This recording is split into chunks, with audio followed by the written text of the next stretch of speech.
Let's come to order. So you're good with Yes. Everyone, please come to order. Please grab a seat if there are any available. That's amazing. Yeah, that was pre-planned, I'm telling you. You think so? All right. I know so. Have a seat, everyone. I call to order. Let's have some quiet so we can run the meeting. I call to order the September 10th, 2019 meeting of the Glendale City Council. May we have roll call? Council members Agajanian, Present. Gharpetian, Here. Quintero, Here. Devine, here. Mayor Najarian. Here. Councilmember Quintero, would you lead us in the flag salute? Please rise. I pledge allegiance To the flag of the United States of America and to the republic for which it stands, one nation, under God, indivisible, with liberty and justice for all. Please remain standing for the invocation, which will be delivered this evening by Pastor Todd Leonard of Glendale City Church. Let us pray. Our God, tonight as we continue to work, as we consider how to improve and strengthen our city and the lives of those who live here, we thank you that we make these decisions and these deliberations in a place of great strength, of great stability, of great community. And we pray that tonight, for those of us in whatever our role is within this city, that you will help us grow in humility, grow in love for others, grow in devotion to the greater common good, working for peace and goodness for all. May all our decisions tonight and always be in those directions, we pray. In your name, amen. May we have your report? The agenda for the September 10, 2019 regular meeting of the Glendale City Council was posted on Thursday, September 5th, 2019 on the bulletin board outside City Hall. Thank you. The next item? Under presentation and appointments, 3A is the agenda preview for the meetings of Tuesday, September 17, 2019. Mr. Galanian. Yes, good evening, Mr. Mayor, members of City Council. For September 17, 2019, we don't have any business agenda items for the Housing Authority. However, there'll be a special meeting of the City Council commencing at 3 p.m. and we have two reports. One from Director of Community Development and Chief Information Officer regarding authorization to release requests for proposals for new land management system, followed by Director of Community Development, report on discussion and direction regarding the Alex Theater management, funding, and future. Evening commencing at 6 p.m. Glendale City Council meeting. Under consent, it's a report from General Manager of Glendale Water and Power regarding amendment to transmission services agreement for transmission of Hoover Power, followed by General Manager of Glendale Water and Power regarding specifications and plans for the Glorieta Park Pump Station Replacement Project. Then Director of Public Works regarding transfer of miscellaneous transfer drain MTD to the Los Angeles County Flood Control District for operation and maintenance. Director of Public Works regarding approval of the final map for tract number 73585, a 27-unit condominium subdivision at 625 South Pacific Avenue. And lastly, Director of, actually we've moved this item. On the action items, Fire Chief and Director of Public Works regarding the standardization and purchase of fire apparatus from Pierce Manufacturing, followed by Director of Community Development regarding proposed South Cumberland Heights and Casa Verdugo Historic Districts, authorization for funding to conduct historic resource surveys. And that concludes my report, Mr. Mayor. Thank you. Next item? 3B is the appointment of board commission member, and this was a nomination by Councilmember Gharpetian. B1 is the appointment nomination of Albert Abkarian to the Civil Service Commission. And that should actually be reappointment, since Mr. Abkarian is already on the Civil Service Commission. Mr. Gharpetian, I move the item. Second? roll call, please. Councilmembers Agajanian, Yes. Gharpetian, Yes. Quintero, Devine, Yes. Mayor Najarian. Yes. Next item. Here's Mayor's Commendation for Homenetmen Glendale Ararat Chapter Pan-Armenian Games recognition. Will the representatives of Glendale Homenetmen Ararat please come forward? So, how did you do? Well, Honorable Mayor Najarian and City Council members, we were here a few weeks ago, and we were taking 108 athletes, coaches, and leaders to represent City of Glendale during the 7th Pan-Armenian Games, and we promise we'll do our best to do good on the court and off the court. And I think I could say that we kept our promise. We did real good. Off the court, everybody had so much fun, spending their time in their homeland, making new friendships, and it was just unbelievable. As far as achievements on the court, we did real good. We did real good. I wasn't expecting this kind of results altogether, but we did it. I would start with some individual sports that we took our table tennis strong team that we have, because we have so many table tennis players at the Glendale Homenetmen, as you know. So we were able to win 2 medals in the table tennis.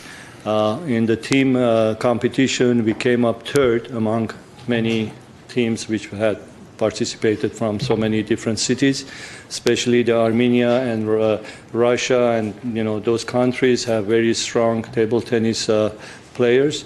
So we were able to win the 3rd place, and also in the men's doubles, we were able to win the silver, the 2nd place. So we came up with 2 medals in the table tennis. Then moving to swimming, which is, I'm sure, your favorite sport. For the first time, we took a swimming team. We had never done that before. So we took 6 swimmers participated under Glendale team, and we were able to win total of 6 medals in team medley, and as well as individuals, 2 I think 2 silver and 4 bronze medals. So total of 6 medals in swimming, which was really, we were so happy to bring those medals, because it was first time we were participating in swimming. Moving to our team games, our soccer team was able to advance from the preliminary group and move to playoffs. In the playoffs, unfortunately, they faced the team which eventually became the champion of the games from Russia, very semi-professional team. So we were unlucky to face them in the playoffs. I'm sure our soccer players will come back 4 years from now with better results. Then we had our second men's team representing Montrose, also advanced to the 2nd round, and they also faced a team which made it to the final, Beverly Hills. Moving to girls volleyball team, we had taken very young, inexperienced team, but glad to report that they were able to make it to 3rd place game, and they were able to win the bronze 3rd place. They were so happy. I'm sure this young team can do much better 4 years from now. And then finally, basketball, men's and women's. The last time we had won any basketball championship was in 2003.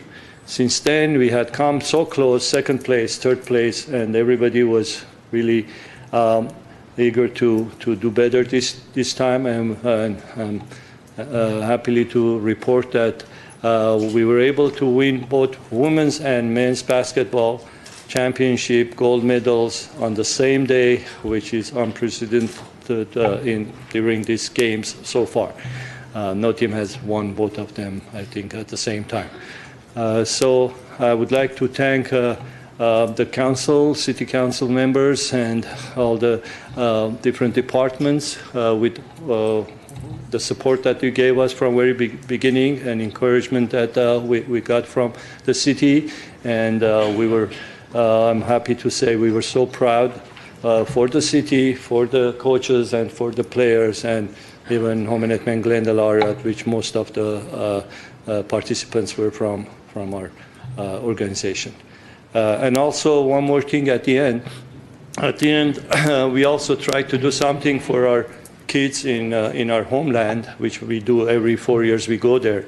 And we were able to donate 108 pairs of athletic shoes to the kids of Oran organization, which we had planned to do that. It wasn't easy to find and buy that many pairs of shoes in Yerevan, but we managed and we did it. And so we delivered it to them, and they were so happy, and our athletes were so emotional just delivering those to those kids as well. Well, that's great. You said you would win. You predicted it. You called it. And at least the basketball team was before us, I think, a month ago. So we're very proud of you, all the athletes. It's not easy to train and to compete, especially across the globe. It's a tough ride out there, and there are a lot of distractions in Yerevan and in Artsakh. You had the opening. Yes, opening ceremony. And I think we sent our emissary, Council Member Gharpetian, to bring you good luck. Yes. So maybe you should take him. I think it was all me on my luck ran. So what I have before me, and introduce yourself, please. First introduce yourself, because we jumped right into it. Yes, I'm Abkarian. I'm a 40 years leader of Homenetmen Glendale Ararat chapter, and I've been taking the delegation of athletes to represent City of Glendale since 2003. So this was my fifth presentation of Glendale City. So it's a lot of work, and I do have some of our committee members here who started this work back in October. So it's been almost a year, and the work is not done yet. We have to wrap it up with all the details, have another gathering and celebration for our kids and athletes. So I want to thank them as well as our coaches who have been training and practicing for the last 6-7 months, and of course athletes who were the reason with all these success and achievements. I want to invite all of them to come here. Well, let's do it this way. Let's do it this way. Tell us how because I have about 6 commendations. I have one for the swimmers, table tennis, girls volleyball, men's basketball, and women's basketball. Why don't we, as council, come down, and one by one we can have each team come up and take a picture, and we can you can include the coaches or board members or supporters in any one of those pictures. That way each group can have their own chance at a decent photo, if that'll work. So let's all go down, council members. Let's start with the swimmers, the swimming team.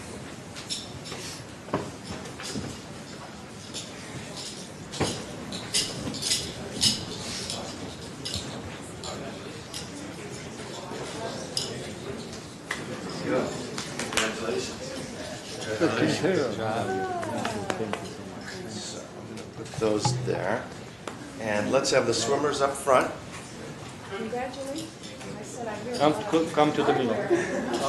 Swimmers come right. Board members, I mean the committee members also join us. Please. Good. All right, get in there. talented.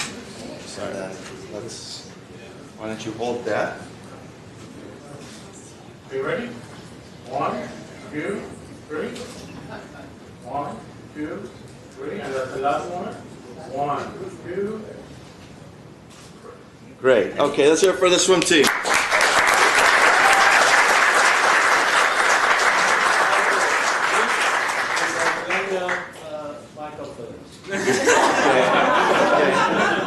Great. Now let's have the table tennis team come forward. Table tennis. You mean ping pong? Congratulations. Congratulations.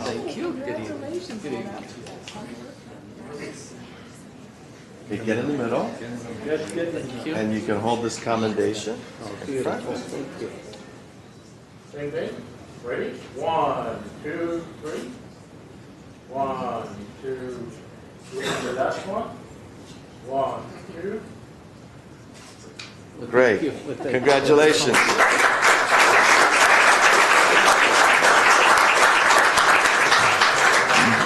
Next is the women's volleyball.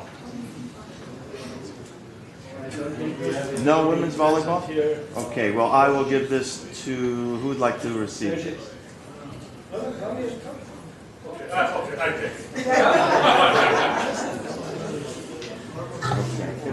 let's give that to you, for them. These two are very much involved in the work. Oh, there you go. There you go. No, you're good. Ready? 1, 2, 3. 1, 2, 3. And the last one. 1, 2, 3. Thank you.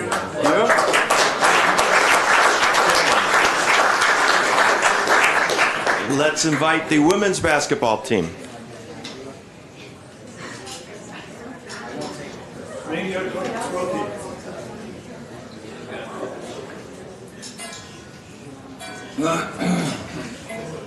Congratulations, Coach. Oh, nice. Got some nice hardware in there, lady. Hello. Thank you. How are you? Nice to see you. Thank you. Hello. Thank you. Thank you for inviting. Thank you so much. Thank you so Okay, much. one of you can hold this. Should we kneel? You are pretty tall, I do.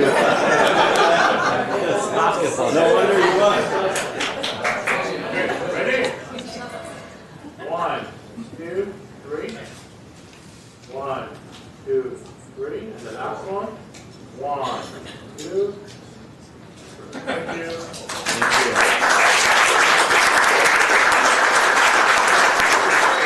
Well, that concludes our awards for this evening. Oh, sorry. We got one more. The men's basketball team.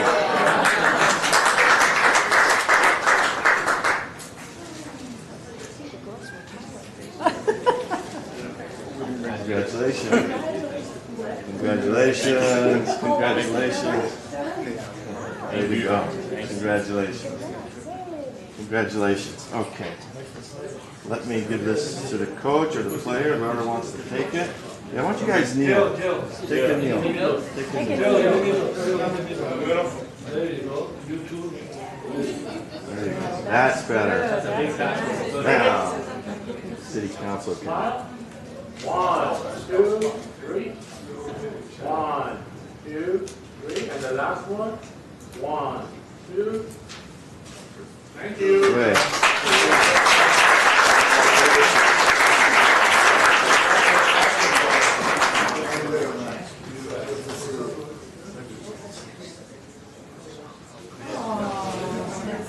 Oh, wow. That's great. Oh, that's wonderful. I'll put this right on my desk. Do you have a hoop too?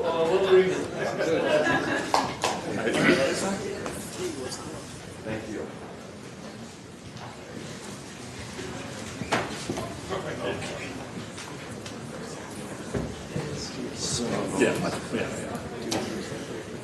Council, if you'd like to make your congratulatory remarks, Mr. Gharpetian? Thank you, Mr. Mayor. I just want to welcome all of you and congratulate all of us because you represented Glendale the highest way possible. And it's not just the games and the trophies and the medals that you won, the championships that you won, the way our kids carry themselves. few thousand miles across the Pacific Ocean, when you have 100 kids, 100+ kids, all together in one place, and they behave the way they behave, I'm very proud of all of you. And this is an organization that is all volunteer-based. I think maybe 1 or 2 people are on the salary, if I'm not mistaken, getting paid. The rest are all volunteers, 2,000+ members. The coaches are volunteers, and their parents, the coaches' parents, used to coach in Ararat somewhere else, and now they brought the tradition here. Now all these coaches that you see here, that are my friends, most of them, their kids are involved and they are coaching. They're started getting involved in the coaching. So the tradition continues, and this is an environment that you can't beat that ambiance. When you go to Ararat Homenetmen, you can't beat that ambiance. The door is always open. You know your friends are there. It's a great organization. I want to thank all of you for what you do, and I'm very proud to be part of this organization. Thank you, Mr. Mayor. I also want to congratulate you and let you know that I still have the beautiful basketball shirt that was given to me, a light blue jersey. I keep it near where I work out, just get inspired with the, but anyway, I've still got that, and I guess it must have been from 2003, I suppose, when I was the mayor, and so congratulations. I'm sure there'll be many more medals to come. Ms. Devine? Oh, sorry. Thought you were going to Mr. Agajanian. Well, first of all, thank you all for being such great ambassadors for our city, for our country. And I wanted to ask how many of you were there for the first time to your homeland? How many of you were there the first time ever? Just, oh, okay. Very good. Very good. It's a beautiful country, wonderful country. And congratulations on your successes.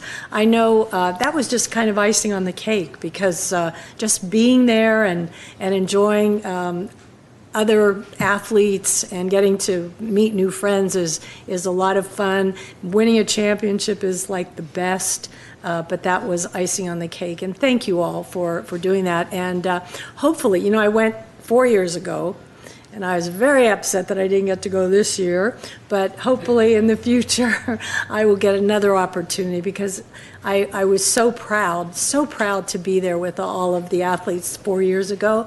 But bless you all, and thank you. Thank you all. Congratulations. Mr. Agajanian. Congratulations to each and every one of you, and hopefully next year you'll get more medals and more successes you're going to have hopefully next year. And thank you for coming to City Council. Thank you. Thank you. We're very proud of you. I just received a text from my mom, who's watching this at home, and she insisted that I mention that she was a track and field Homenetmen athlete back in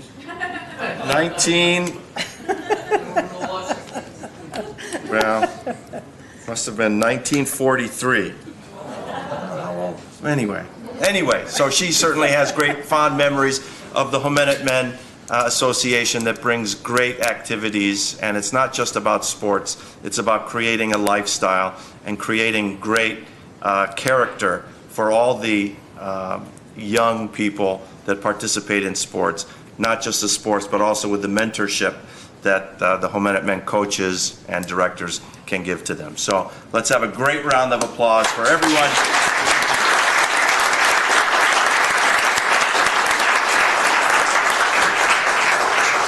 Thank you so much.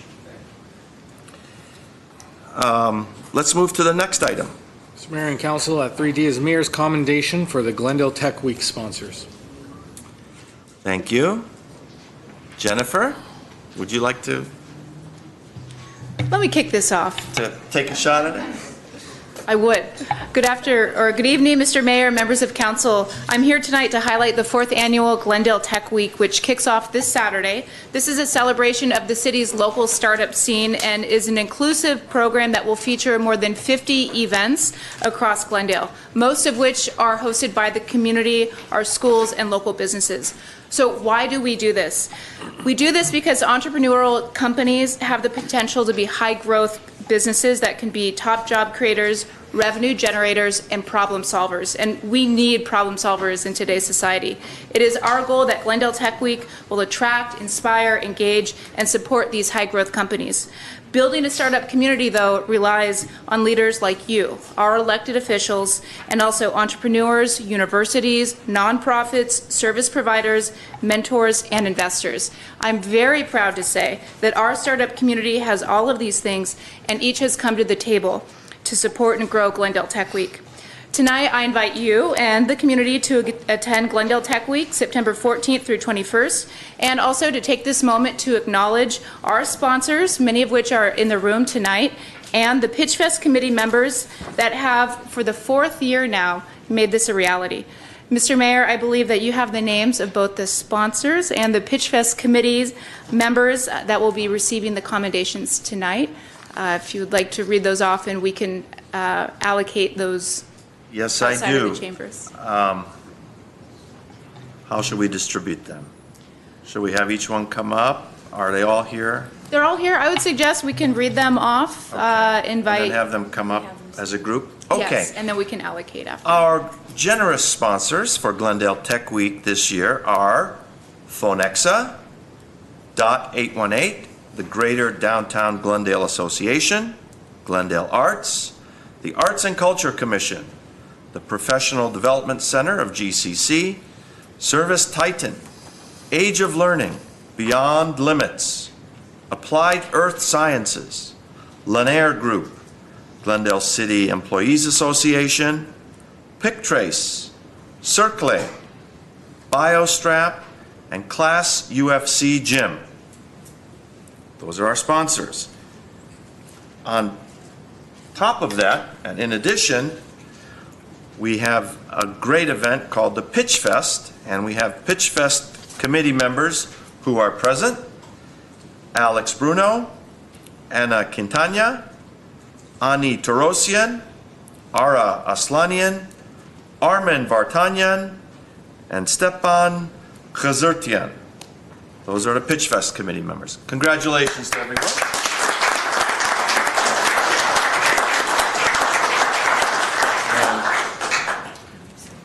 Why don't you help me, and we can bring them up for another photo. We're getting our exercise here today. Now,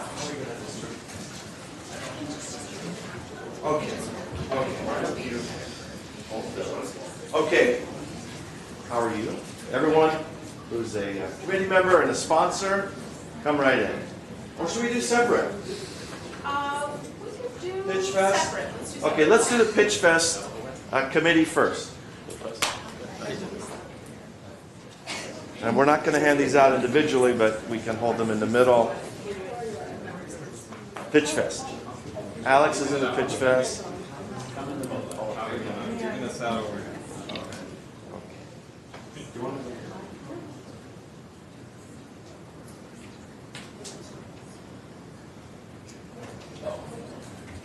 Great.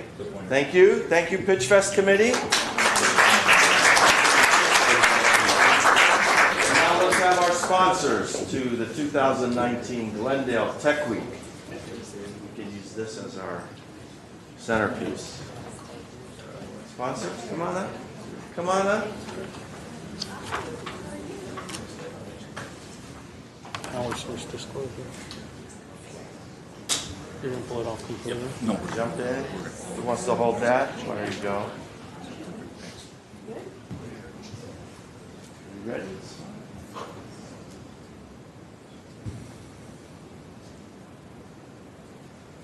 Great. Thank you, sponsors.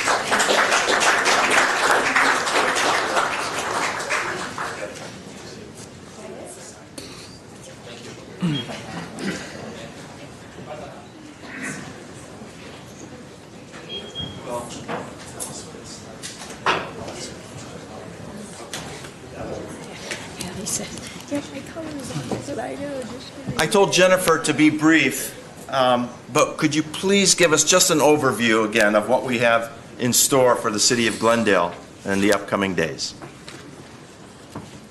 I timed that to a minute. Yes, so, you did. This is really an honor. As part of Glendale Tech Week, there are, as I mentioned, there are 50 events. We have about 12 different family-friendly and kid-friendly events. It starts off on Saturday. We invite everybody to look at the GlendaleTechWeek.com website, but we have a pitch fest, which will feature 8 local companies competing for a prize package of about $40,000. That will be on Thursday, September 19th. We do have a closing party as well, an awards party at the Americana at Brand. That will also be on the 19th. On Monday, the 16th, we have a Meet the Funders event. This features more than 20 local VCs, angel investors who are there to hear of ideas and hopefully fund future startup companies. And then throughout the week, we have events at everywhere from Service Titan to a local metal shop called Molten Metal to a number of companies up and down Brand. The Planetarium is going to host something at GCC. We also have many events lined up for the Downtown Central Library, including a Maker Fest and a kids edition of a Pitch Fest as well. So very, very inclusive event. And again, I invite you all to take a look at that program at GlendaleTechWeek.com. And this Saturday is the Open Arts Festival, which is a kickoff, more or less, of the Tech Week. That is correct. We've taken this strategy, let's work smarter, not harder. So we have partnered up with local events like Open Arts and Music Festival. They'll kick off at 3 p.m. in downtown Glendale on Brand Boulevard. Glendale Tech Week has carved out a nook for ourselves within the Alex Theater at the forecourt. You are invited to join us there and to experience firsthand digital caricature drawing, some of the delicious goodies from Dish Divvy, a local company here that is part of the Pitch Fest committee. So yes, Glendale Open Arts and Music Festival is a part of this as well. Great. Thank you very much. Great, thank you. We'll see you this week. Not on the agenda is a presentation or report from our Director of Glendale Water and Power, Steve Zern. Oh, there's Steve. Yes, sir. Hi, Steve. Go ahead, Steve. Tell us what you're going to talk about. Mr. Mayor, members of the council, I'm here tonight to give an update on an unprecedented event that we experienced over the last little over a month involving some incidents that occurred at one of our substations and subsequently created some corollary damage that ended up creating an emergency situation that we had to take the most drastic measures that we've ever had to take, which is to reduce the amount of our power consumption, which resulted in emergency outages to a percentage of our customers. The first event, bear with me here if I have this. The first event, or the main event, or the main incident, I should say, occurred at our Rossmoyne substation, which on July 24th experienced an explosion of an auxiliary transformer.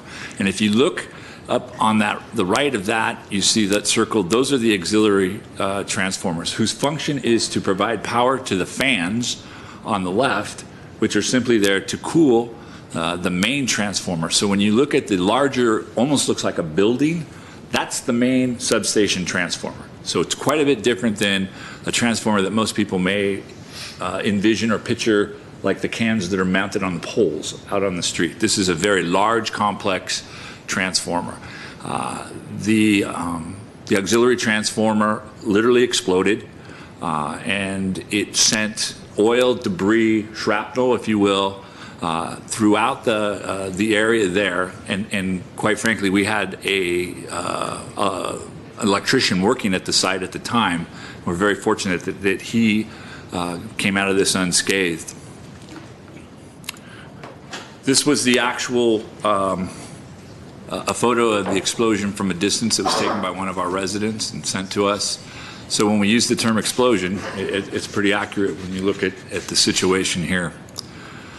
This is what the damage then it caused. The lid of that auxiliary transformer, that small cylinder there, went up into this bank of resistors and damaged them. These are all porcelain devices, and it literally ruined all of these. It broke most of them, as you can see, or have sustained some damage, some complete damage. You see the burns to the device, and you see the burns to the transformer itself. Initial system impacts from this. We have a certain amount of contingency built into the system, what we refer to as an N1.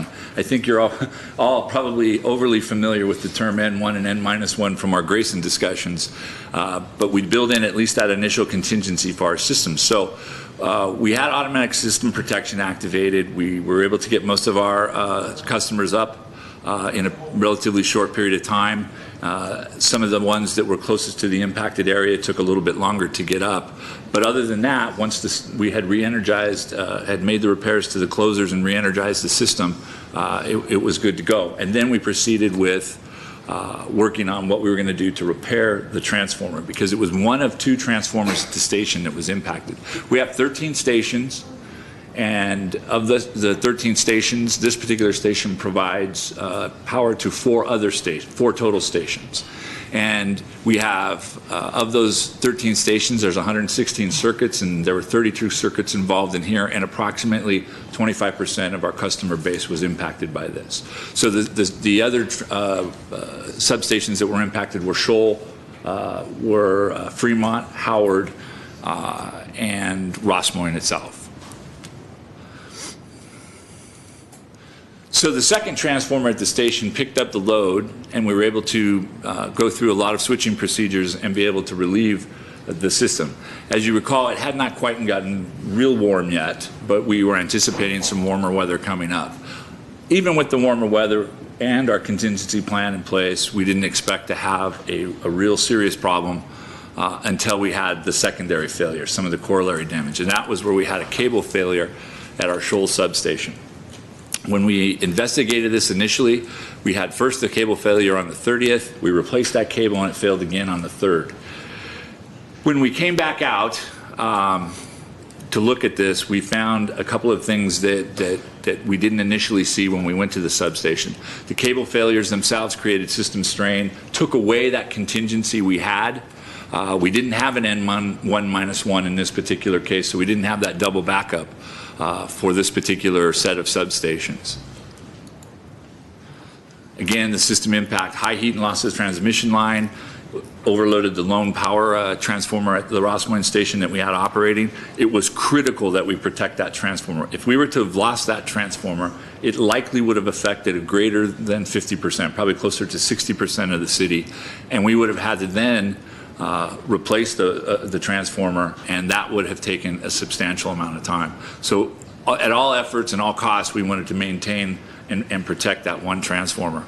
And then on September 4th, we received the high heat alarm for that remaining transformer, and that it had reached a emergency situation. The overload was dangerous. And so then we began the load shedding procedures. That's where we started the emergency outage rotations. The emergency outages were conducted at the Rossmoyne, Fremont, Shoal, and Howard substation service areas. They were on a rotating basis for 1 hour each, and they were initiated, as I said, to protect the lone transformer at Rossmoyne. Generally, the outages lasted from the early afternoon into the evening, where we got a load drop, usage went down, and the temperatures cooled somewhat.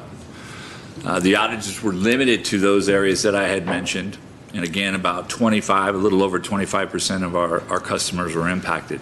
Expanded outages would not have helped, so there was some question about what if we would have rotated throughout the city, would that have had some impact? It wouldn't, because this was very much isolated to that transformer and then those substations. The emergency outages ceased once the transmission line, which was those failed cables, were repaired on September 8th, and I'll get to a little more detail on that repair. And the initial cycle of outages happened within minutes of operations notification. So when we got that emergency alarm, we initiated the outages immediately. So there's a lot of talk about why we didn't have more notification or why there was not a longer period. We didn't want to call an outage that we didn't think was going to happen. In this particular case, once the alarm did go off, and that was because we had the failed cable, we then began the operation, the emergency operations to bring down the amperage on that transformer and cool it so that we would not cause further damage. The notification processes we used, all those were available to us. Social media, the websites of both GWP and the city. We sent out notifications via GTV6. We had a call center established during work hours, and we also kept the call center open after, on the weekend and after hours. We continued day 2 and 3 notifications, and then we brought in for the weekend our Everbridge system, the reverse 911 system, where we called folks up and continued to try to push information out as best we could through those mediums. The cable repair. So let's go back to the damaged substation.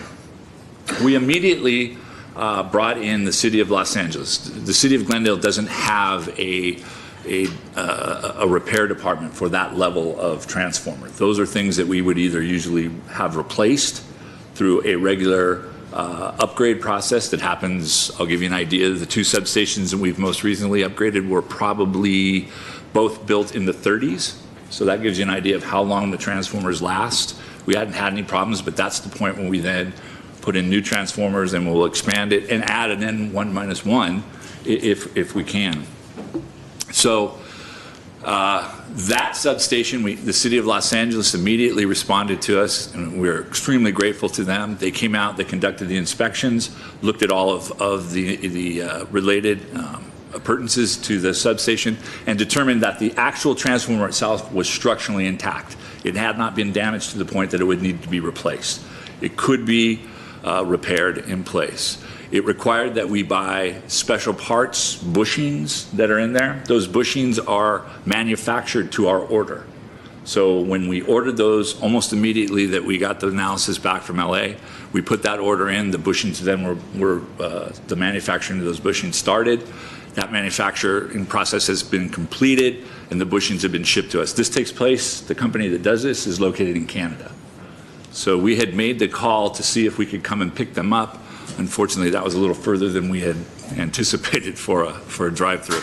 I had a couple employees that were more than willing to take that trip, but we decided to have it sent. Those bushings are expected to arrive tomorrow. How is it sent? Air freight or by truck? By truck. We've been back in contact with the City of Los Angeles, come through and gone back over the repair schedule.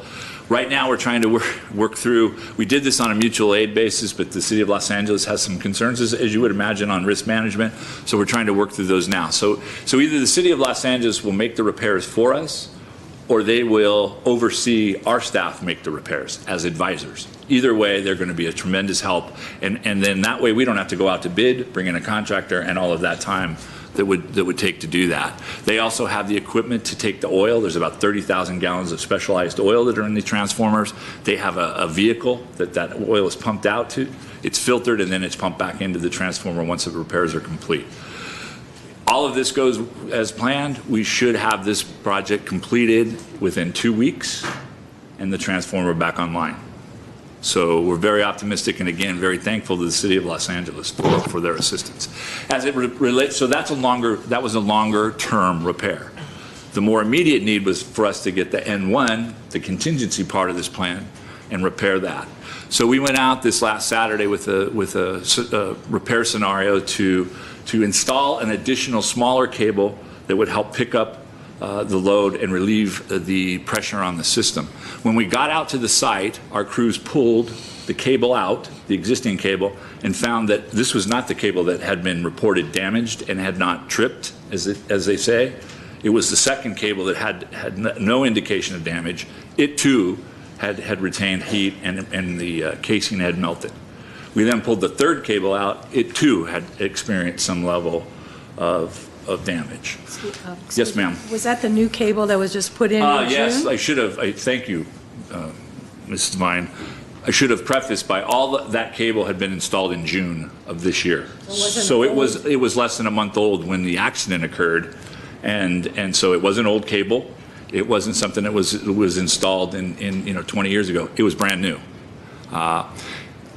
What we ascertained is that the cable, we placed the cable, installed the cable in 3 individual conduits. They were rigid metallic conduits. That installation procedure created, because of the single cable in a metallic conduit, created an electromagnetic field that was greatly exacerbated when the explosion occurred and the surge went through the system. We then, because that one transformer at Rossmoyne was down, we transferred more load through those cables. That increased the heat ratio and we think accelerated the melting. Now, the wire itself did not melt, but the casing and the insulation melted, and it melted to the conduit. So there was a tremendous amount of heat. At about 10 o'clock on Saturday, when I got that call that they had found that damaged cable, you can imagine my heart sunk as about as low as I thought it had already gone as low as it could go, but it went lower. But our engineers who came to the site and with our field staff quickly came up with an alternative plan. We would simply extract all of the cable, get new cable. We would combine all 3 strands into a single conduit, thus eliminating the heat the heat that would be conducted in that by literally taking up the space, and then energizing that line, and then now create our contingency for the future. The crews came out at 6 a.m. on Saturday. They finished that job at 5 a.m. on Sunday. They took 1 2-hour break. By law, they have to take a break after 18 hours. The same crew, the same 6 men did this. I also want to give, and I'll show you a picture. There they are with the new cable, and you'll see, if you can see the picture to the left, you can see there are 3 cable spools there, each with the run of cable. The inset picture shows the cables being put into the conduit, and you use that device to make sure that the cables do not bunch. But I need to say something. That cable came from the city of Burbank. Burbank Water and Power sold us that cable. They didn't give it to us. They sold us that cable, and they did it without hesitation. Otherwise, we would have had to order that cable because we had used all of ours to make repairs following the explosion. So we went over to Burbank, picked that up, brought it over, and were able to make the repair. And as I said, by Sunday we were good.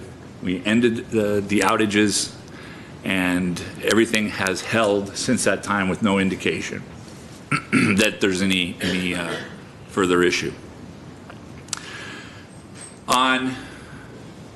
This is just a reliability history. The city of Glendale takes a lot of pride in the fact that when you look at, these are the 3 national indicators that are used to rate a utility's effectiveness when it comes to outages, both the number of outages and the duration of those outages. And you can see that this is from the period of July 1 to June 30th, July 1, 2018 to June 30th, 2019. That's a 1 fiscal year. When you look at all utilities, which includes both public and investor-owned utilities, then the second column is just publicly owned utilities.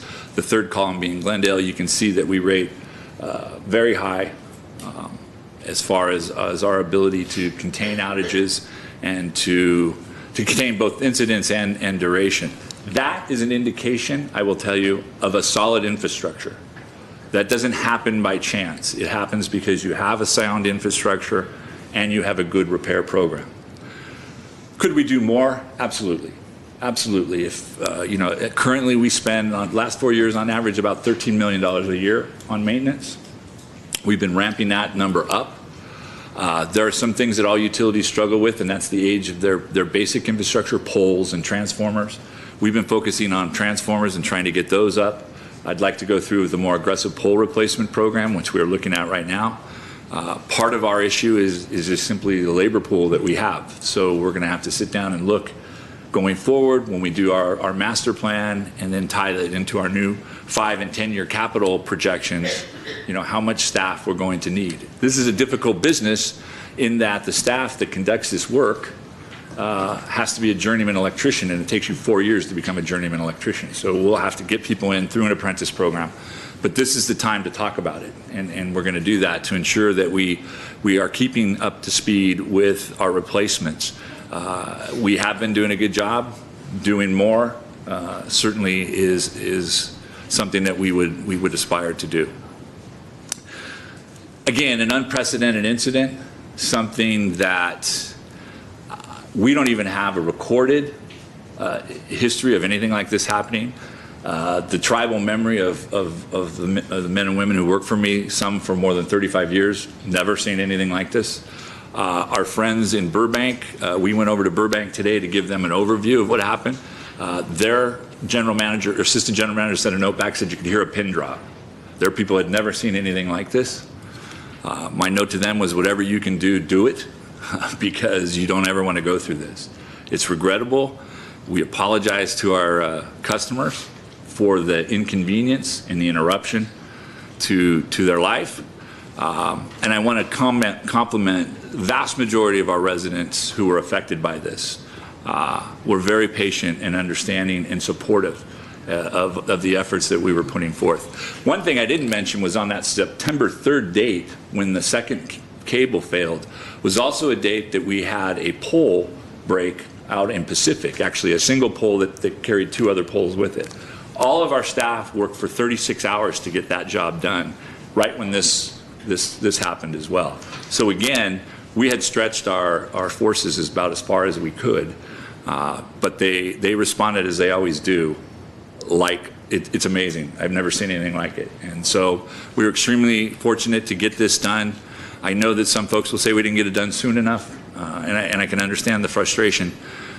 And we will take this as a lesson to make any improvement we can.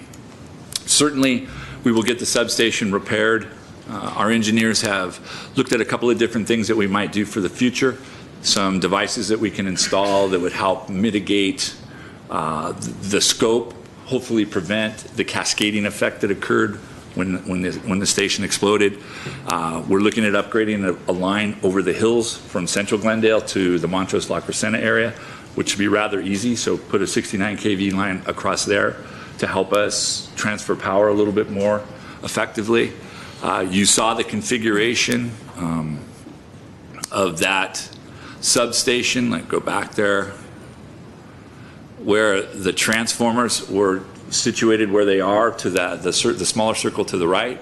We're going to relocate all of those to a different area. Never had there been any experience with a lid coming off and going into the resistor bank there. It was, if the lid had gone the other way, we wouldn't be sitting here talking about this at all. It was just that kind of, I hate to use the term, but it was in fact almost the perfect storm of events. So we're going to relocate those, and the long-term solution that we're also going to look at, and one we've been looking at, is the addition of a substation at the Fairmont, which is our yard, the UOC. So it would be a new substation there. We'd originally included it as part of the Grayson repower plan. Whatever the Grayson repower plan ends up being, we will still pursue this. It's a long-term, expensive endeavor, but one we want to pursue to add additional redundancy and contingency to the system. As far as the outreach goes, we learned some things obviously there as well. I think that we would utilize the Everbridge reverse 911 system a little differently, probably a little earlier. We have an outage management system that we've been implementing for the last year. It has a lot of different features to it. We're going to see what features we can implement that will help, at least from a notification process where you can go online and see more specific details. I think the letter that we sent out, and I'll go back through this letter that we sent out yesterday to our residents, I know we got a lot of good feedback from the standpoint of it was good for us to get details on what happened. I waited to send that until we had confirmed what the fix was and to make sure it was holding. Suggestions that maybe we do that earlier, or at least do it in phases. So we'll tell you what we know at the time we know it, and give you as much information as we can with as much information about what the forecast is, and that may help as well. And we will continue to sit down and look at opportunities that we can to improve our outreach and communication. My hope is we never have to do this again. But as you all know, we have shorter outages that occur. The bane of the Mylar balloon haunts us. And that's another issue we're looking into, is the potential to replace all of our overhead wire with encased wire. Again, I think it's a good move, especially with wildfire issues now becoming an issue or becoming of a concern. But it's expensive, and it requires different engineering because of the load. The wire's heavier. But I think it's something in the long run, when over 30% of your outages are from Mylar balloons and another 10% from tree branches, I think it makes sense. So with that, thank you, Mr. Mayor. Thank you, Mr. Zern.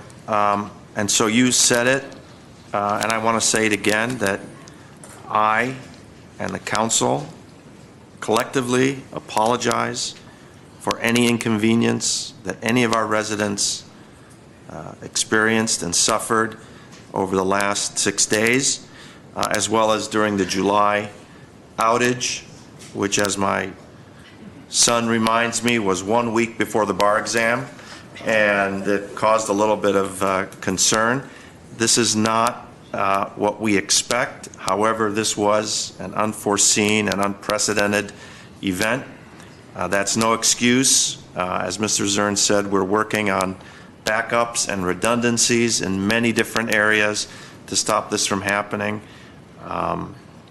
I appreciate all the emails I got, even the ones with the obscenities and the profanities and the comparisons to Venezuela and other third world countries.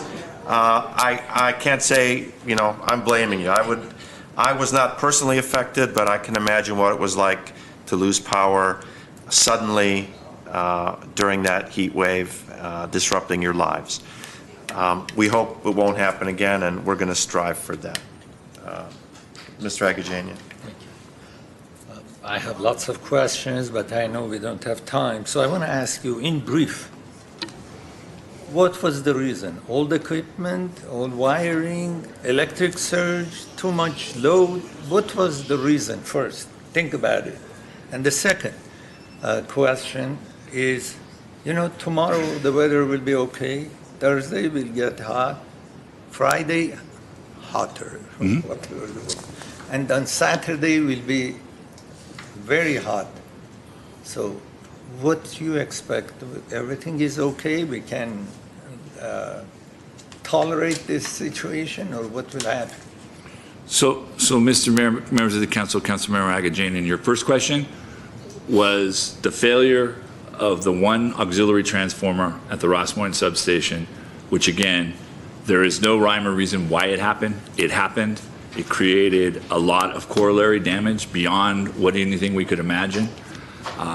There was, other than that, it wasn't because it was old or because it wasn't maintained.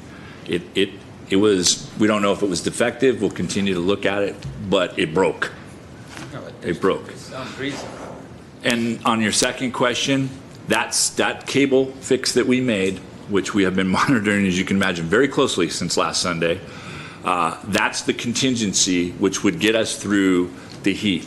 The single transformer being out, we can cover that. The transformer with the failed cable is where we ran into trouble. And that cable configuration that the staff came up with and the fact that it's working, we fully anticipate that that'll get us through the heat.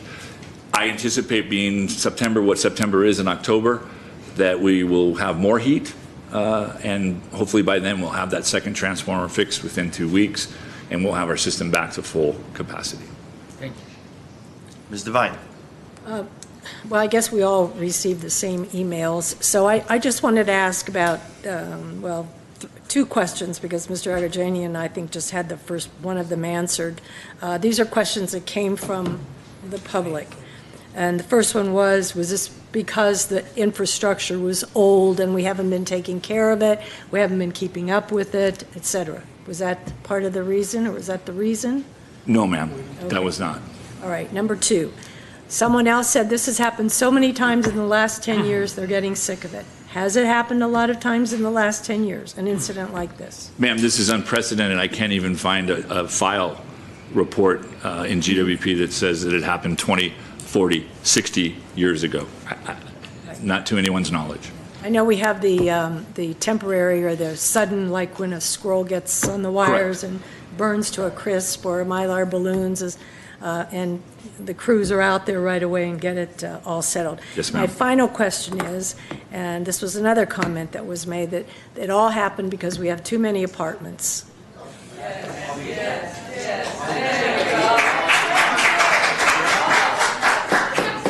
Let the gentleman answer. I'm asking for you. I'm asking for you. Is that why? No, ma'am. This question ironically came up when we had water conservation, if you remember too. Was that the reason? No. Our supply and distribution system is more than able to take care of our city as it is and the expansion that occurred. Keep in mind, from an electrical standpoint, when you talk about new development, that's oftentimes much more energy efficient than old.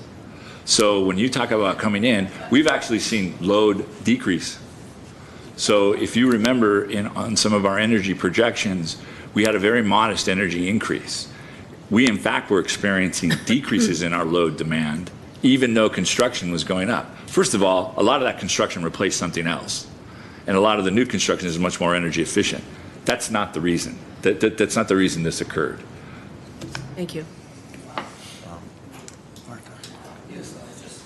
I just want to thank everyone at GWP for working really hard. These things happen. It was an unfortunate incident. But the way you attack the problem and solve the problem, I want to thank Burbank as well for lending us or selling us or what have you the cables that we needed at that time. It's very important. Otherwise, we couldn't gotten this job done on a timely manner. I think this is why having a reliable source of energy is very important. I think having an infrastructure that is upgraded and it's up and running is very important. So the city is really working hard to provide the basic services to all the residents. And the fact that you shut down the power in different neighborhoods 1 hour at a time, so not the whole thing would be burdened, one neighborhood would be burdened by it, that's a very good way of managing this problem. So with that, all the crews that worked tirelessly, I want to thank them as well, because they're always behind the scene. We don't see them. They don't come here. We don't usually, they're not out there for public to see, but they do a tremendous work, and I appreciate everything that thank you. Quintero.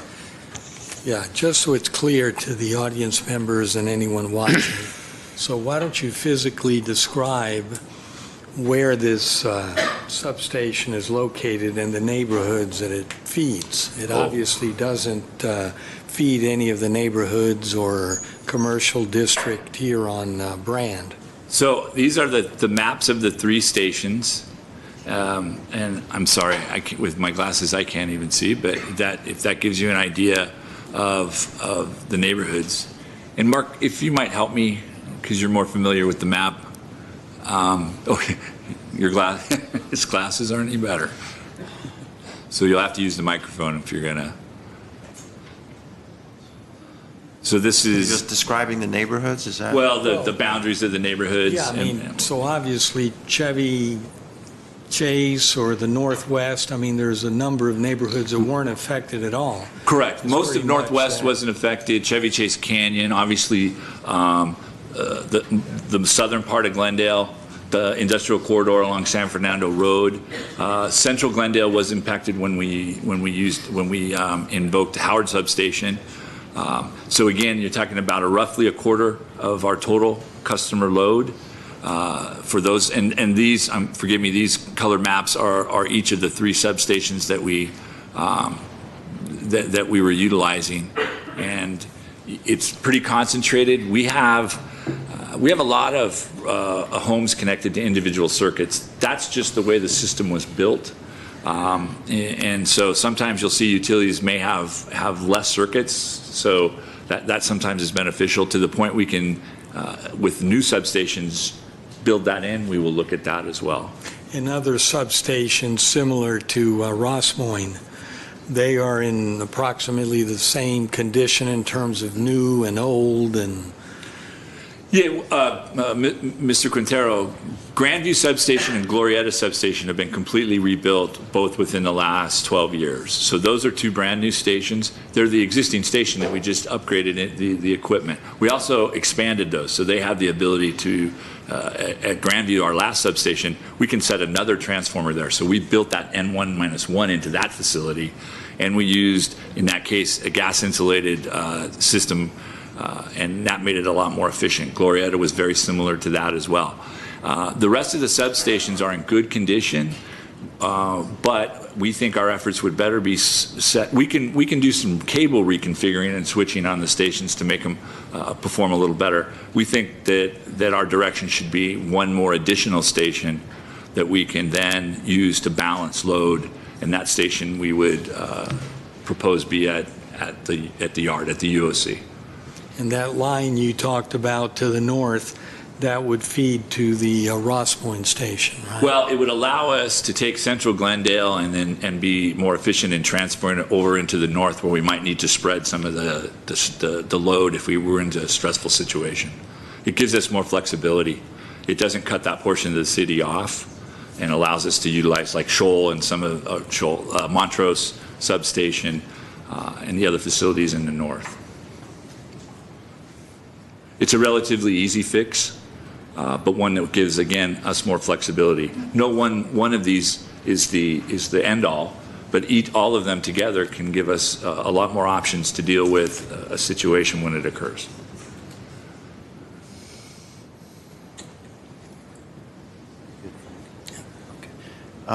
Okay, thank you very much, Steve. We've sort of mentioned support for the GWP workers, but these are IBEW brothers, are we not correct on that? You are correct. Okay, so although we've sometimes gone through some negotiation issues with them, when we really needed their expertise and their long hours, they came through for us. Always. They have never hesitated. So I do want to give them a shout out too. Thank you very much. And let's move on to the next item. Next item is the consent items, including minutes following our routine and may be acted upon by one motion. Any member of council or the audience requesting separate consideration may do so by making such request before a motion is proposed. Mr. Mayor and council, we do have one card that was submitted on item 4D, General Manager of Glendale Water and Power, regarding Glendale Water and Power, GWP power source disclosure for calendar year 2018. D1 is a motion to note and file. Okay, we're going to pull 4D. And Mr. Mayor, I'd like to pull 4F. 4F. 4D and 4F. Would someone like to move the balance of the consent calendar? I move the balance of the calendar. And seconded by Mr. Quintero. Roll call, please. Council members Agajanian? Yes. Gharpetian? Yes. Quintero? Yes. Devine? Yes. Mayor Najarian. Yes. 4D, please. 4D is as we read into the record, is from General Manager of Glendale Water and Power. Mr. Zern. Mr. Mayor, members of the council, this is our annual power source disclosure presentation to the council. This is required by the CEC as part of the Renewable Portfolio Standard and energy efficiency greenhouse gas tracking for the state. Each year we show a standardized chart and where our supply sources for that particular year, this being 2018, came from. The first section is the renewable sources, and then you go into the non-renewable sources, which also include clean energy, such as large hydroelectric and nuclear. This year, our Glendale power mix down a percentage from last year at 37. We're at 36. We've met all of our compliance points up to this at this time. As you can see, we're still ahead of the state power mix. I want to point out a couple of things. One is, as you all know, we made a decision based on some emissions irregularities we found at Grayson to redirect our landfill gas away from Grayson Power Plant and to flare it instead of using it as part of our electrical production.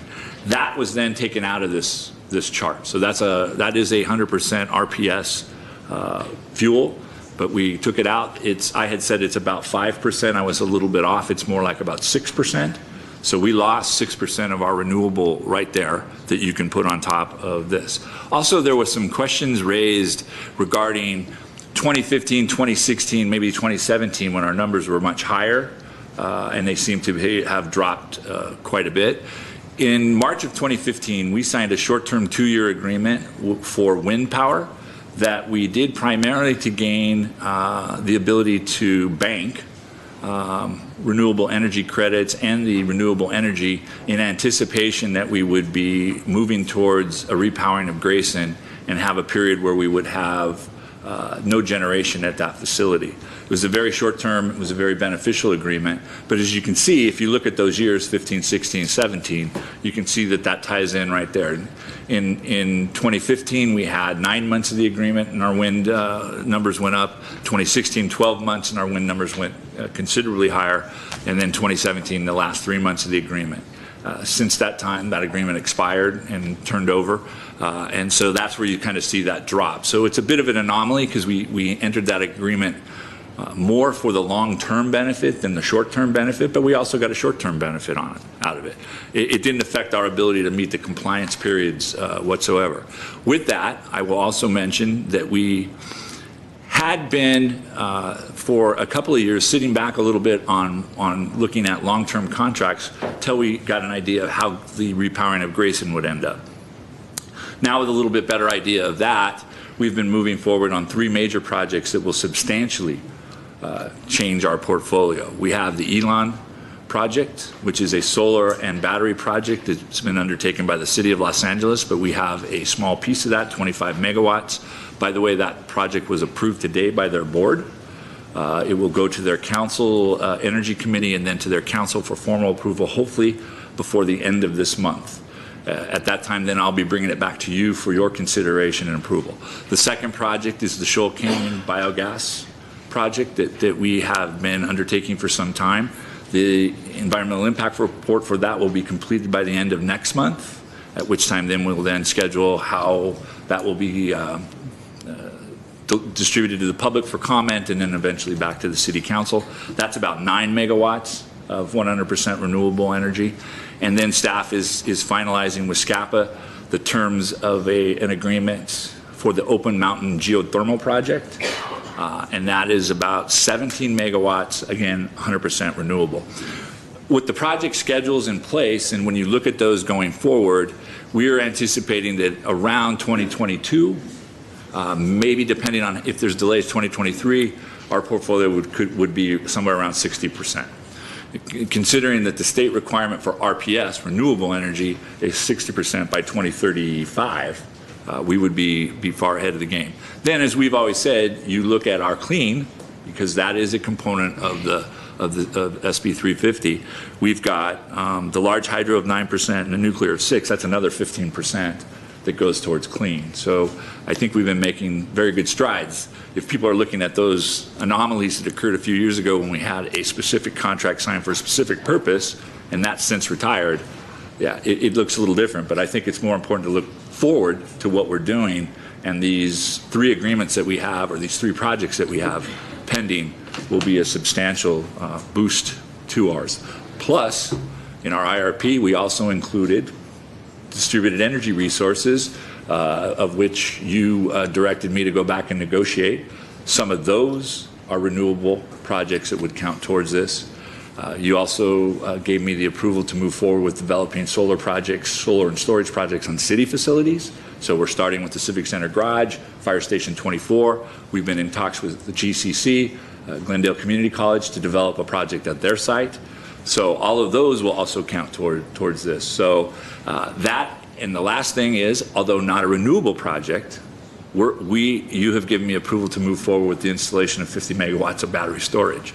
Unprecedented. When I say that, I'm not kidding. There is very few utilities that are even close to that. And our neighbors to the east and west have no DER or no battery storage in their IRPs. That's fine, that's their choice, but that just shows you that we're moving in a very, very progressive way towards our meeting our goals. So with that, I'll be happy to answer any questions.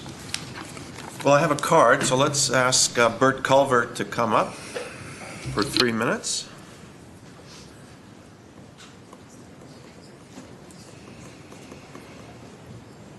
Hello, members of the council. Well, should be short and sweet.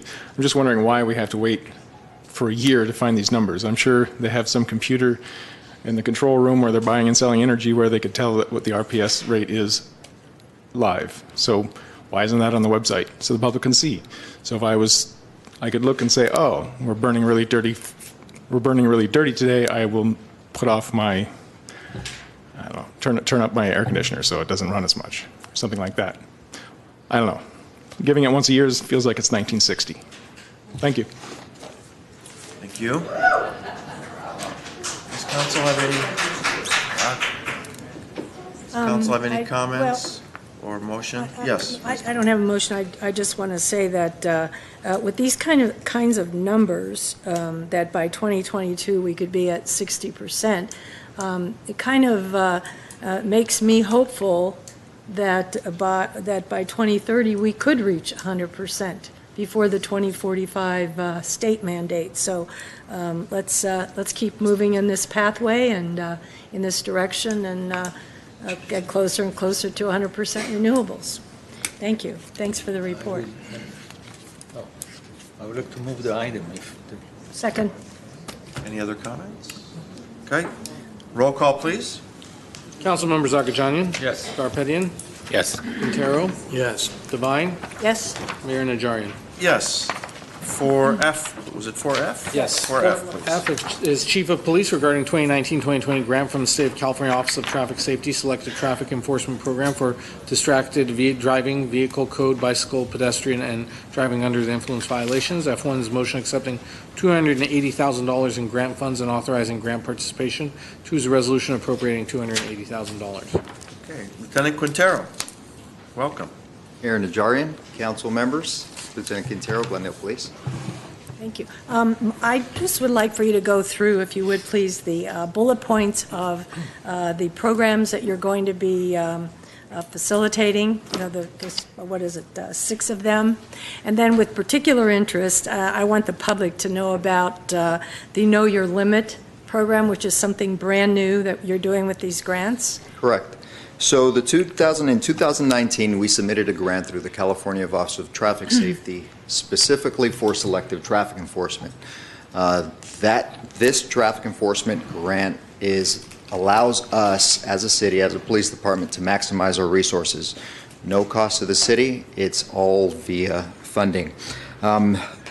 OTS gave us approximately $280,000. That encompasses 38 operations. 38 operations specifically for traffic enforcement. So the bullet points that you mentioned, 4 of those are going to be for DUI driver's license checkpoints, 18 for DUI saturations, 10 for traffic enforcement, 2 for distracted driving, 3 for bicycle pedestrian operations, 1 for motorcycle safety, and then we'll have 4 traffic safety education awareness specifically with our community educational campaigns for our community 65 and over, and then 3 are the Know Your Limit. So Know Your Limit is something that we're doing for the first time. Normally you've seen it, maybe someone has seen it in Orange County, and it's an educational awareness campaign, a way for us to interact and engage with the community in highlighting the dangers of driving while drunk. And these days it's not just alcohol, it's marijuana, it's illicit drugs, it's prescription drugs, it's a variety of things. So it allows us to also engage with our local business partners, ABC establishments, potentially the DGA, and us going to a local establishment and using it as an educational component where we engage with someone and see if they actually know their limit. That's in essence what it is. Do you know your limit if you've been drinking what you believe that you're at, the legal limit being .08? That is the police department, police officers actually going into bars or taverns and educating, talking to those that are there imbibing and saying, do you know your limits? You know, how much have you had, and et cetera, correct? Correct. And the whole purpose being, like I said before, educational, right? It's also a partnership. Some of the things that we were discussing, we're partnering with Uber or Lyft. We've reached out to Uber and Lyft as far as offering incentives for participating in this. It's completely optional, so Uber, Lyft theoretically would say, here's a 50% coupon on your ride home, again, encouraging, promoting safety. Excellent. And I would have one request. Yes, ma'am. I would have one request, that on the item, the 10 traffic enforcement operations, including but not limited to, probably that means speeding, stop sign violations, et cetera? Correct. So the 10 are specifically for what's defined as primary collision factors. Primary collision factors meaning those typically cause accidents, red lights, stop signs, turning violations, and so forth, speeding. I would like to request that you do at least one, and maybe more than one, in the Chevy Chase Canyon. We're always up there. I We know. really are. We promise. Okay, We're all up right. there. Just promise. Yes, and ma'am. pledge. All right. Yes, ma'am. Thank you very much. Welcome. I'll move the item. Second. Roll call, please. Council members Agajanian, Yes. Gharpetian, Yes. Quintero, Yes. Devine, Yes. Mayor Najarian. Yes. Next item, please. Next item is city council and staff comments. I'll start from my right. Ms. Devine? Okay. First, I have a request or a question, I guess, for our city manager, and this concerns the East-West Community Plan. And I'd like to know the plans for outreach so that the community, the residents, will be engaged and have the opportunity to have their questions answered and their opinions made while we're doing the East-West Community Plan. Yes, Mr. Mayor, members of the City Council, Councilmember Devine, absolutely, as we go through the different areas of the city by way of North Glendale and then the South Glendale Community Plan and now the East-West, the community engagement piece is imperative, as you know, and that is going to be part of the entire process before any decisions are made and as the formulations of the decisions that ultimately come to the City Council for approval. So the community will be involved at different intervals based on where we are with the public outreach piece. Okay. Any idea how many there will be? Is there a number yet decided upon? We are still working on the scope of work for this. We're anticipating a minimum of between 6 and 8 for the West Glendale Sustainable Land Use and Transportation portion of this project. All right, very good, very good. Second, I want to congratulate or give kudos to Glendale Beautiful. They hosted a Music on the Porch event a week ago, I believe it was. It was a worldwide event, so it was on YouTube, and I was happily surprised to hear Matt Doyle. He was here earlier, but his brother was there playing the Irish harp, and it was quite enjoyable. So it was a really great event. It was something different for Glendale Beautiful, and I hope that they will do that one again. And lastly, finally, I attended the American University of Armenia Gala Saturday night and was introduced to this wonderful school in Armenia, and it's not unlike our UC schools. As a matter of fact, they have professors from Berkeley, from UCLA, from Santa Cruz, from all over coming to Armenia to teach at this university. They teach in English, and the students are offered class degrees, professional degrees in STEM professions, science, technology, engineering, and math, and many other vocations. There's also an emphasis on values, on ethics, ideals. They have a women's empowerment program. This particular gala was for to raise funds for scholarships for their veterans. It's a nonprofit university funded by donations from mostly the Armenian community here in the United States, and I have to say that they are doing a fantastic job. And these young people are educated in professions and careers and in programs, and they remain in Armenia to live and to work. And interestingly enough, the kind of motto of the university, the goal of the school, is not only to educate their students, but to strengthen their country. And I think that's really a very commendable motto, and they are doing exactly that. So it was quite an honor and a revelation to witness this university and the people that are donating to it, and those who are teaching and administrating it. So good luck to all of them. Thank you, Mr. Mayor. Ms. Regajanian, any comments? We'll wait until others. Mr. Quintero? Mr. Gharpetian? Yes, thank you, Mr. Mayor. Very eventful week as usual. So many events to go to. Contract Cities Association. We had the meeting in La Cañada this month. They changed cities every month. It was great because it was close by. SCAG meeting was on Thursday, which I attended. I also attended Montrose Shopping Park Association's meeting to talk to them about the issues up in North Glendale and try to coordinate with them on the issues that can be solved. Friday night, Elks Lodge had their fundraising on the dictionary drive they have. For the last 25 or 6 years, they've been collecting funds and purchasing dictionaries for third graders for our school district, which is a great event. And I got to tell you, they can dance. It's not just fundraising. They can dance.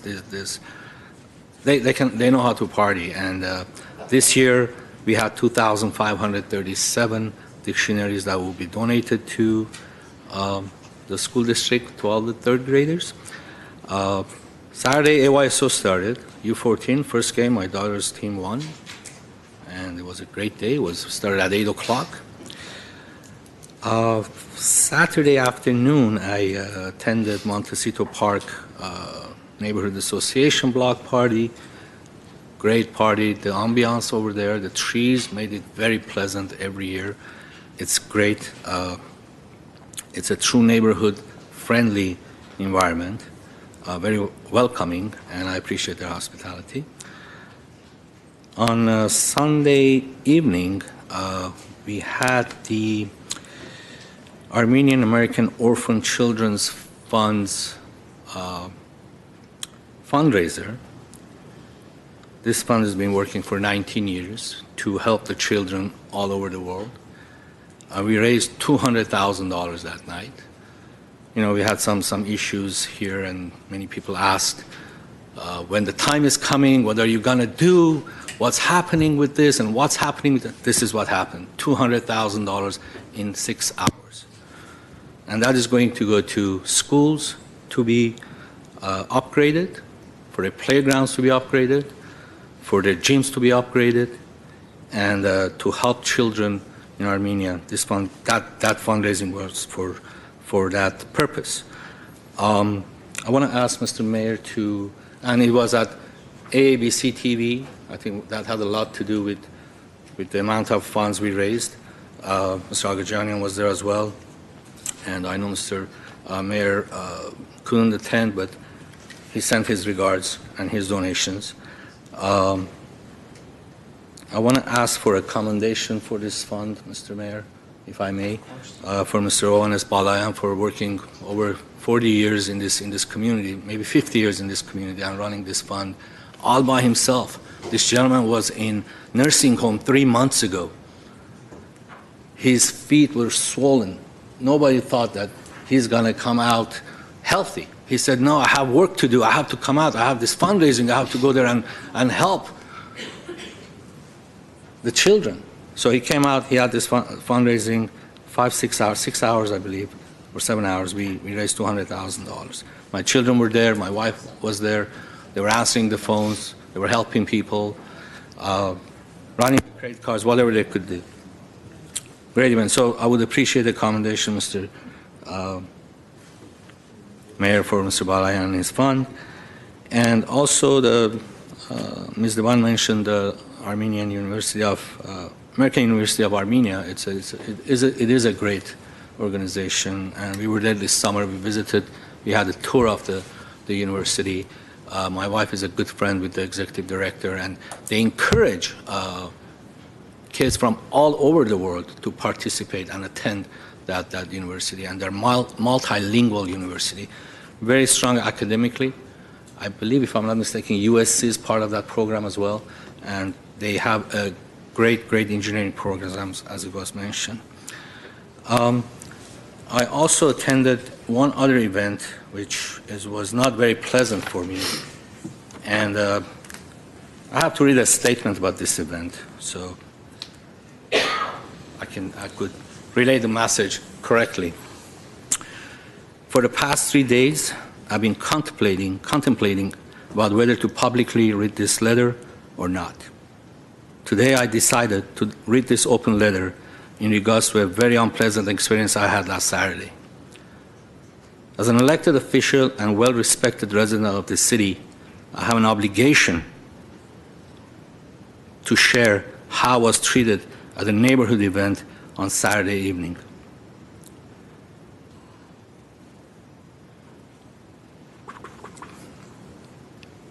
What I'm just about to share is not a reflection of all the members of the specific association. It is specifically towards the individuals who took it upon themselves to act in such a manner which was disrespectful, discriminatory, threatening, and intimidating. On Saturday, September 7th, I attended the Royal Canyon Homeowners Association's 50th anniversary social event, summer social event, to support the HOA and hopefully see some of my friends who live in that neighborhood. I do that with every homeowners groups. As I mentioned, I went to Montecito Park's block party as well. I had several events listed on my council calendar, and this was one of them. The event was held at the home of one of the members of the Royal Canyon Homeowners Association. When I walked in, I was greeted by two of the members. I introduced myself, and one of them, I'm not going to name anyone today. He's a good friend, great gentleman. He recognized me. They said that there was a $50 entrance fee for dinner. I informed them that I would not be staying for dinner, but I would gladly pay the fee to support the HOA. They accepted my payment, and I obtained a receipt, because that's what I do in every event I go to. Shortly after my arrival, I was having a conversation with two gentlemen, one of whom was recently retired from the gas company. And we were talking, our discussion was regarding the recent power outages, what we discussed here tonight. A few short minutes into our conversation, a man approached me with a very hostile attitude and tone, telling me that I am not welcome there and I have to leave. He used the term members only event, and I was not a member. He even accused me of talking politics. At first, I thought that he was playing a joke on me, but then I realized that he was very serious. I politely told him that I'm a council member, and this event was put on my calendar. I also politely told him that I paid the $50 entrance fee, and I'm just here to say hi to our neighbors, and I do not appreciate his aggressive, hostile attitude towards me in front of the guests. He became more irritated and started raising his voice and said that he doesn't care, and I'm not one of them, and had to leave. At this point, I felt sick to my stomach, where I felt verbally abused, assaulted, disrespected, and I was getting concerned about my safety. And I asked him to walk away. I asked him, "Are you the homeowner?" He said, "No." I said, "Then walk away." At that time, a lady who had the same last name as this man asked him to step aside. She confirmed what he was saying, that they did not invite council members, and they made a mistake selling me a ticket. She also added that council member Paula DeWine was there earlier and presented a commendation. Clearly, I got the message that they didn't need any other council member there because Paula DeWine had already done the presentation. Later, I found out that that lady was the president of the association. The two gentlemen who I was speaking to in the beginning felt really bad and offered to reimburse me for the ticket money. I refused to accept the reimbursement and told them that the HOA can keep it. After all, I was there to support the HOA. I started making my way towards the exit, feeling extremely offended and discriminated against. On my way out, I saw Mayor Najarian and his wife walking in. I assumed that from the look on my face, they quickly realized that something was not right. I briefly explained to them what happened and left the premises. I can't speak on behalf of Mayor Najarian as how he was treated by these individuals, and I leave that up to him to share his experience publicly if he chooses to. 3 days have been passed from this very unpleasant and hostile interaction, but I'm still not able to wrap my head around it. No one deserves to be treated the way I was treated at that event. I replayed the conversation and the scenes in my head a million times, and I came to the conclusion that this was planned. It was not a coincidence. It was all pre-planned and politically motivated. The fact that Mayor Najarian was not asked to present the commendation, which is the protocol, makes me believe that this was also racially motivated. Later that day, I saw pictures being posted on Facebook from the same event depicting the same hostile HOA members with one of my colleagues with completely different and welcoming attitude. The way I, as a council member, and possibly Mayor Najarian were treated so differently that day, it raises questions as who else was behind all this. As an elected official, I felt so unsafe, uncomfortable, and unwelcoming at their members-only setting. I can't imagine how other members of the community who are not members of this association are being treated by their individuals. I'm very disappointed. Every time we go to events, we just show up to show good faith, to represent the city, to get to know more neighbors, to be neighborly. And by this individual who was not a small guy, the way the threatening way that he was talking to me, I'm disgusted. In closing, Mr. Mayor, I don't know if we need to do a resolution. Racial and social injustice has no place in the city of Glendale.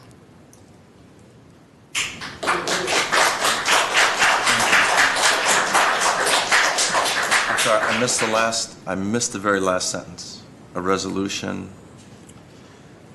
We'll talk about it later. I don't think, again, I'm not for many of the, I was at a meeting with I forgot to mention Glendale Environmental Coalition. I met with their board as well last Saturday, and we talked about resolutions, and that feel-good resolutions do not help any of us.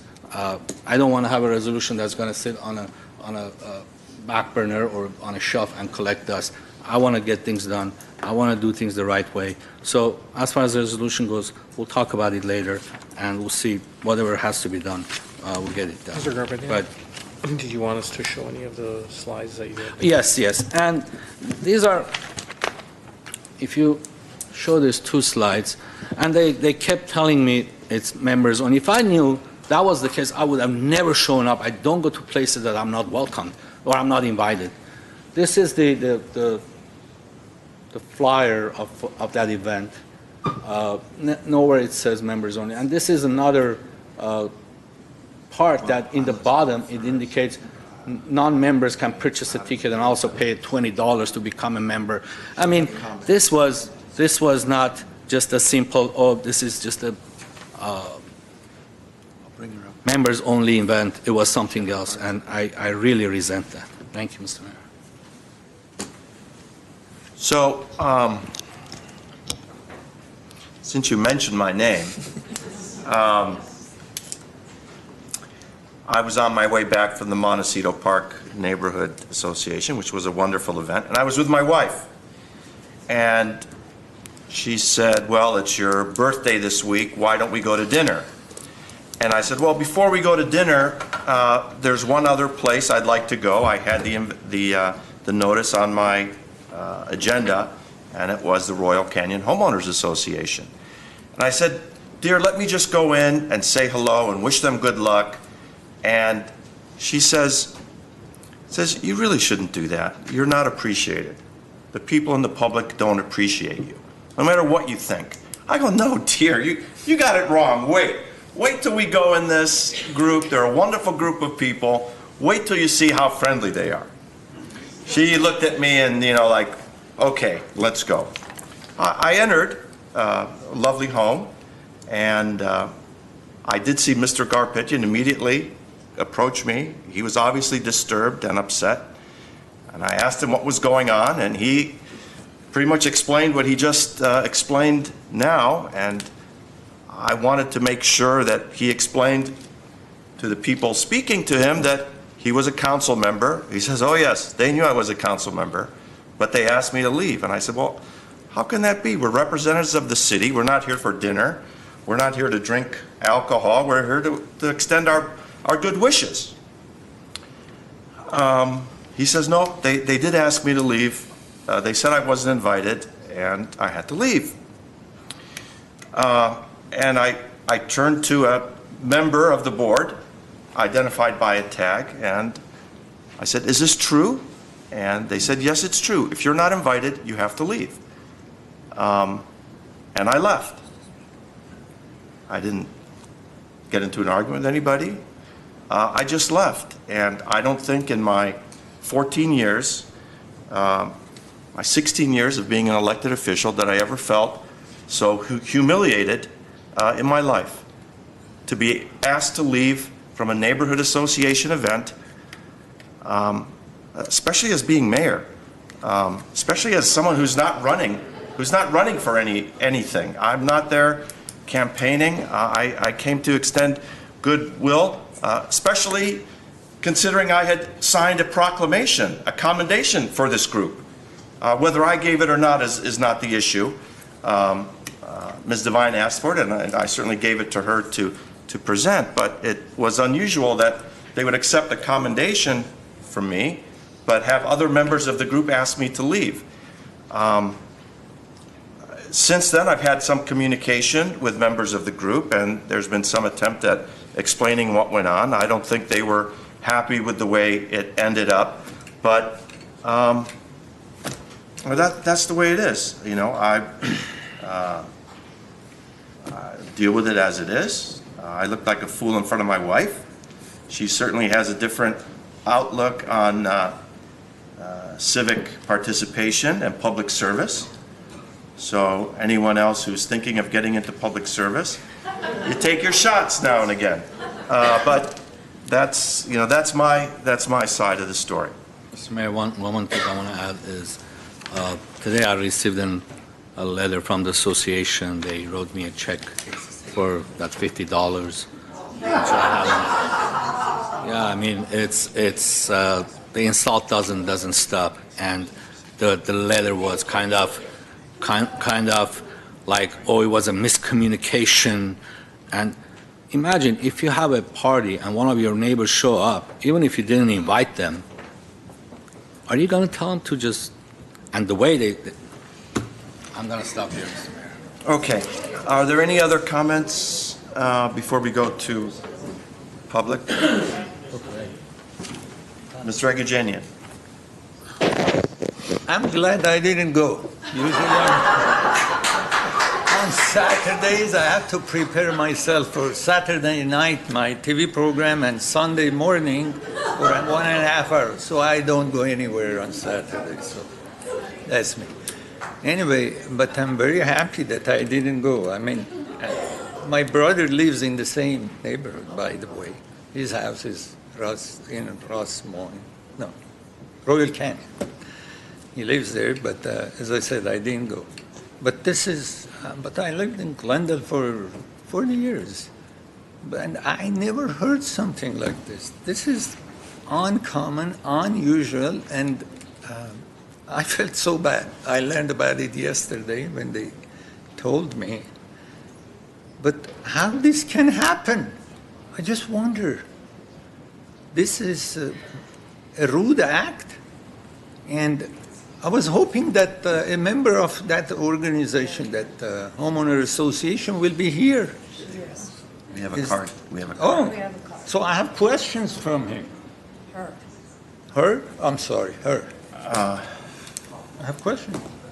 Well, I'm not sure we can do that, Mr. Yeah, City it's not Attorney. on the agenda for a full-blown discussion, but obviously if somebody submitted a card to speak during public comments, free to do so. So and I then will if there's call that. follow-up question here or I there. will call Beth Volpe immediately after council comments are concluded. So I can't ask the question, I have to wait until she comes? That's my suggestion, yes. Yeah. Okay, however, I feel so uncomfortable. As I said, I've been here for a long time, living in Glendale for a long time. And I associated with lots of people because I don't want to say what I have done in my life, but I have to. I've been member of Armenian Society of Los Angeles, Engineers and Science of America. I've been president. And this is unheard of. I can't imagine how this can happen. I mean, it's beyond me. What I want to say, I was a member of Armenian Society of Los Angeles, which is in Glendale, one of the major associations in Glendale, which I've been the chairman for years, and now I'm chairman now. Can we have it quiet, please? I mean, I was in charge, and we were trying to ask council members to come to our events. Hardly anybody would come. We were begging, and hardly anybody would come. Things change, of course. Now, all the council members, they want to go here and there, but however, and we were, as I said, we were begging them to come. They would not come. Here, a council member goes to thank them or appreciate them for the gathering. They're together, they're representing an association, and you kick them out. I mean, how this can happen in this city or anywhere else? People, they invite others, somebody walks, to your house. If you know them, I'm not talking about a stranger walks to your house or to your association. We have as I said, I'm chairman of Armenian Society of Los Angeles. Anybody comes in, personally myself, I welcome them. This is beyond, of course, maybe, I don't know, I'm sorry to say it, somebody comes who shouldn't be there or before created problems for that organization. Obviously, that person is not welcome. But any stranger comes in and you feel that these are people who came to say hello or to see what's in this organization or what's going on with this association. I thought everybody welcomed them. They want to see if they live in that neighborhood. If they want to see, they want to become a member or to become friend with them. How you can kick the person out, and let alone on top of it a city council member who comes in and they ask for money. So I feel so comfortable and happy that I'm so busy on Saturday I didn't come, because I don't know if I could accept this kind of behavior. And I feel, I say sorry, Mr. Gharpetian, to go through all this hassle, and hopefully we'll hear from representative of this association, an association which my brother lives in that area, of course. So I can't believe that I came to that neighborhood so many times. He bought his property in 1984. So you can tell he has been for such a long time. And as I said, I feel so bad. Next time when I want to go there, I may not go. I ask him to come to my house because I feel I'd be threatened in there. Thank you. Mr. Quintero. I'll make my comment after the spokesman has her say. Well, did you hear that I'll be able to suggestion? make a comment. Maybe he's going to make a comment after it's appropriate. Okay, so we'll move on to the next item, please, on the agenda. Next item is the portion. I'm sorry, I thought she Oh, was it's coming. community announcements. So she'll be, Next portion is the community event announcements as well as the oral 3 minutes. communications. Let are me reserved just for 3 say, then, minutes. let me just quickly say, so I served 3 terms in the past, actually 3.5 terms since I held over for another 2 years to fill someone else's terms, and now I'm back again. I can't tell you how many homeowner association meetings I've gone to throughout the years, even before I got on the council. Association meetings as well as business associations, etc. And no matter who comes through the door, unless there's a decision to be made in terms of policy or whatever it is, if there's a development in the neighborhood or some reason that you don't want elected officials there or people outside the group to be there, it's unheard of. This was a social event. I received the invitation myself and was planning on going. Something else, actually, I had something else. I had a granddaughter to take care of that was way more important. And so I decided not to go.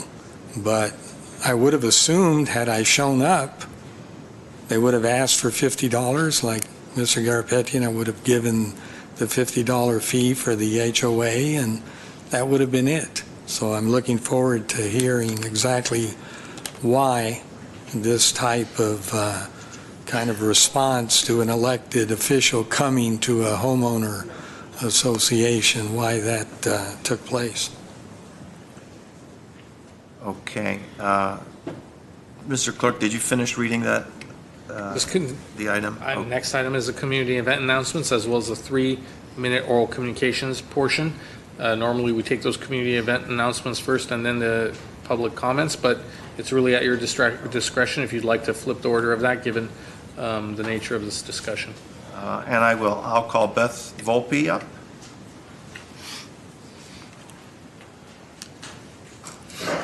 Good evening. My name is Beth Volpe, and I am the president of the Royal Canyon Property Owners Association. Come on, folks. I'd like the opportunity to explain what happened that evening. There are always 2 sides to every story. This was our summer social. We do, as an association, and we have been an association for 50 years, we invite our city council and appreciate our city council coming to all of our events. We have a National Night Out event. For the past many, many years, we have been hosting, every other year, we host the city's candidates forum, which is something that we pay for and host. So we give you that opportunity to meet our neighbors. The summer social is the one event a year that is strictly a social. We had printed invitations. These invitations are mailed to our members. Never is there any business discussed. Never are there any politics discussed. It's just a very simple party at a neighbor's home, a private party at a neighbor's home. We did know that we were going to be receiving the commendation from Councilmember Devine. She is also a member of our association. She also lives in our neighborhood, so we were very happy to hear that she would be making this presentation as a member. This event, the Summer Social, is the one event that is member only. It is so that our members have that opportunity to get together and just enjoy each other. We were thrilled to receive the commendation. Thank you. We're honored for that.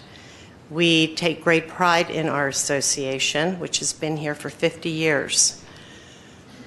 There was a miscommunication somewhere on our end, on the city end. We did not know this was on your calendar. We had no way of knowing this was on your calendar. We knew that we had sent private invitations to our members only and did not expect city council at this particular event. At any other event, absolutely, but for this event where it's limited seating, a sit-down dinner, reservations are made, and RSVPs are accounted for. There was a definite miscommunication on our end. At our check-in table, our 2 volunteers were made aware that we could not take any more people into this event. We did not have the seating for them. We did not have the food for them, basically. And not even if a member at that point came in to sign up, it would not have happened. I don't know why you were sold a ticket, and I apologize for that. You should not have been sold a ticket. And I'm very sorry about that. And they should have called me immediately, and I would have gone down and I would have had the conversation with you. That didn't happen. Personally, and I apologize for this, but I did not know who you were by just looking at you. I'm new as the president. I've been on the board for 6 years. My gig is National Night Out, and that's where my focus has been for the past 8 years. Now that I'm president, I'm getting more involved with our neighbors and getting certainly more involved with you all. When I saw Council Member Gharpetian at the event, I didn't recognize you at all, and I knew you were talking to some people. I had several people come up to me and tell me that, you know, there was a council person here. This was not supposed to be in any form a political event or an event for a candidate. We had 2 candidates that morning try to get into the event, which we stopped because we didn't want that. This was just a friendly event. This is at somebody's home. He's opening his home to us, and we were able to stop that. But we just wanted to keep it quiet and simple. And so I got involved with this when I approached you because I had a number of people come up to me and tell me I needed to do something about this, that this was not what they intended. They did not want this type of an event. It changed the dynamic of the event suddenly. There were not a lot of people there. This was at the beginning of the event. And we had not sat down for dinner. Regardless, I did try and explain that this, just what I told you, this is just a neighbor's home and a private event, invitation only. He did tell me that this was on his calendar. I had no idea. I do understand that if it's on the calendar, you're supposed to RSVP or decline, and we never received an RSVP. I had no way of knowing any council person was interested in coming. If I would have known that, I would have made provisions for any one of you to come. But I did not know that. I was not prepared for it. And I did offer to reimburse him. I told him the situation that we were having, and that, or he could stay for dinner. I also invited him to stay for dinner. I told you that you could stay for dinner. You're welcome to do that, that this was our mistake in even accepting your $50. But that didn't happen, and it got a little heated, and but on both sides. It wasn't just Royal Canyon, and I can't accept that. I'm sorry, but it was a little heated. I do have a board member with me here tonight that was in that conversation. Brad Nelson is one of our board members. And we mean no harm. I mean, certainly you must know this organization from years past. Being 50 years old, we have always welcomed City Council. But this particular conversation was not good. Our members were making some comments and complaining, and it's the last thing I wanted to do is have to approach you. Trust me. And he did leave and started to walk out. One of our board members went with him. At the same time, I saw the mayor walk in. I was not near where you were. I was on another side. And I started walking over. I wanted to thank you for the commendation. And something happened down there, which I later found out because we had other board members down there in that area that gave us more information about what was going on. And you were gone, and I wasn't able to say anything to you, which is why I sent you an email the next day immediately, and that is why I sent you a letter trying to explain this situation to you as well as your reimbursement check. It wouldn't have been proper for us to keep a check. That's basically what happened. We never mean ill will. We work with our community at every level, and I did. In fact, I I even spoke and told you what the type of events we do, and I told you, I hope you will be with us at our City Council Candidates Forum on February 8th, and you told me you would not be there.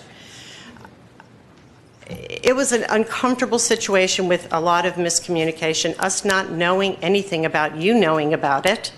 He did tell me that, yes, I got an invitation. I have an invitation, but that wasn't possible. We knew it wasn't possible.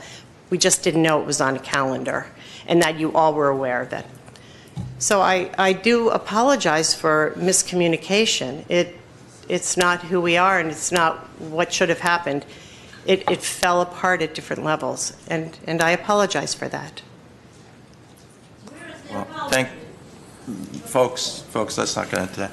Ms. Volpe, you could understand, though, when it's being posted on your website with the address of the location, with a box for members and non-members, that the impression could be understood from our staff, and we've told our staff, if there's anything of importance in the city, let us know about it. We want to support those groups. And that's how it got on all of our calendars and our agendas. So it's not like we were trying to infiltrate or to, be the skunk of the garden party. Speaking for myself, I just wanted to say hello. I was hoping to congratulate you, your members, and I was going to be gone in about 5 minutes. I was only there about 2 minutes, though. No, I understand that. Trust me, I tried to find you, so I know that you were not there very long. This brings up something that we will discuss at our next board meeting, which is just making sure that our lines of communication with the city are open. That you have a point that if it says non-members, we mean that for our neighborhood is what we mean. We're trying to get new members, so we hope that we entice them. But it's a public website, so you're right. It could be misinterpreted, and I accept that. But I would certainly hope that there are no ill feelings. There was embarrassment all around. It was embarrassing for us. It's still embarrassing for us. I've spent 3 days on this. I was here at City Hall yesterday hoping to meet with you and to provide you with the letter and the reimbursement. But I don't know what else I can say to you other than I'm sorry. We knew, like I said, we knew Councilmember Devine was going to be there because she's our member. And being a member-only event, it just took us by surprise, too. Okay, thank you. Shall we move on? Well, let's stick to our city attorney's guidelines and be brief, and we'll continue. Man, I was insulted all over the place. I can't be brief or I can be long. I'm telling you, I'm so glad that you came here today and cleared the air, because now we see the level of arrogance that everything she talked about everything except the fact that a gentleman who had the same last name as hers, he approached me.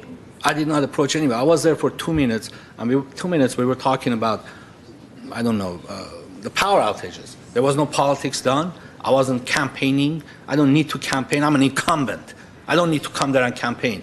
This was a direct insult on me, direct verbal assault on me. She talked about everything except what that not even a gentleman, that guy did. This is not an apology. We're apologizing for miscommunication. We're apologizing for taking your money. Are you serious? A council member shows up to a meeting for 10, 15 minutes. This is what you do to them? This is how you treat them? We are duly elected by the residents of this city. You have no right to do that. That's very rude. And that's what raises the red flag, that there was somebody else behind it, that this was planned, and also this had a lot of different reasons, especially the racial reason. And I'm going to keep repeating that because that's what happened. I didn't approach anybody. I didn't cause any trouble. She's painting this picture that maybe there was two sides. To what story? I was talking to these two gentlemen, and this guy approached me, and I don't know, maybe he was kind of drunk too. And he said, you're not one of us, you have to leave. And that's the way, there is a way. Sure, if there's an event, it's all, all inclusive, all exclusive, and you want someone to leave, you can approach them nicely and take them aside and say, look, I'm sorry, this is what it is. Stay another 5 minutes, 10 minutes, 15 minutes, and we're asking you nicely to leave. Not to approach them like a thug and say, you're not one of us, you're not welcome here, you're not a member, you gotta go, you're talking politics, I know who you are. And he knew who I was. He knew who I was. So let's not pretend that this was just a misunderstanding and miscommunication. Thank you, Mr. Mayor. Next speaker is Greg Astorian.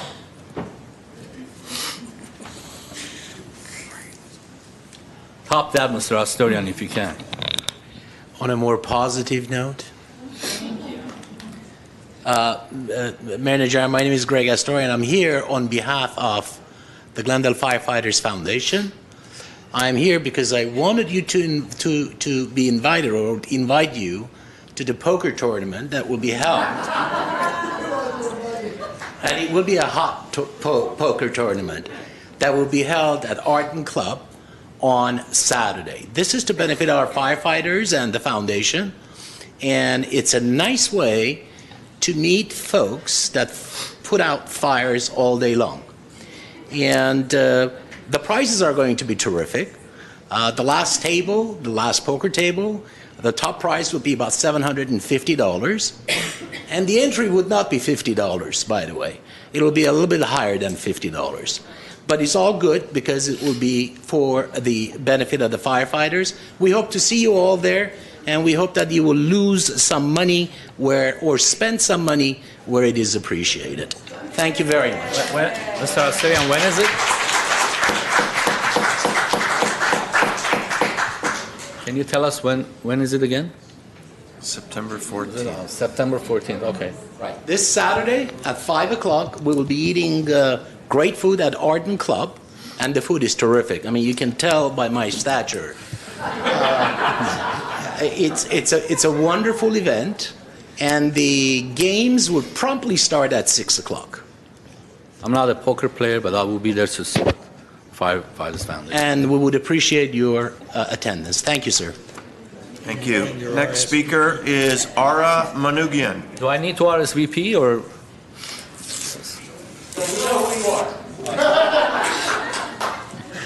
That's a good one. I don't know how to top that. I'm not here to insult anybody, and I am shocked by what happened. Good evening. Wait, let me start here. Where is it? Okay, because I wrote this one out so I can send it to you because it's kind of technical.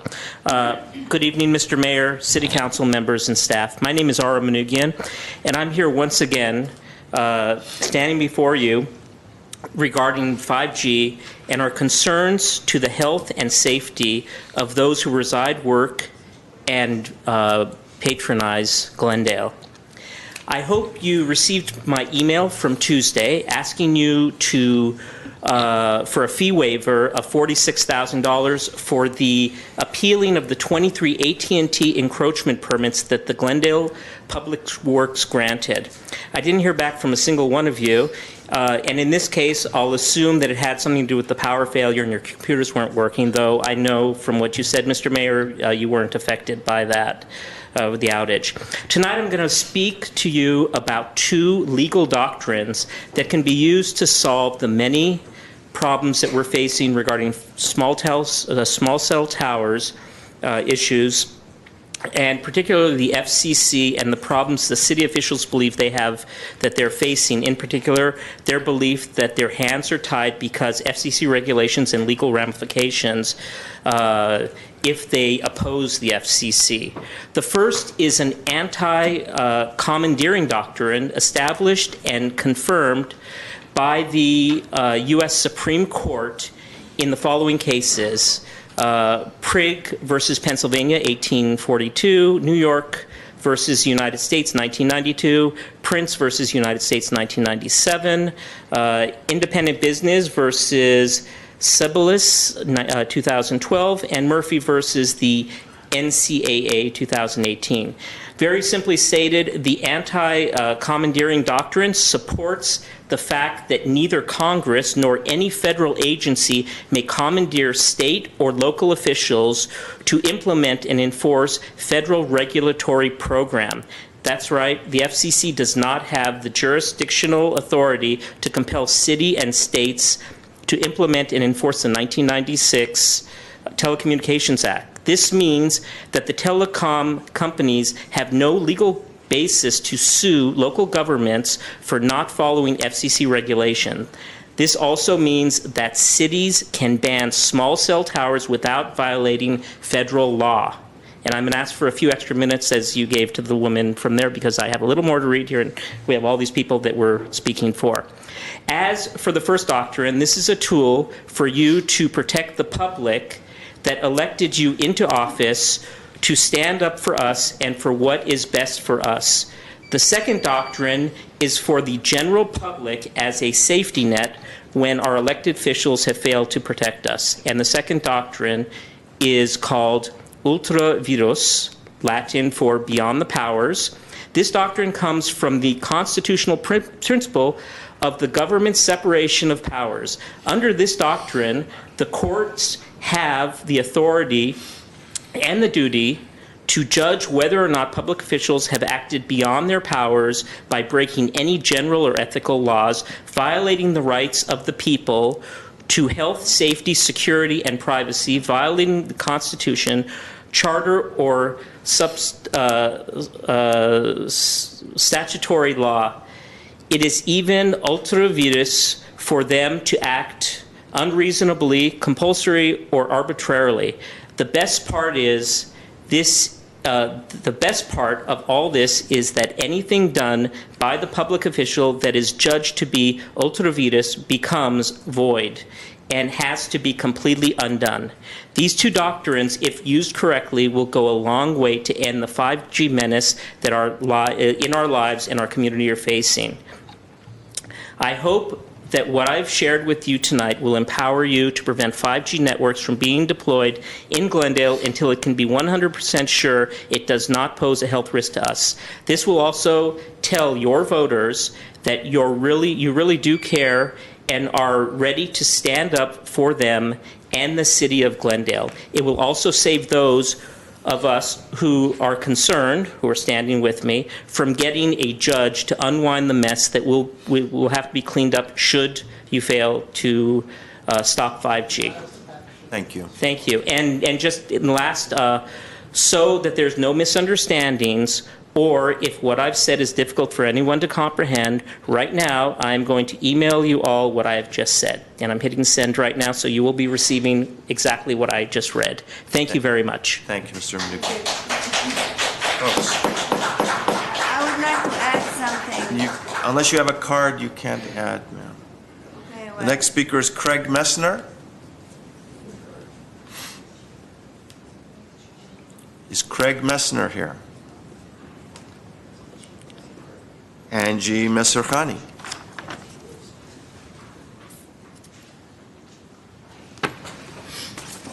Mr. Mayor, as Ms. Messerkhani makes her way to the podium, this is actually an announcement about upcoming elections. Ms. Messerkhani is part of our city staff and works in the city clerk's office. We just figured that we would save this for the conclusion of all the comments in order to have everyone's attention. And completely shifting gears.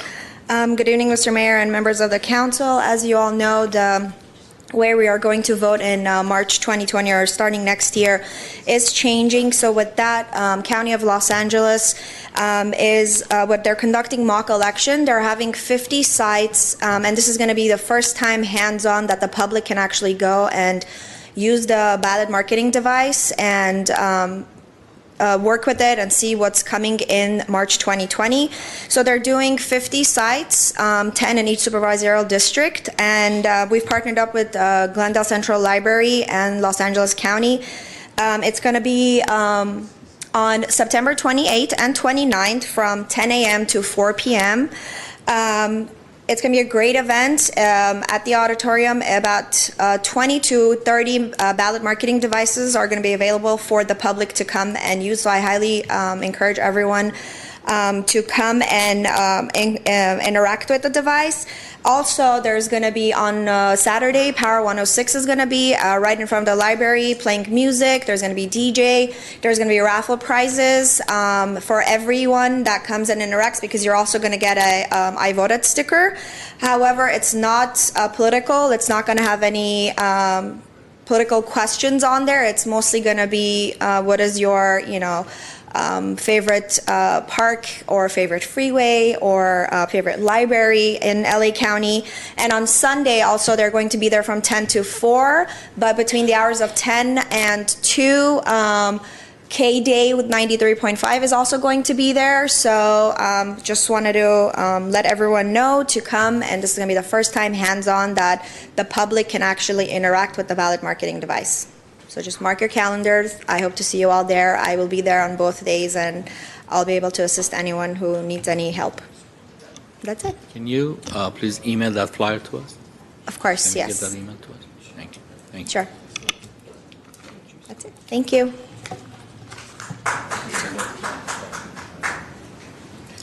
Okay, we have a last-minute card submitted. I'm being a little lax with the rules today, so I'm going to take it now. Irene Vajabedian.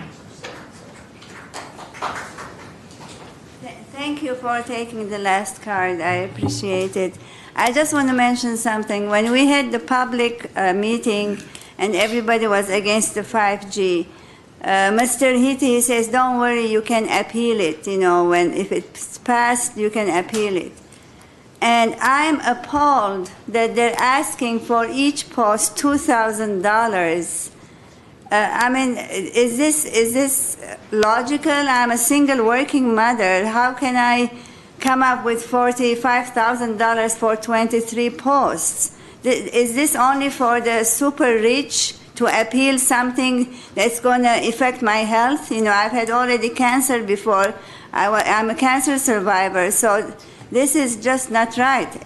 The appeal should be waived, and it should be affordable for everybody. This is not right to be asking that much money. Thank you so much. Thank you.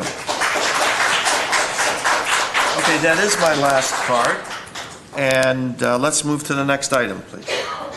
Next item is action items. 8A is Director of Community Services and Parks regarding placement of a bench with a plaque at Deukmejian Wilderness Park in memory of former City of Glendale employee Mark Sturdivant.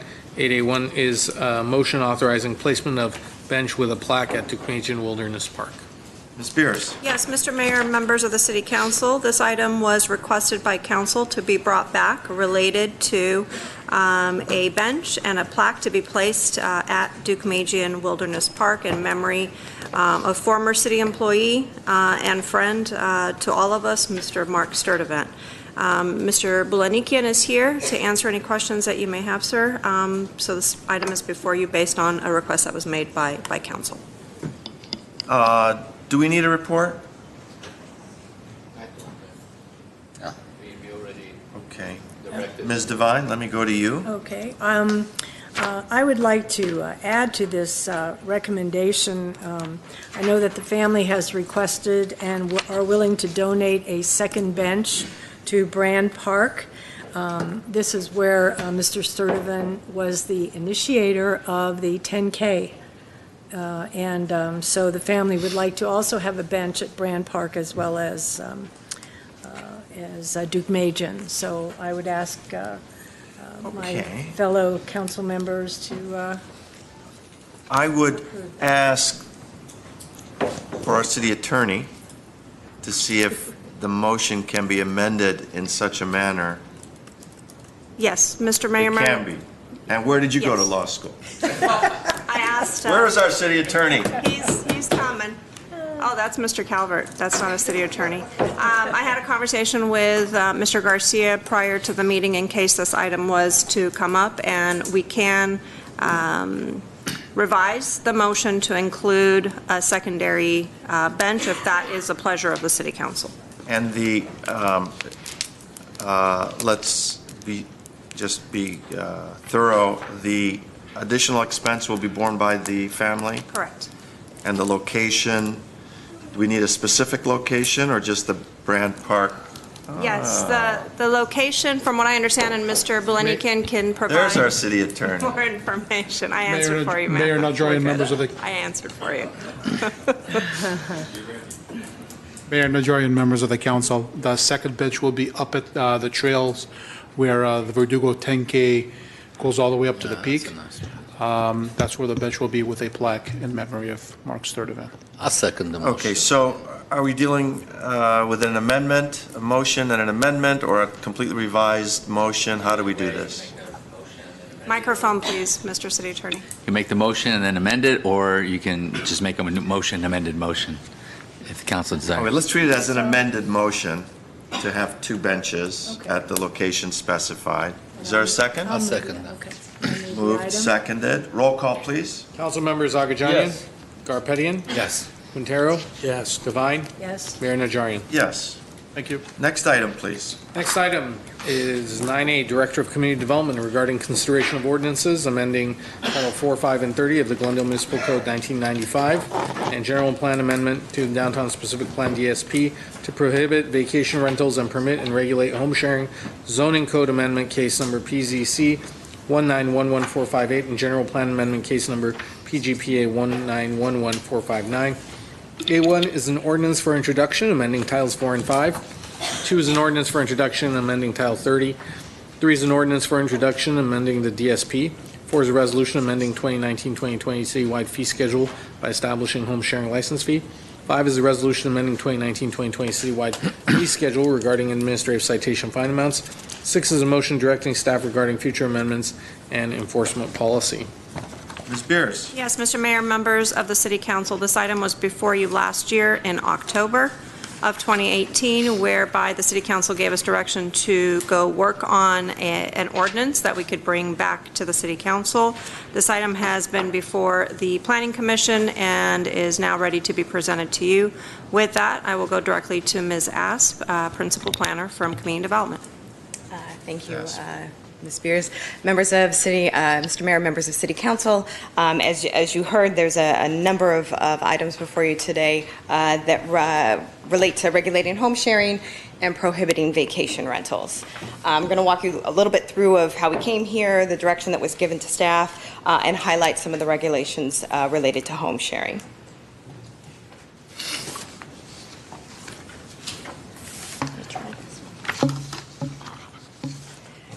So a little bit of background, as the sharing economy continues to evolve and platforms for short-term rentals, things like Airbnb, VRBO, continue to change, it became very clear to us that short-term rentals as a land use were not specifically regulated by the zoning code. So in December of 2016, Council discussed short-term rentals and asked staff to return with further information. Fast forward to October 2018, staff returned to council with updates on litigation as well as what some other cities locally are doing, and council initiated code amendments. Those that direction had 5 basic points. The first was to ban vacation rentals citywide, allow home sharing but with a cap on the total number of days per year. Next was to establish a registration process and a licensing procedure for home sharing that would allow the collection of transit occupancy taxes, or TOT, and then also establish appropriate remedies and penalties for violations. So staff took this direction and are back before you tonight with a proposal for home sharing. I'm going to highlight some of the key components of home sharing and as well as go over just where some of these regulations live in the different sections of the municipal code. So what is home sharing? Home sharing means an accessory use of a dwelling for short-term rental. That means 30 days or less. Home sharing is allowed in dwelling units when a host lives on site during the stay. What is a host? A host is a resident of the dwelling. This could mean it's the property owner. It could also mean that it's a renter, is a long-term resident of that unit. and lives on site means present in the dwelling while engaged in daily living activities. The proposal included before you tonight is to limit home sharing to 180 cumulative days within a calendar year of a home sharing license. That was at the direction of council. Staff picked 180 days as a reasonable number. That is something that was originally proposed in a neighboring city. We thought that that was reasonable, but I'm sure as you've received a lot of emails in the past few days specific to the 180 days, this is a number that is certainly flexible. Next, home sharing would be allowed in a guest house. And just as a recap of a guest house, a guest house is not considered a dwelling unit. It is not independent living facilities, it doesn't have cooking facilities, and is therefore considered part of the dwelling unit in the majority of cases as an accessory building to a single-family dwelling. So home sharing would be eligible in a guest house. A host must obtain a license. This is done annually. The proposed fee is $272, and the host must also register and pay TOT, or transit occupancy tax. Transit occupancy tax, Well, TOT.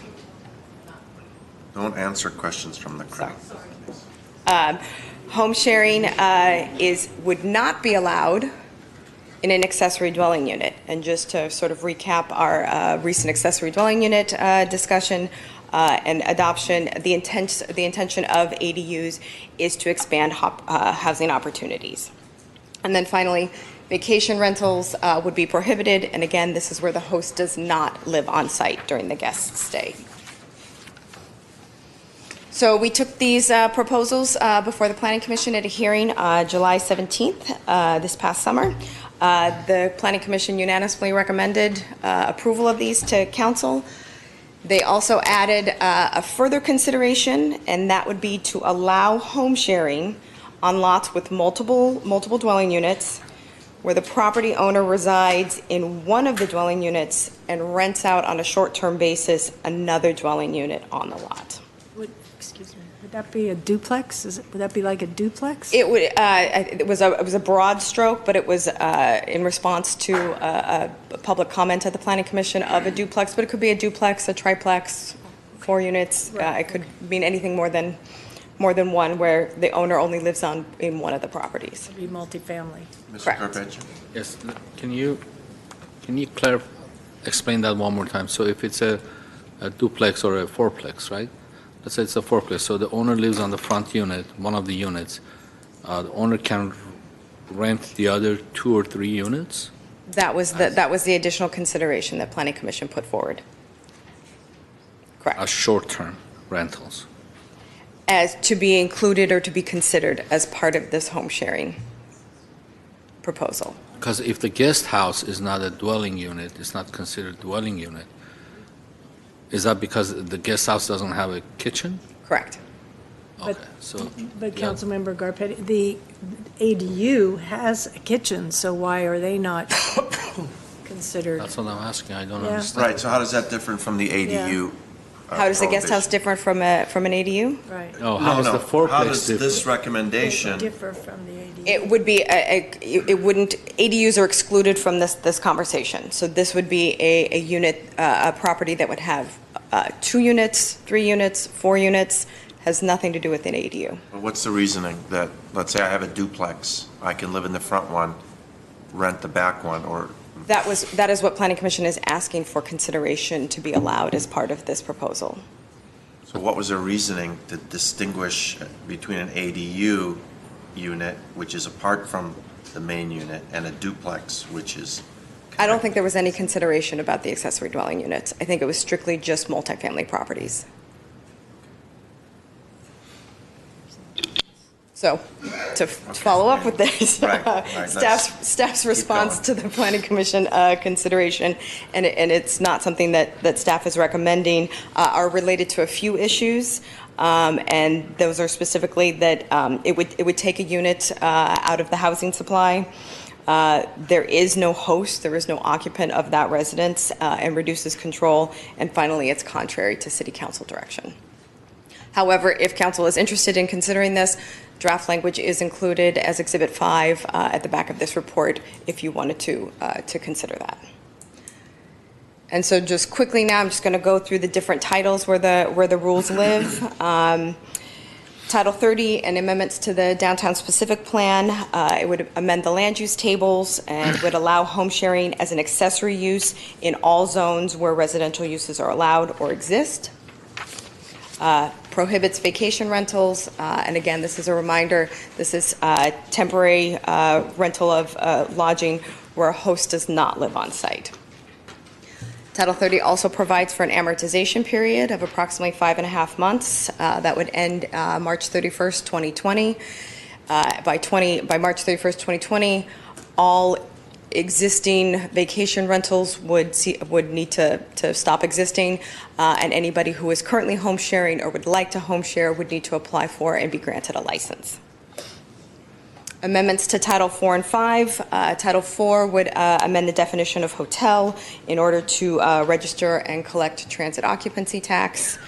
And Title 5, which is where the bulk of the home sharing rules would reside, formally defines home sharing, formally defines vacation rentals, and outlines the process for obtaining a license.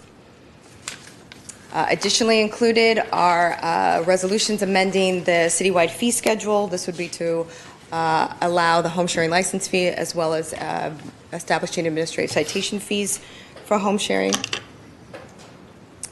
With this, staff recommends introduction of the ordinances as drafted without the Planning Commission's recommendation. Alternatively, any modifications to the ordinance or resolutions may be considered by this council. That concludes my presentation, and the team is available for questions when you're ready. Okay, any questions? Do you have cards? I do have 16 cards. Only 16? Only 16. Okay. Let's hear that. Let's start. Sean Kelly, we'll go 3 minutes each.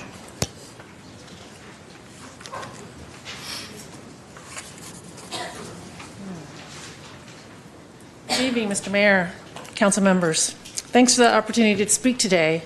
My name is Sean Kelly, and I've lived in Glendale for 60 years, and my husband Scott has lived here for 38 years. We've owned our current home, a 4-bedroom in the Locker Senate Annex, for 19 years. It's our third home in Glendale. I attended Glendale schools, as did all 3 of our children.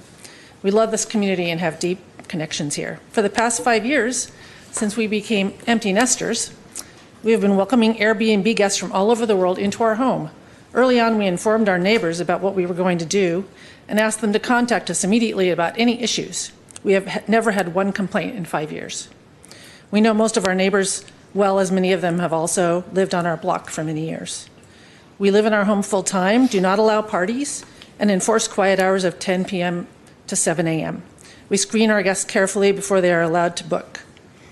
As of today, we have 394 5-star reviews. Our guests spend lots of money locally buying groceries and other goods and eating out. Montrose is a favorite spot of our guests for shopping and dining. They absolutely love it.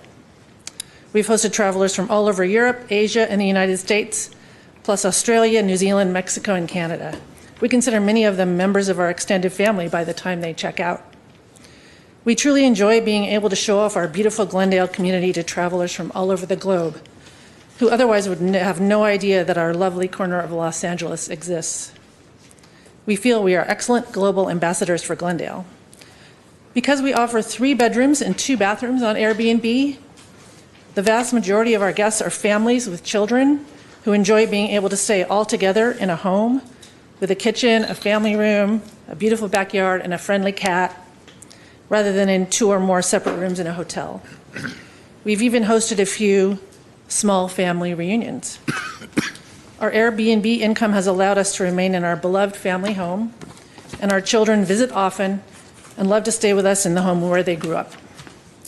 While I understand why the regulation of unhosted vacation rentals is being considered, I'm not sure why limiting hosted short-term rentals like ours is necessary. We're happy to comply with licensing and pay TOT, but if we were limited to only 180 days per year, it would impact us severely, and we would probably be considering selling and moving out of Glendale to find a more affordable place to live. We currently host about 300 nights per year. I hope that you will consider raising the limit or eliminating it altogether so that responsible hosts like us aren't made to pay the price for a few negligent property owners, which I know has been an issue. So that's all I have. Thank you very much. Thank you.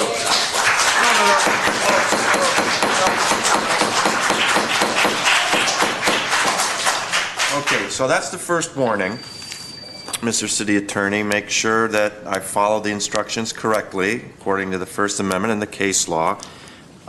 Continued outbursts, you'll probably get another second warning. Upon the third time, we're going to clear the room.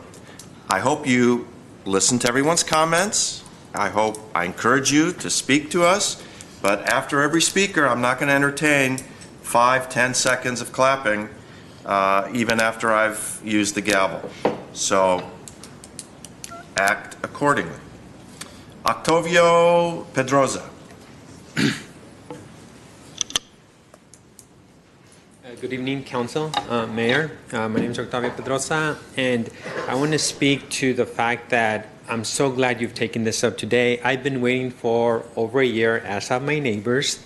You were talking about Montecito Park, beautiful, kind of peaceful and quiet neighborhood, until about over a year ago, a person bought 2 homes in the neighborhood, put them up on Airbnb, and wild parties, police, trash, you kind of name it. And so I think that this rule about having the host, live or live there throughout the stay is very helpful. I really wish you had gone further and considered a total ban, but I appreciate a reasonable compromise. And so I just want to thank you for taking this up now, and I really hope you accept the recommendation from your staff and the planning department. Thank you. Sir, do you live in the old Wagner house? Yes, I do. Okay. The address was familiar. Aradi Magnon.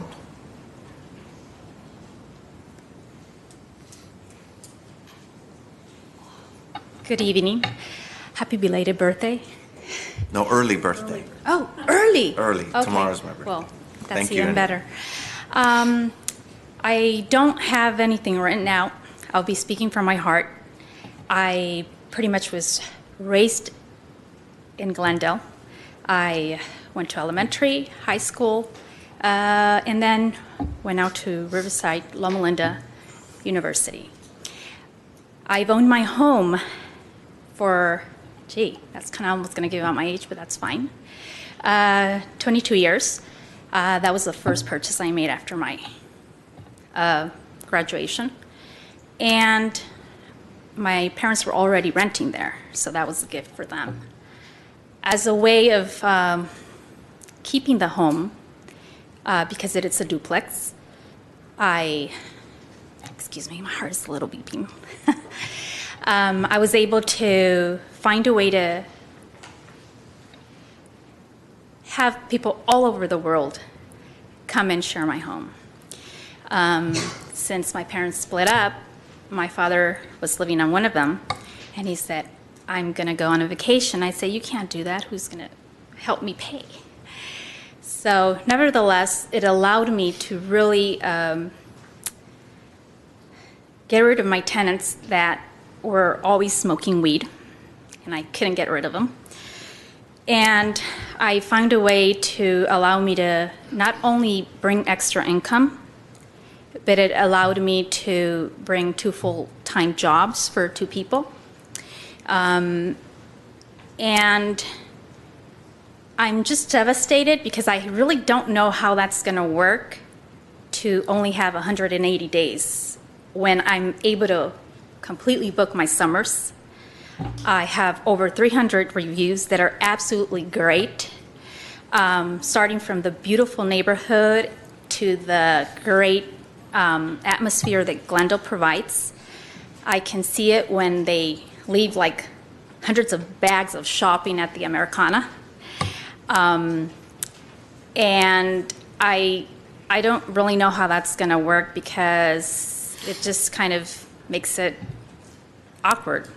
I almost want to do what everybody has else been doing, which is everybody else in the past, 15 years has been knocking on my door, wanting to buy my home for cash to turn it into a huge condominium, which I'm personally not interested in because I love the old Glendale. I now see all the buildings and the new apartments that, I don't know, maybe that has to do with the shortage, but I'm a little kind of I'm all scattered because I really don't know how that's going to work. I can only tell you all the positive things that have brought into my family, to the people that I've, brought into my home and introduced to the beautiful city. I wish I would have, I know I called myself as a responsible resident a year ago, and they kept on telling me to call the district attorney's office to see when this was going to come up again. So here we are again, and I'm hoping that there's a positive outcome out of all this, because I know that for all the Airbnb community, there's a Ms. lot Magnon, more your positive time stuff. has expired. Thank you so much. I appreciate Thank you. Mr. Gharpetian. Yes. You said that you have a duplex? Yes. Okay. And when you said your entire summer is booked, That's correct. how many, do you feel comfortable telling us how many reservations? How many people are going to come? How many times is the thing is going to change? It changes. Occupancy will change? Most of the people come for 2 to 3 days, sometimes 5 days. I do have some people that only come because of the extended time, or I think that most of the people that are coming are basically coming because it's closer to the Universal Studios, but they can stay and shop at the beautiful Glendale area. And you are in Glendale? That is correct. Okay, thank you. I have a question. Fine. So is it more financially beneficial for you to do the Airbnb than it is to rent the duplex? Absolutely. Okay, thank you. Thank you. Derek Hoff.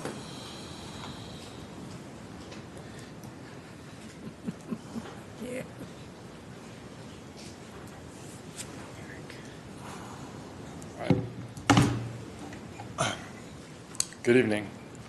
I'm sorry for the attire. I worked outside today, so it was really hot. I'm a homeowner here in Glendale, and I think this vote is very premature.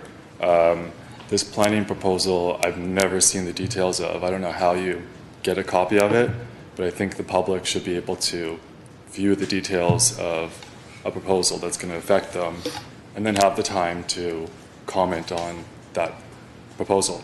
Also, businesses, other stakeholders, should also have the time to look over this proposal before it's voted, have their voice heard.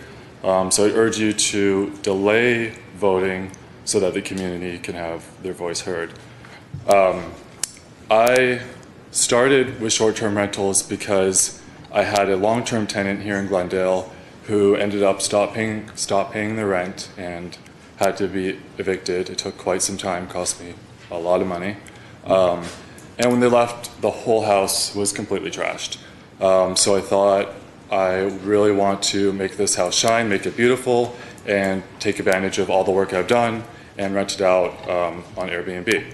So that's what I did. I don't want to go back to getting stuck with one other bad tenant and having all that work, and all that expense again. When you do end up voting on this, I think you should allow hosts not to be present. I don't think good hosts should be punished by a few bad apples. I think that if we have a system in place that, punishes those who are bad members of the community, once you've had, 1, 2, 3 complaints, or however many you want to decide, that person can no longer host on Airbnb, or host in the city of Glendale, regardless if they're present, they're not present. I don't really think that matters. What matters is, we have a nice community to live in. So I think that would be the smartest way forward is, not having a 180-day limit. As currently, you could rent all year long if you wanted to. You do not necessarily have to be on site. I'm sure all of us, if you've traveled, you're not necessarily going to want to stay with the building owner. That's not going to be very appealing. As we heard before, this service is perfect for families who can't afford 3-4 hotel rooms for them and their kids. And that family is not necessarily going to want to stay in a home with other people. Some of them may, but not all of them. We also know it provides economic benefits to the city, employment. We should be collecting transit occupancy tax directly so that the city makes money. Visitors come to the city that would not normally come to Glendale. They're visiting greater LA often, and they learn so much about our city and spend money here. Benefits businesses, the community, the city. I'll stop there. Thank you. Thank you. Jessica Gibson. Jessica will be followed by Matthew Buck. Good evening, Mr. Mayor and council members. Thank you for the opportunity to comment today. My name is Jessica Gibson. I'm a homeowner and a Glendale resident who hosts diverse guests from around the globe in my home in a welcoming way, who is present during visits, and who relies on home sharing to support my family in this house. I believe that existing noise and nuisance laws address the concerns regarding parties or conduct, and that additional restriction isn't necessary to preserve the neighborhood's enjoyment of the community. So I implore you not to limit the number of days that I can host. Thank you. Thank you. Matthew Buck.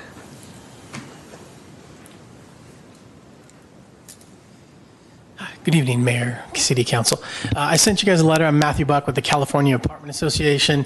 I guess sent you a letter. We've worked with cities when they tackle these things. We're just making sure our owners are aware if their renters are out trying to share their homes. So there's 3 provisions in there that just help us monitor and take care of our communities and make sure nothing weird's going on moving forward. Just want to let you know. Thanks. Thank you. I'm sorry, Mr. Buck. Mr. Buck.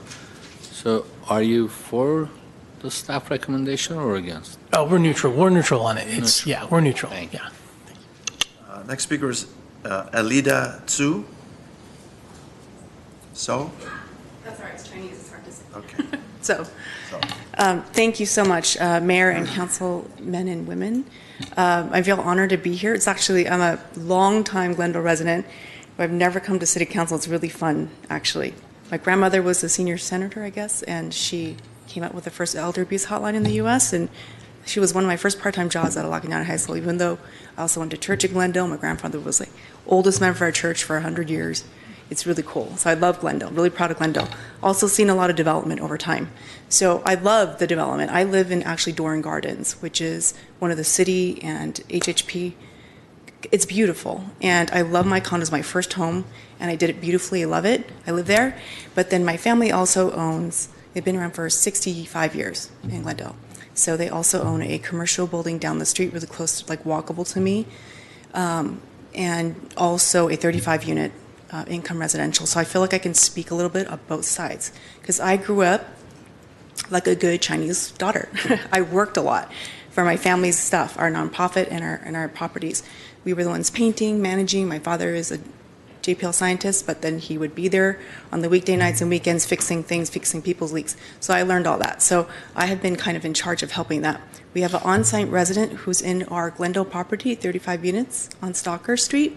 And so I don't need to live there, but I had some loss of some health issues. So my father asked me, as an opportunity to help me, why don't you go ahead and try to do something furnished in our units?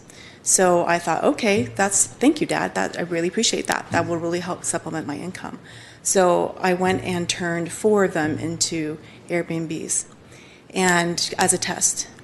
And I grew up working with long-term residents, and so I'm used to them, all the ins and outs of that. And I can honestly tell you, I've heard lots of stories and been dealing with people who are constant smokers. It's very difficult to get them out. They've established residency, so it's actually really hard to get them out. They can be there for 6 months to 8 months without paying sometimes. It's very expensive for my family to get them out. It's cost us a lot.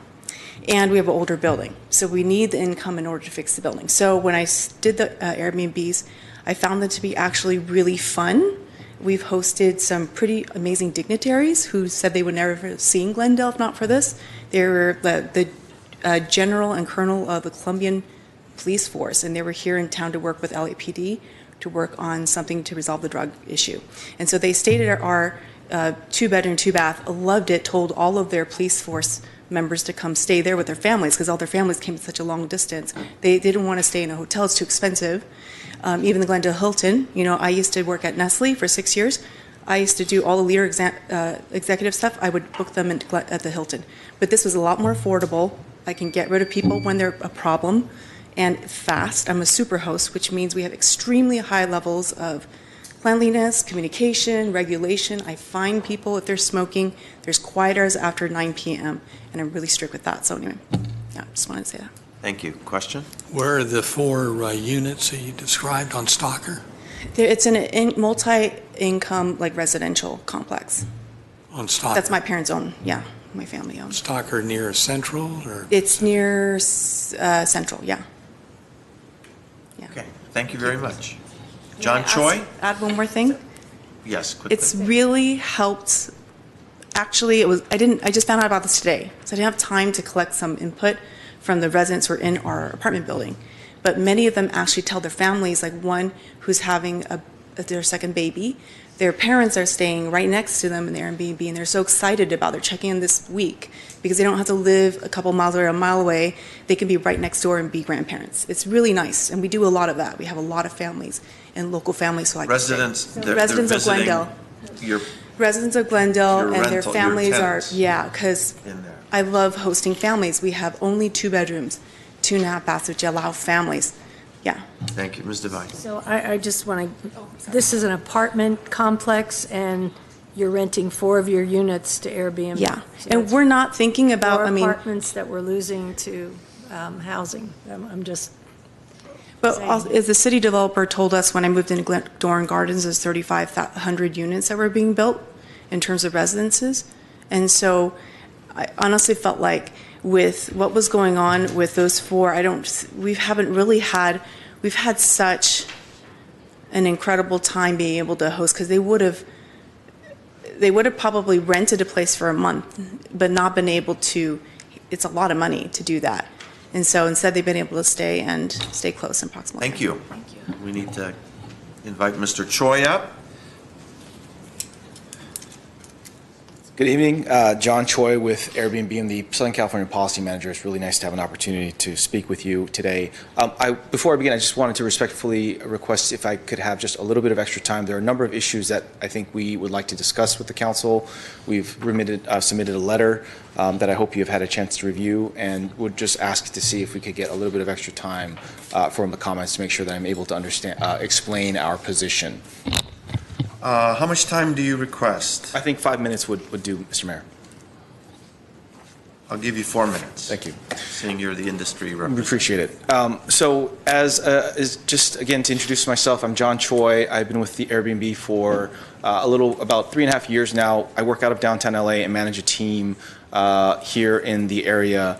And we have a staff of about 70 in the LA region. I wanted to just start off by saying the sorts of stories that you have begun to hear tonight and will continue to hear for the rest of the night, many that are very compelling, both in terms of our hosts who have had the opportunity to share their homes on their platform and benefit, as well as those that may be concerned, I think all point to really sort of our position on the regulations, which is that we believe that regulations are good for the City of Glendale, they're good for our hosts.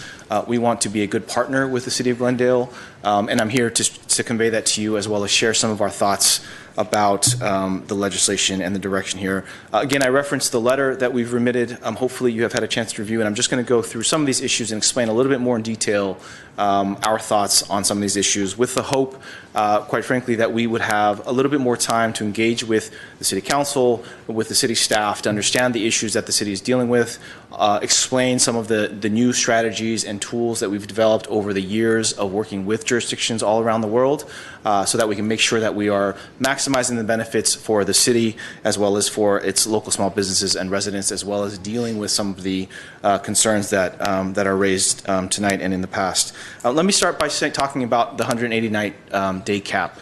The 180-night annual night cap. What we've seen from cities all around the world that have tried to go this route, largely to mitigate concerns about loss of housing, to mitigate issues around quality of life. What we've seen is that time and time again, a night cap is not an effective way to deal with those issues.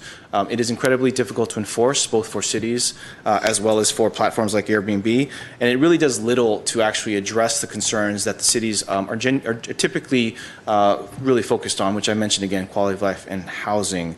What you have heard from our hosts is that it will limit the benefits to those residents that are really helping earning extra income by maximizing what is typically their most expensive asset, their largest expense, and actually helping earn critical income to make ends meet. And so we would ask that cap be lifted and that be considered moving forward.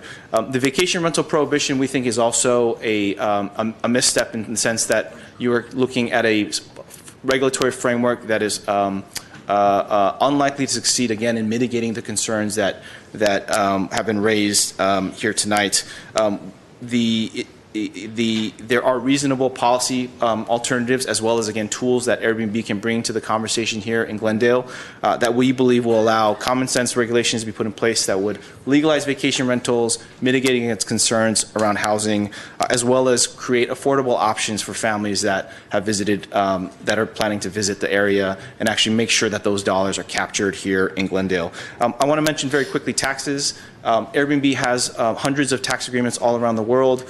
We've remitted over $1.5 billion in taxes, and would certainly love to have the conversation here in Glendale about potentially a voluntary collections agreement moving forward.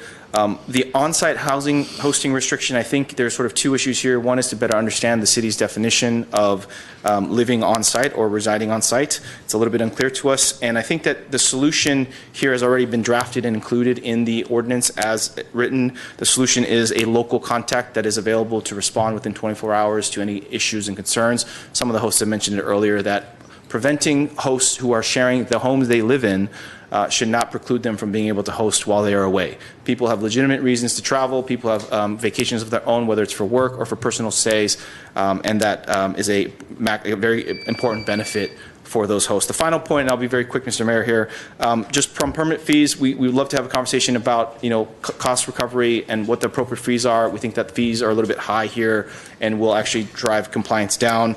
And as I mentioned, I'll conclude here, we have developed, after hundreds and hundreds of jurisdictions all around the world, we have developed a number of new strategies and tools that can aid cities in enforcement. We recognize that the city of Glendale is looking to legalize, but are concerned about the negative impacts. We would love to have the opportunity to engage with the city staff to share that new way of thinking. And so for that, we are requesting an additional 60 days to be able to meet with staff, share information, and then continue to discuss the item.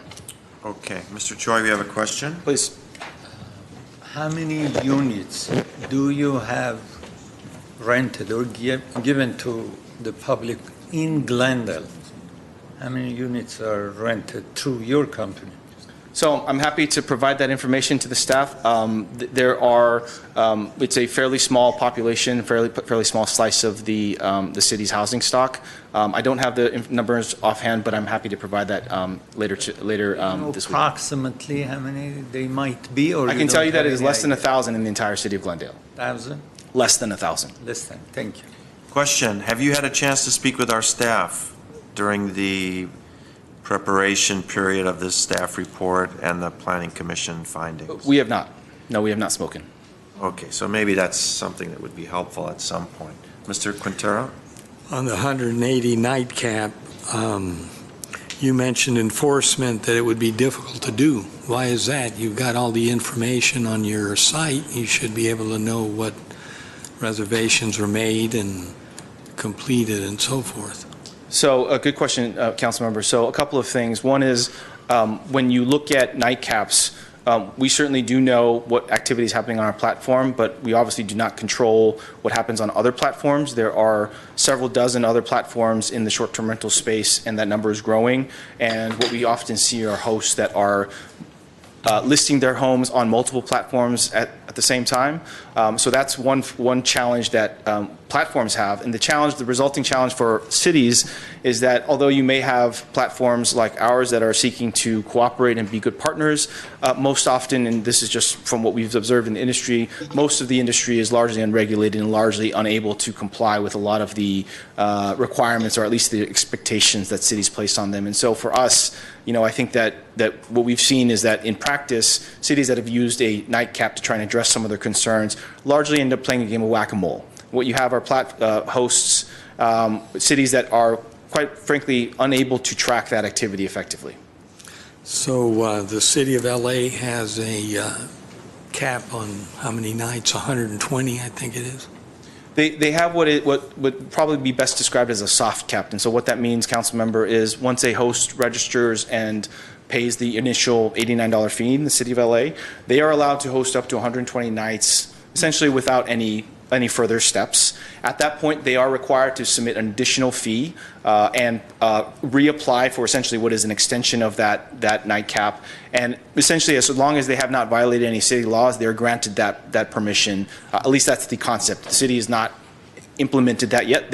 We are in the registration window right now in the city of LA. And so the idea and the direction given by the city council was essentially a ministerial stop sign so that we can make sure that there weren't any violations. But they really don't have an enforcement capability, since, like you say, they can do 90 on Airbnb and that's right. X amount. And I think that the real point here, council member, is that when you're talking about someone's primary residence, you're talking about someone who lives in the home, has no intention of renting out that home otherwise, who is on site and has a vested interest in making sure that the guests that come and stay with them are on their best behavior. They're not causing disturbances in the home or in the neighborhood. And so for those reasons, the actual result of a nightcap is really just to negatively harm those responsible tenants, homeowners that are sharing their homes. Does the city of Pasadena have a similar ordinance to Los Angeles? The city of Pasadena has a slightly different ordinance. They draw distinctions between hosted and unhosted stays. They have a law that says basically if you are sharing out of your home and it is considered a hosted stay, there is no limit on the number of nights. There is a limit on the number of unhosted stays. That's, I believe, at 90 nights. And so, we have advised them that those sorts of also distinctions are very difficult to enforce. City of Pasadena has acknowledged that, but they've decided to go on this path. I think that they are actually going to reevaluate their position sometime in the near future. Okay, thank you.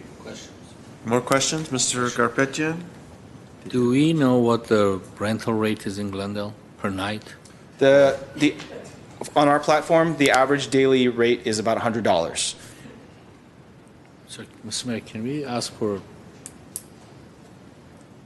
point of order here, because we're talking a business? You guys are... This is a city official business and... Testing our patience here. I'm going to give a warning. Again, unless we're going to respect the speakers and the council members, no chuckles, chortles, boos, hisses, applause.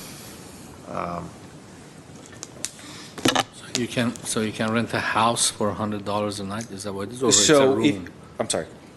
So the average rate is $100, but that's if you include every type of listing. So that includes a private bedroom listing. That would include an entire home listing. The pricing for a private bedroom is typically much more affordable than the cost price for an entire home. So if you take all of those together, the $100 is the average. And so I think my point referencing that earlier was that when you have a annual fee of $272, many of our hosts host very infrequently, less than 30 days or less than 60 days. And so that $272 permit fee can be a deterrent from registering and continuing the activity. Thank you, Mr. Mayor. Mr. Gharpetian. Mr. Agajanian. How much is the rent for two-bedroom apartment? I'm sorry, Councilmember, could you repeat that? Two-bedroom apartments, what would be the rent? I don't have that information. Approximately. I would I would imagine that a two-bedroom apartment in Glendale could range from, for a night, could range from $150 and up. It's very difficult to say off the top of my head. I know buildings are different, but the average will be $150 per night? I wouldn't quote that as average. I would say that the number of bodies that you could accommodate in a two-bedroom apartment would be more affordable than what you would comparatively need in a hotel room. Thank you. Okay. Thank you, Mr. Choi. Thank you. Hamid Atiri, followed by Max Weinstein.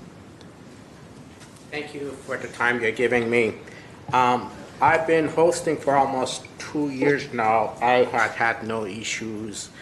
In fact, to Airbnb technology and how it brings people around, I have, to their credit, there was marriage involved in this Airbnb of my place. The gentleman came from Holland, met somebody here, and they got married 6 months later, and she moved to Holland.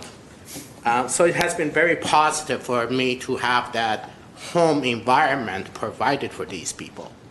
And the idea that my income will be reduced by 50% is very unappealing, and it may force me to sell the house. It's very hard and expensive to maintain a house for a single person. And also the idea of, as he mentioned, at $272, I don't think even the city will be able to justify a licensing and all that, because it's going to cost more than that for the city if it's only 1,000 units to have a whole department for this. I don't know the logistic of it, but I don't think it's going to be feasible. And the collection will not be meaningful, and it will be also will create a double taxation on our part, because I'm paying my income tax on the income that I receive. And that's all I have to say. And reduction of this will cause a double taxation. Also, it may force me out of my house. Any questions? Ms. Devine. Is that because of the cap, the 180 night Yes. cap? Okay. Yes. Okay, thank you. Thank you. Max Weinstein. Mr. Weinstein. Luis Tejera. Hi, thank you very much for having me here. I was a little, I didn't actually wanted to come over here, but it's just the fact when I knew for the first time that was 180 days, I freaked out a little bit. So I said, I'm going to take a chance just to express my case. I think they already said everything that I could say, but my own experience. I started renting out my apartment 2 years ago, coming from Hollywood, and I wanted to escape from a roommate situation. And I found this apartment after, running all over the town, all over LA, trying to find the best place for me. And although it was above my budget, that was the best apartment that I found. And I said, I'm going to take the risk. So meanwhile, after 6 months, I kind of thankfully I lost a job that I was working because I was miserable there.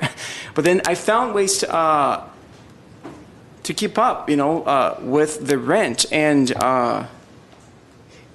put less hours of work into the side jobs that I was doing and put more heart into the things that matter most for me, which is the acting and the coaching business that I want to take off the ground. And when I felt like, wow, 180 days is half of my revenues, in this part, so which means a lot of hours having to work on the side jobs. And I would say this is a big deal for me. What I'm asking you is to consider, I understand, the city wants to make sure that you're going to get the resources that is fair for the business. And we already, as they said, we are paying the taxes and creating the fee. My question is it creating the fee solving any problem? What is actually the reason why the city would allow like 180 days? Does it solve the problem? So I'm just expressing my heart, saying that I don't see solution for the problem. Even considering that, when you think about the guests who cause problem to the city, you would still have 50% of the same kind of people creating problems. It's not going to solve the problem. I do understand that we need to create order, in town, and appreciate Glendale, which is considered one of the safest cities to live in the country. That's what I've heard and then appreciate for almost 3 years now that I'm living here. But I don't see all this 180 days plus paying the fee solution to our problems. As we can see, we have a lot of families being benefited and being able to stay in this beautiful neighborhood, as I appreciate. And hopefully we can consider creating some sort of solution that can be good for everybody. I have questions. Mr. Quintero. Do you live in a 2-bedroom and rent the other bedroom, or what? No, I live in 1 bedroom. And I rent out the bedroom and I live in the living room. I've been doing this for 2 years. I have 52 reviews. I am 5-star. I'm consecutively super host. Everybody loves it. And how often is it, say, in the past year? Have you rented it 200 days or? I would say average of 250 to 300. Mostly now, because after, I don't know the system, but after I got the second time consecutively superhost, they just keep sending people to me. They pop up all the time, and I'm always happy. Mainly now, with summertime, they overlap. Like every 3 to 5 days, I have people coming out, like checking out and checking in the same day. And I really appreciate it, being able to live in Glendale and I feel fortunate to be able to do this. So you have a 1-bedroom. Do you rent that 1-bedroom? Are you a renter? Yeah. So you're renting it and you're subletting it? No, I live there. What I do is I take my living room, which is not huge, but it's considerable. I put the curtains on, and half of that is actually the living room, and the other half is my bedroom, studio, and office. Doesn't that violate your lease agreement about? No, I've talked with the manager. You worked it out with the manager? Yeah, at first, after 1 year, to be honest, I just did it at first, and it took 1 year for them to figure it out. They came to me, and we had a conversation, and considering the reviews, considering the work, considering the relationship that I have with neighbors and everything, they were fine. Although they changed the contract for people who come to the building, they just allow me to do it. I'm the only person who does that in the building. That's my brain exploding. No, that was Ms. my Devine. that was my question. How are you doing this? And are you in an apartment, 1 bed? Now we know. They know. Wow. So are you in a net positive? I don't want to ask what the exact amounts are, but are you in a net positive? It covers your rent plus? It probably covers, when I started, it would cover 60% to 70%. Now it's kind of 80%. Almost so it gives all me the time. rent. Yeah, it gives me cushion. I don't know, time to put. It gives me an opportunity to put my time into the things that I wanted to do in life. Thank you. Kathleen Cross, followed by Amelia Pitti. Hi, I just want to say thank you for considering this, for making common sense laws. I think that that's important, and I think it's important that the city gets the tax money that they're owed. One thing that I noticed when you had your conversation earlier, it really does seem like this is rushed, like you don't have enough information yet. The definition of ADU and guest home seem to be very confusing and confused. ADU has been defined many times by many other cities, and I think it would be a smart thing to look at what those cities did to define it. Local cities such as LA, Santa Monica, as well as Pasadena looked at how do we define an ADU? What is that going to be? How far is it from the main structure of the house? What kind of facilities does it have within it? Comparatively to a guest house, which considers usually having a full kitchen, having a bathroom. Also, when you're looking at the local cities and what they have done, Pasadena did not choose to cap the nights of home sharing when you're in the home itself. So that's when you already have a guest, an owner there. The idea of completely blocking out vacation rentals to me doesn't make a lot of sense as long as there is a responsible party that is available. This is somebody that is, either a manager or somebody who's like a neighbor of the home. As long as you're doing this responsibly and you care about the facilities, that should be, it should be allowed. So that's something that I would look at. I do think that this presentation is a little premature, and having an ad hoc meeting where you guys can learn more from both the residents of your community as well as what other communities have done, what has worked and what has backfired would be really beneficial to everybody involved. Thanks. Thank you. Amelia? Pitti? Hello. It's very nice for you guys to hear our comments. I think that it's worth discussing what the reasoning is behind the different aspects of the law.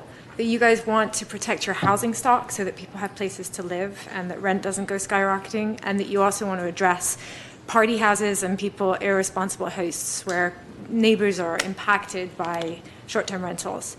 It seems like parts of this law are to affect that, and I'm concerned that certainly the cap on the nights is not going to have the effect that you want it to have. If I were to have a cap on it, then the likelihood is that I'd be hosting on weekends, vacations, holidays, the very time that the people that you're trying to appease with this aspect of the law would also want to be enjoying their property. I think that we have existing noise complaint and behavior expectations that if somebody is having a party house that they're renting out through Airbnb, that the existing noise ordinances would be able to shut down those houses. I also don't know whether or not having a host on site, I'm on site, but if they're going to have the same effect of being a responsible host. When you host on Airbnb, everybody reviews each other. I review my guests and my guests review me. And so if my guests misbehave, they will get a bad review from me. And so I have some leverage over them to make sure that they behave even more responsibly than is required. I have quiet hours. I have expectations of how they are to interact with my neighbors. Somebody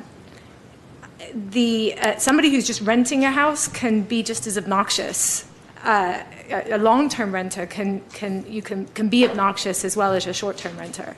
So I'm just concerned that what you're trying to achieve with this law gets achieved. I think we all want regulation in this industry, and I think that whoever designed a hotel never had to cross the hotel lobby with 2 wet children, and having the ability to rent a house which is designed for residential and domestic use, and that's what we're using these houses for. People don't, I have a really big house, and I'm from England originally, I don't have a huge household of many, many children and grandchildren. People don't live that way anymore, but Airbnb gives me a digital family. The children and the grandparents who are other people's children and grandparents come and stay with me. So. Thank you. That's the point I had to Question? I have a question for Amelia. Previously, I think it was Sean mentioned that her quiet hours are 10 p.m. to 7 a.m. Is that Airbnb rule, or do you each have your own set of quiet hours? What are your quiet hours? Mine are 9:30 to 7 because I'm an early bedtime person. I like to 9:30 sleep. to 7, yeah. So I don't think that Airbnb, the representative here, but they don't require, and may I also say that it's important for the council members to understand how Airbnb works. They are not the overlords setting these rules. It is each individual host that manages their household. And they are the ones that come up with these rules. And that's how you get good reviews or bad reviews. So it's not Airbnb that's doing the party houses. It's the owner of that house who's being the party owner. Thank you. Thank you. Vahe Sarajan, followed by Herbert Milano.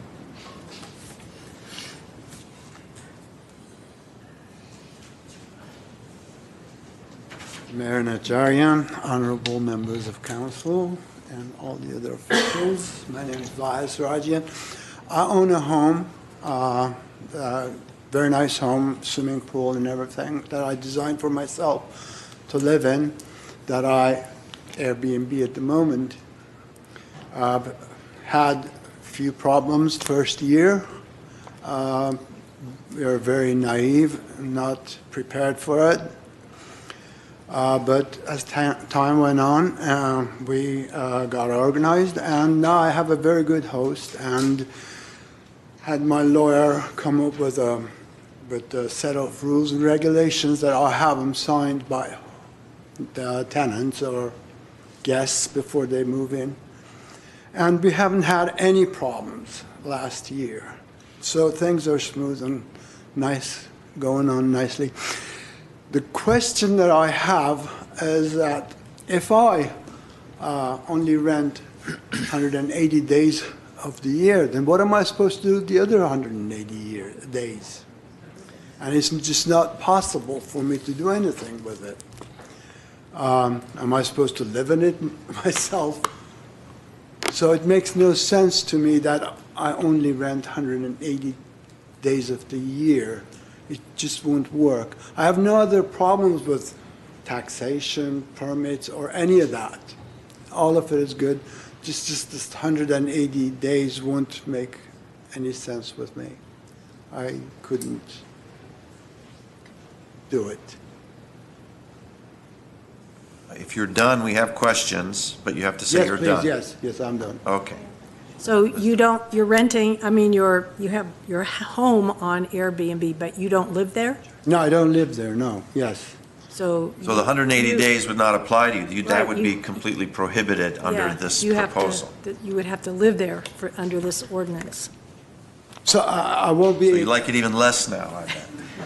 I won't even be able to Airbnb that under this ordinance. Is that what it is? Okay, thank you. Do you, Mr. Quintero, Mr. Sarajan. So you live in you're renting a the single-family home Yes. in Glendale. I am, at the moment, I live in a condo, and I rent out my big house. That's what I'm saying. So Yes. you're renting your former residence or Yes, whatever. correct. Where, can you tell us where it is? You don't have to give us the address, but. Yeah, it's in Harrington Road. On Harrington, okay. Right. Thank you. Yeah. Mr. Yes, sir. Why you don't rent it out to somebody else for 1 year or 2 years or 3 years? I've done that in the past. It's just the income is higher this way, that's why. That one doesn't justify what I have to pay. Doesn't pay my mortgage, that's what I'm saying. Okay. Thank you. Airbnb does. Herbert Milano, followed by Jason Lee.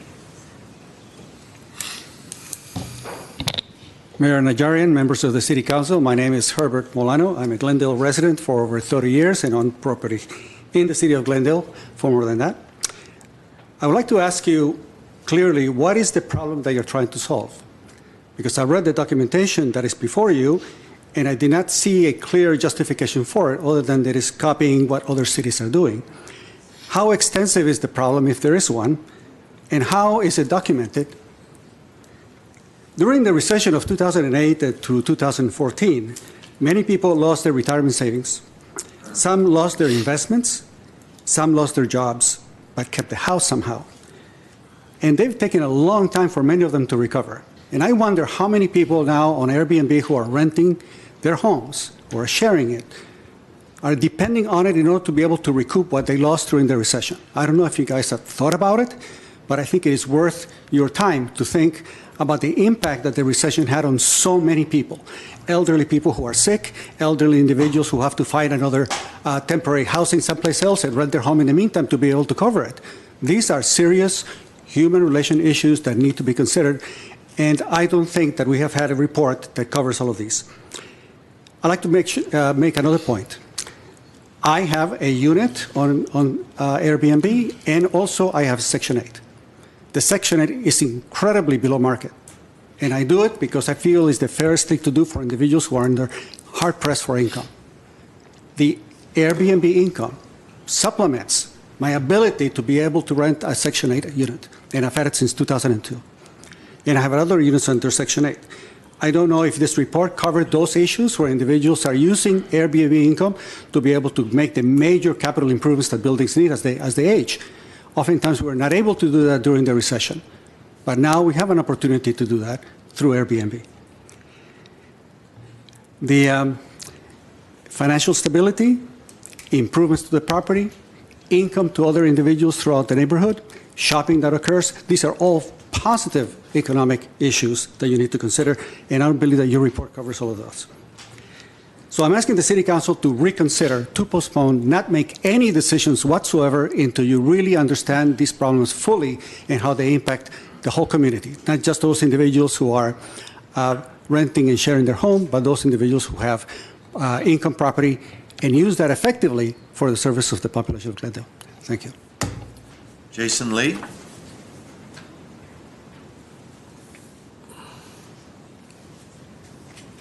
Thank you, Mayor and City Council members.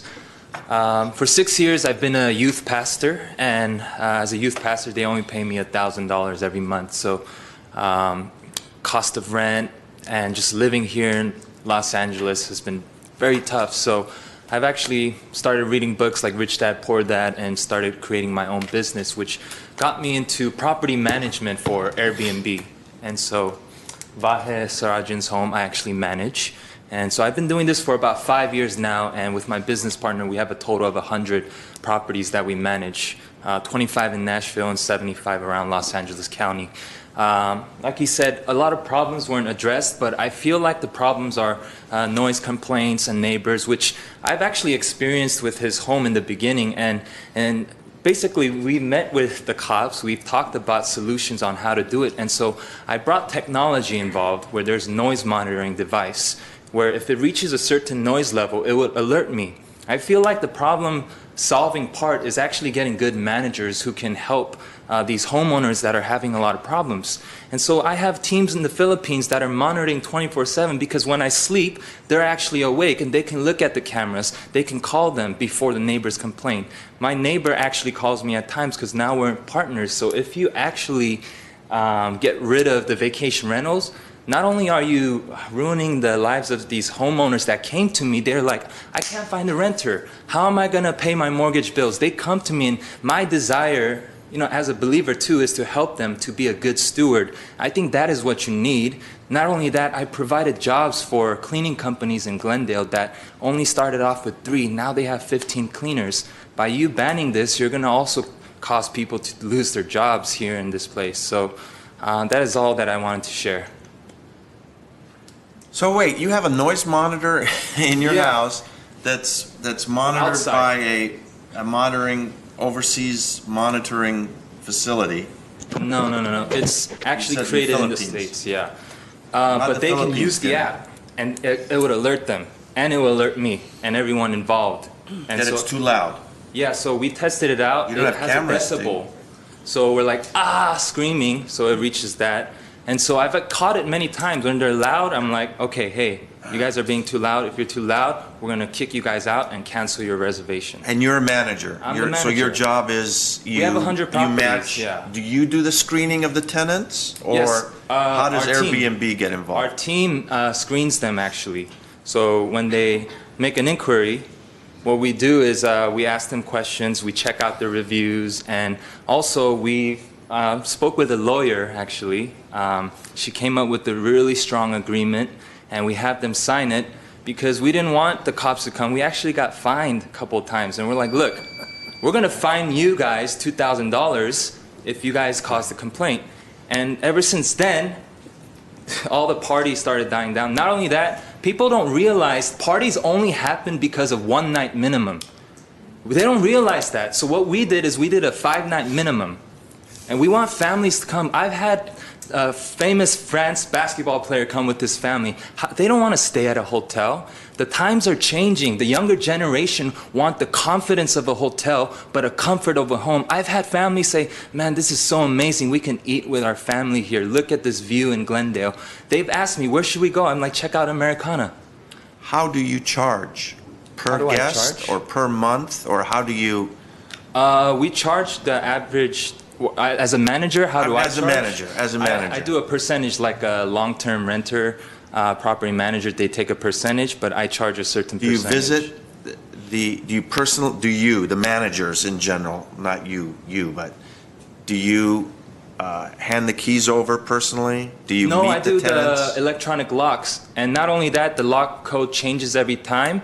And so we know exactly which guests went in. And when the cleaners go, we know when the cleaners went in. Also, our handyman, maintenance people, different codes for each person. So we don't need to give them the keys. And also, we have cameras monitoring every side, so we can look at the camera, about like 4 to 5 cameras. Very interesting. Outside, not inside. Mr. How Quintero. many properties do you have or manage in Glendale? In Glendale, about 4. Single-family homes or condos? Single-family homes. Ms. Devine. And do they all have this technology? Yes. And is Yeah. this through Airbnb, or this is just No, you? it's a separate just company. Your company? Yeah, so when I went through this trouble, I received consultation and consulting from a man that started 10 years ago before Airbnb was even around. Now they have around 3,600 homes. So I asked them, and they're all luxury homes. I asked them, how do you guys handle this? What is the solution? I think we have to think of creative solutions, and these guys are one of them. And the noise monitoring actually does help. So I purchased it. We pay every year for it. And when you put it there, it alerts us right away. And it works. And not only that, we have signs that are very strict on the outside and the inside, and the contract as well helps. But the most important thing is I think people need to learn how to use the system, to put it in 3 nights minimum. Because when people are going there to party, I used to party as well too, back in the days before, Christ and stuff. So, we would party hard. We don't just go like, hey, right now let's get an Airbnb and party. We would actually plan ahead and invite all of our friends for just one night, because one night is not that expensive if you all put it in. They're not going to pay like 3 nights like just to party one day. So it actually weeds them out. So I think we need to really think about it more, to find creative solutions and not trying to restrict it and put people in boxes. Mr. Gharpetian. Yes, thank you. So you said your minimum is 5 nights and you have 4 homes in Glendale. What's the occupancy rate or the vacancy rate? Yeah, so I actually have a tool where I can see what the occupancy is. Occupancy, it really doesn't matter as much if you can lower the price. A lot of people have a low occupancy because they charge a lot higher. So if you charge, $1,500 per night, you're going to get a low occupancy.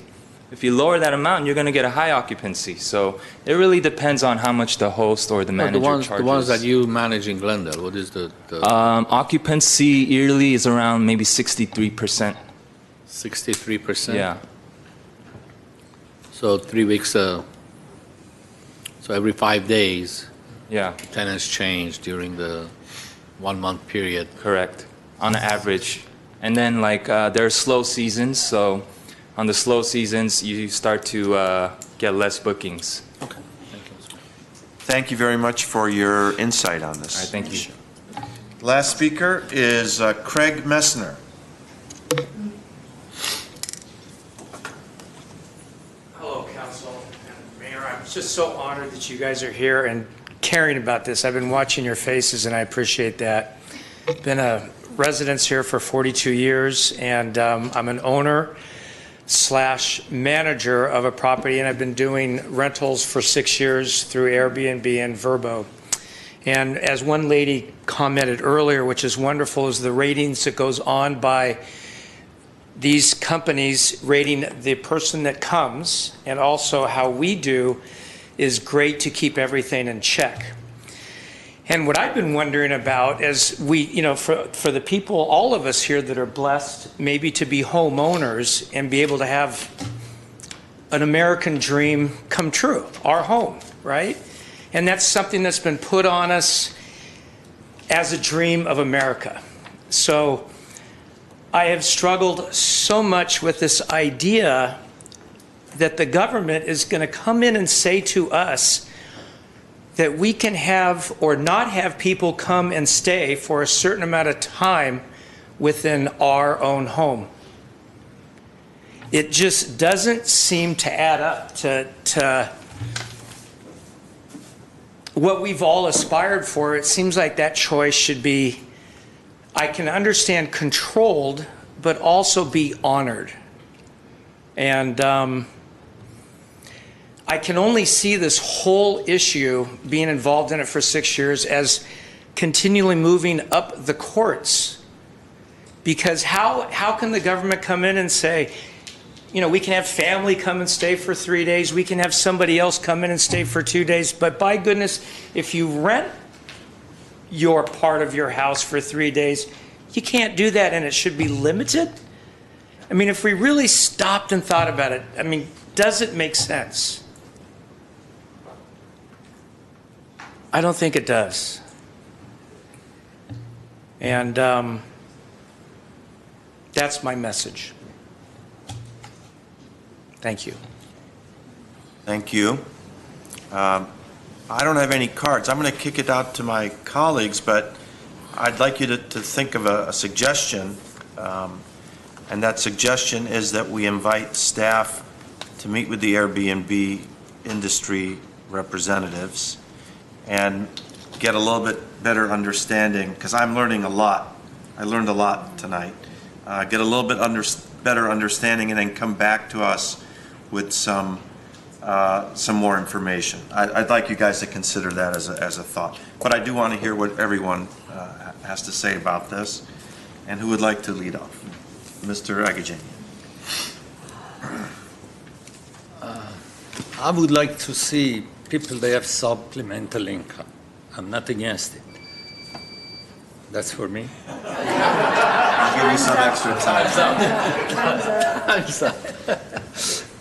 But I mean, we went through a lot this February to come up with some limitation on rent increase. We came up with the idea that the landlord can raise it for 7%. But if he wants to raise it more than that, let's pay the tenant to leave. We came up like if they living in the unit for over 5 years to pay 6 months, and when they have been there for a shorter period of time, the landlord should pay the tenant less to let the tenant go. City of Los Angeles, they are working on having some sort of like rent control plus inflation, and other cities. I mean, the state of California is having problem with rents and the problem which tenants have.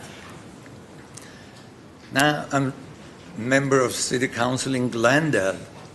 I see the public, I'm on TV, they see me every day, they call on the live show, and they're complaining that rent is going through the roof.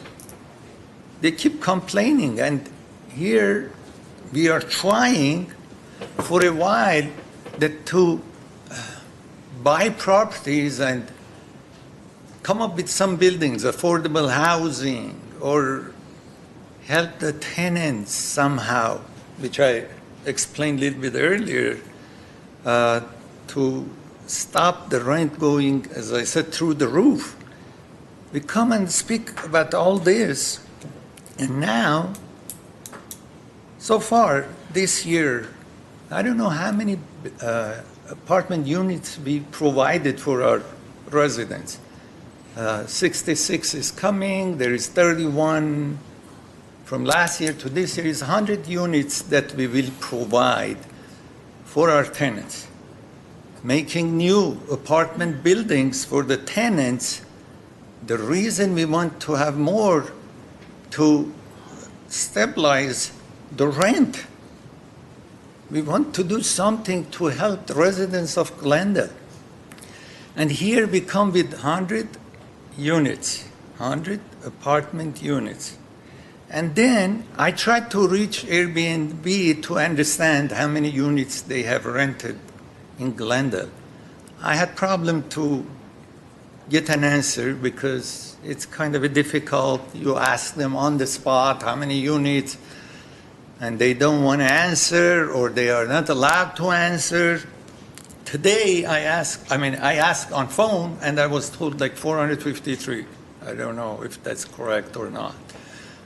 Today I asked the gentleman from Airbnb who was here a little bit earlier, and he said probably a little bit than 1,000 units. And I'm having problem. We are asking, basically landlords are asking the tenants to leave. They can't stay in those units they were renting because Airbnb can take it and hand it to somebody else for more money. As has been said here, 2-bedroom apartments probably is the rent will be over $3,000. Where in Glendale, 2-bedroom apartment units, average is like $1,800. So what the landlord will do, they will ask the tenants to leave. That's the opposite which we were working for a while. So at the end, what we get, where we are going, I don't want to stop anybody, but I can't imagine after a while. So we will provide 100 units a year. Next year, we will provide, let's assume, 300 units. In the other way, we are losing these rental units, so obviously rent gonna go higher. I'm trying, or City of Los Angeles or State of California, they're trying to do something to make the rents to make it lower or to stay, keep it the same where they are now, at least. But by Airbnb taking the units, I see that our tenants, our people who are living here, residents of Glendale, they are in big trouble, in my opinion. So we have to come up with some balance. We cannot let Airbnb to take over all the units and get the residents out of this city. So that's why we came up with a solution, basically, of some sort of solution. Maybe our solution is not a good solution. I'm not saying what we are offering or staff offered a little bit earlier, they read it, they explained it. Maybe it's not the best solution, but I cannot see that Airbnb to take over all these rental units. And I'm worried about it, which it says in the report decreases housing options and increases housing shortage practically, or make it the situation harder for tenants. Those who are residents of Glendale for 30 years, 40 years, they have to leave Glendale because it's hard for them to get an affordable unit to rent. So, I mean, just say there should be nothing, no control, I mean, or no solution to this issue, and let it Airbnb to take over all the units, in my opinion, is wrong. And we have to come up, if it's not, this is not the best solution, but we said for at least not more than 6 months, then should be something similar to this. We cannot let this opportunity to go and say, okay, we have no control, let them whatever they want to do. Thank you. Thank you. Mr. Quintero. So I'm not ready to reach a decision, and I agree with Mr. Lee in the sense that I think we can be a lot more creative in how we go about reaching a solution to this issue. So I'm glad that the staff is going to meet with Airbnb and other rental organizations and see what we can come up with. I do have a question for the chief. chief of police earlier in the day. We spoke about some of the issues pertaining to nuisance properties, that is single-family homes where we've had parties and they've continued to, the police have had to respond to issues in these particular homes. I think you mentioned there were 3 of them in particular that have caused us problems in the past. Yes, that's that's correct. The ones that have been chronic, there are probably 2 or 3 properties in the last 12 to 18 months that have required multiple police responses. And how do you go about, obviously, the patrol car goes up there and deals with the immediate issue and so forth, but how about the property owners? How have you dealt with the property owners? Generally, we use one of the other ordinance for the city because the primary complaints have been the ones that have been used for parties, and so we will issue a notice to the person on site that any subsequent response not only has civil penalties attached to it, but also will charge to recoup our time for having to go back and deal with that issue, and then ultimately that will make its way to the property owner. And over a period of time, I mean, is this something that police had to respond 5 times, 6 times, 8 times, or was it 2 times? How long did this go on? The ones that were chronic, I'll use the term chronic, were multiple responses, and I'm going to at least in excess of 3 times to various different, to various different incidents. Not necessarily the same person at the property, but just multiple responses to that property. So you had those 3 homes. How about in apartment rentals, condominium rentals, et cetera? Have you also had to respond to issues there? The issues that we've really run across, we've had a couple of issues in some of the apartment buildings with parties that, someone's got an apartment and they'll use either a top floor or something like that. But again, the ones that have been mostly chronic have been the single-family homes. Those 3. In those neighborhoods, yeah. So anyway, I'm not ready to make a decision tonight. So would you support, that was just an idea I put forth, would you support staff talking with industry? Absolutely. Whether it's, I mean, we shouldn't limit it only to Airbnb, although they're the only ones that had the incentive, the initiative to come to the meeting. I understand there may be a few others. You'd be in favor of that and getting us some. Well, and let me also comment that I do think that it impacts the ability of renters. Well, I shouldn't say it impacts the ability of renters, but I think that some apartment owners will in fact see that there's more money to be made by keeping 1 or 2 units out of the market and doing, or maybe 4, as one of the property owners mentioned tonight, and doing Airbnb. But overall, as much as I love Glendale, it's not Santa Monica, Venice, Manhattan Beach, or even Big Bear. So I'm not sure that it's ever going to reach the point where we have so many of these units under sort of, limited stay that it's going to impact the amount of rental units that are available throughout the city. There's a lot of people that are not going to want to do, property owners, that are not going to want to do Airbnb type of rentals. They'd rather screen tenants, get a good tenant, and keep them in there as long as possible. Ms. Devine. Okay, well, I agree with that. I am concerned about the the duplexes that are being used for Airbnb. I think that is definitely taking property away from renters. So I don't agree with the Planning Commission, what was their suggestion? Where that we allow home sharings on lots of multifamily dwellings where the property owner resides in one dwelling and rents short-term another dwelling. I just don't. I don't think that's right. I was under the understanding that if an apartment is used for an Airbnb, the owner of that apartment has to live in that apartment. You cannot. Under this ordinance, you cannot live in one apartment and then rent 3 other ones in the same complex. So I agree with that, because there again, you're taking away 3 apartments that could be rented to other people that need a dwelling unit. So that's where I stand on that one.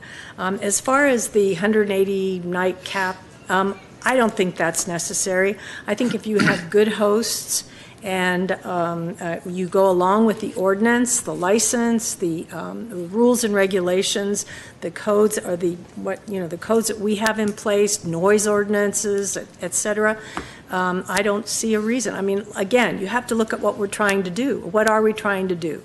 We're trying to maintain the quality of life in the neighborhoods, trying to keep noise and other nuisances under control. And if there is a good host, and I'm assuming that all of you that are here tonight are good hosts, and you would go along with that. And I like the idea of the quiet hours. Some of you have early ones, some have later ones, but they all seem to be reasonable. And I would hope that would continue. Let's see. I am in agreement with conversations between staff, Airbnb. I would even invite John Lee to come. I think he has some great ideas. Someone actually sent me an email, and he said that he has an Airbnb that he rents, and he said that he didn't like the cap on the hours, which I agree with, but he said he thought that we should have noise monitors on the outside, so that everybody would know that's inside that it was too noisy. Even suggested lights, safety lights, and making sure that the neighbors know that you are an Airbnb. And I don't know if there's something in the ordinance that says that, but I think that's a really good idea, to put it in the ordinance that the neighbors must be notified.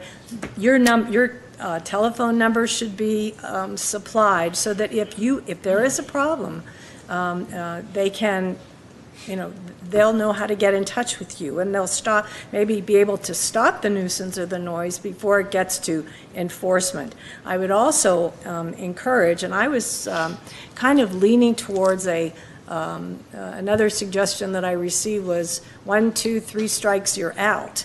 That if you are called for a violation 3 times, you lose your license. But I've been told that with this ordinance, that can be upheld without actually being in the ordinance, because we have our own noise ordinances. Perhaps Ms. Nukian, you can come up and explain that to those that are listening and those in the audience, because I think that's important. Thank you very much, Councilwoman Devine, Mayor Najarian, and members of the City Council. In the ordinance, there is a provision that if you violate any of the provisions in the municipal code, along with any other state or local law, that you may be subject to revocation of your license. You may have your license denied in the future. You may have your license suspended or conditioned further. So, in other words, there would have to be a hearing if the license is already granted, but the hearing officer would have the discretion to do that upon any one or more violation of the code. Thank you. So, I guess and that's something that I would like to have added to the resolution, that staff would take aggressive action in enforcement of our codes as far as large parties, excessive noise, or other nuisance violations in these rentals. And that's. So I think at this point we're giving direction to staff. We're not inking the ordinance. Mr. Mayor, members of the City Council, I'm not sure if there's any other comments, Yes. but if... there are, I'm sure. I'm so sorry. Mr. So I will wait Gharpetian. after Mr. Gharpetian. And then me. It just seems like everyone has spoken. Sure. In terms of staff having the opportunity to speak with companies such as Airbnb, VRBO, et cetera, if that is the direction from council this evening, I would suggest that we would table this at this time, have the opportunity to have a conversation with the different companies. That may take some period of time for us to have that conversation, so we wouldn't be back before the City Council within the 2 weeks that we had initially anticipated. it would be somewhere, upwards of 30 days, just based on calendaring, our opportunity to meet and really vet and hear what the companies have to say, and then come back to the City Council with any suggestions, modifications, a menu of options, if you want to think of it in that sense, and in conferring with the city attorney, depending on what those changes may be, based on the fact that it would not be, that it is under Title 30 only. Yeah, Title 5 only. Well, Title 5 some of the only. changes what we've been discussed here might only affect Title 5, so that wouldn't need to go back to the Planning Commission. Right, if it's It just Title depends on the 30, it would change. need to, right. So, Well, we want to avoid going back to the Planning right. Commission. Well, the problem is the important part is Title 30 because that affects the residential neighborhoods. Correct.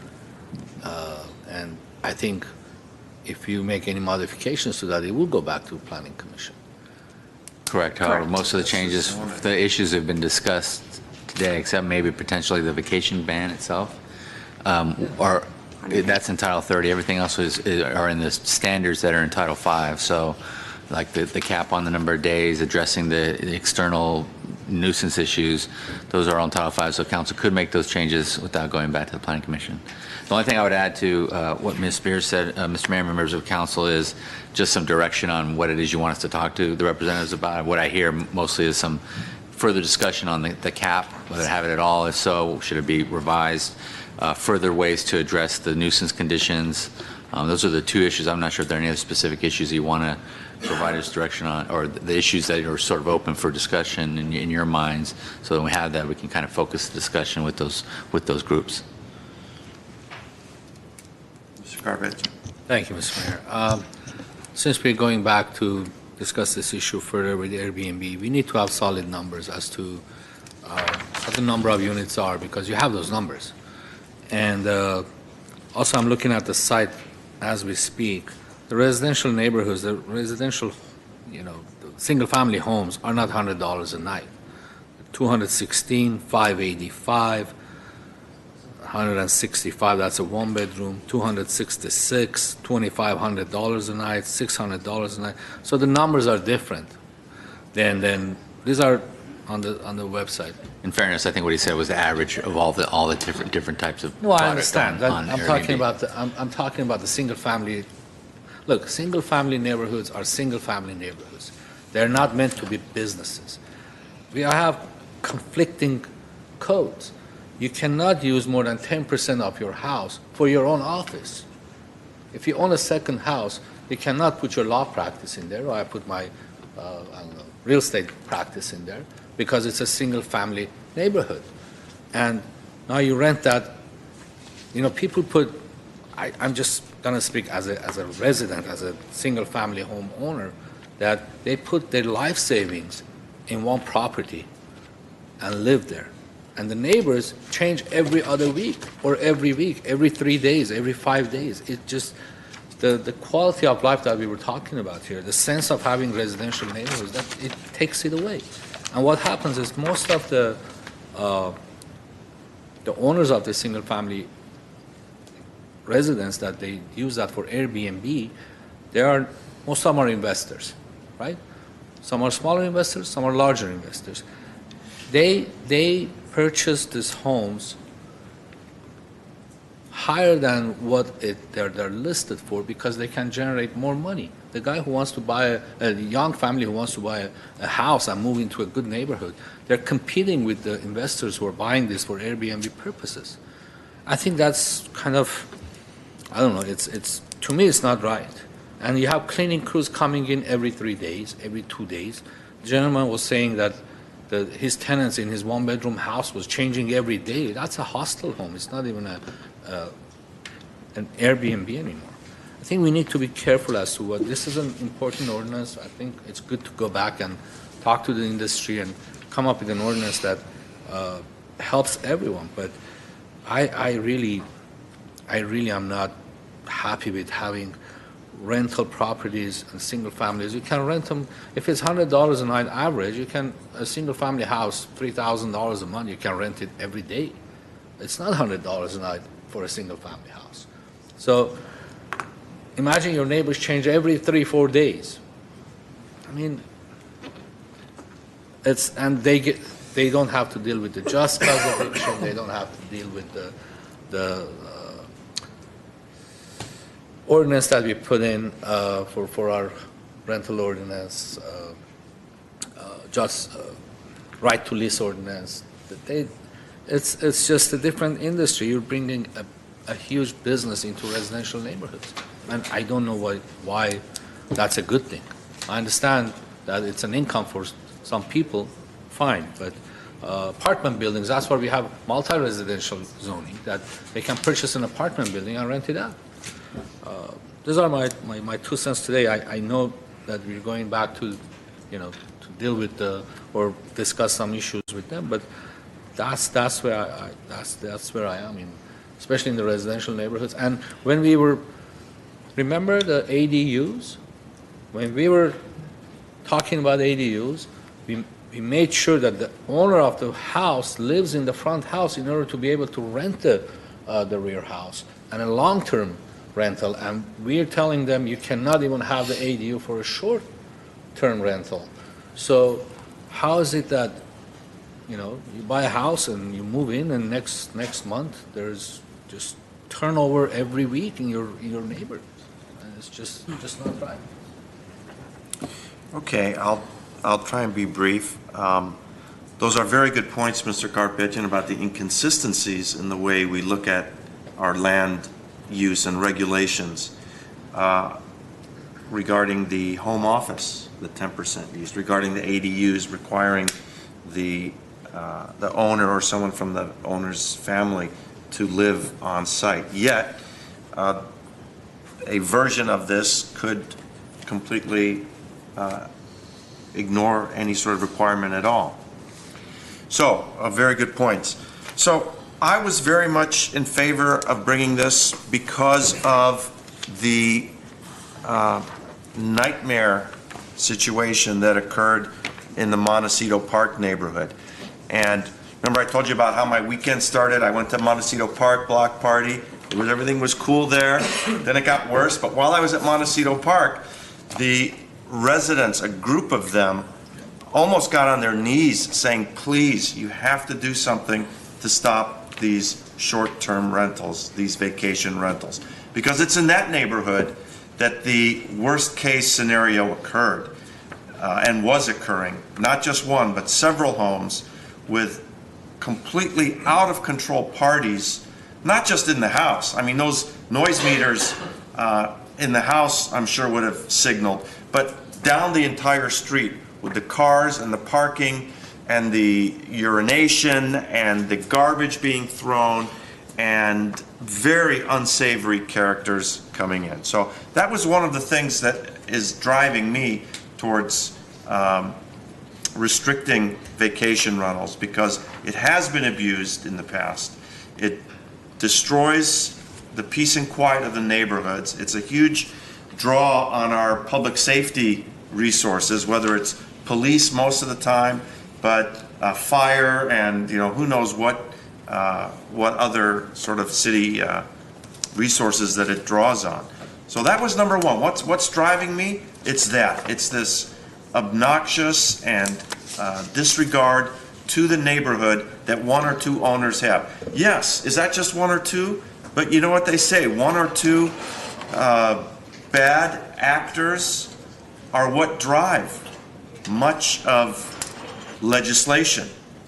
I don't want to get into gun control, but it's a few extreme bad actors that drive us towards one way. And for those that say it doesn't happen, it happens. I know it happens. My family lived up the street, and they were telling me exactly what was going on. So that's the first thing that was driving me behind this. If there's ways to limit that, I encourage a discussion with the property managers, with the Airbnb, whether it's length of rental, whether it's monitoring, whether it's a responsible person. And 24 hours to me, hey, 24 hours is way too long. If someone's responsible for that property, they should be able to respond in 15 minutes and either take control of the party or do something. So 24 hours, forget it. By that time, you know, the roses have been trampled, the beer cans are in someone else's yard, the lawn has been watered, if you know what I mean. So I hope we can have that discussion. I'm also very concerned about the loss. I mean, this blew my mind. If I was an apartment owner, which I'm not, but I would say, why am I renting an apartment building? Why do I have a 5-unit building, trying to screen tenants, being stuck with the just cause eviction, limited rent increases, all sorts of other minutia and requirements, when I could just put it on Airbnb or HomeAway or VRBO and make a lot more money with a lot less headache. I don't like that person, boom, they're gone. There's no contractual right to it. There's no type of due process that tenants have. I imagine if they overstay, you can call the cops and the cops can bump them, just like if you overstay at a hotel and you don't pay the bill. So why would a apartment owner or a single family home owner deal with a long-term tenancy? This is going to catch on. I mean, I see the strong interest that all you folks have in maintaining your financial income, and it looks, like it's very important to you. And many of you have said, I will never go back to renting a single unit. Where's the guy that was here? He's renting a 1-bedroom and he's putting his house, his bedroom to rent, and he's sleeping on the couch and he's making money on it. Wow. Wow. Something about that is wrong. Something about that is wrong, and I think we are taking apartments and dwelling units off the market, and if it's done enough, anyone that was tuning into this meeting and is hearing the zeal in which the advocates for continued vacation rentals are speaking, they're going to say, well, gee, that's me. I've got 10 units. Why don't I just put a couple on Airbnb and make more money? And maybe you're going to be a good Samaritan and subsidize a Section 8 tenant with that. Or maybe you're just going to keep the money. But the bottom line is that those are units that are getting pulled off the market. And in any economic analysis, if you decrease the supply, the price of the equilibrium is going to go up. So these are some of this is what you were talking about. I'd like that to be discussed. I'd like to know, are there enough units currently that has an effect on our equilibrium? If this catches on to be such a great idea, now that we're all talking about it, would there be more units, and would it further exacerbate our housing crisis? Maybe. That's what I'd like to hear from staff. I'm almost done, and I'll just flip it back to you just for a second. So, out of fairness, and I want to keep an open mind on this, I mean, this is just the way I'm thinking right now. I'm speaking out loud, thinking out loud. I want to give every opportunity for the best practices for this short-term rentals to be discussed and developed and proposed to council. And I'll keep an open mind on it until then. But I don't feel the need to rush into anything. Give it back to staff, let us know how it's going, and then develop some findings and bring it back to us so we can continue a discussion on it. Mr. Agajanian. What I would suggest, our staff already worked on this matter. They went through all these issues.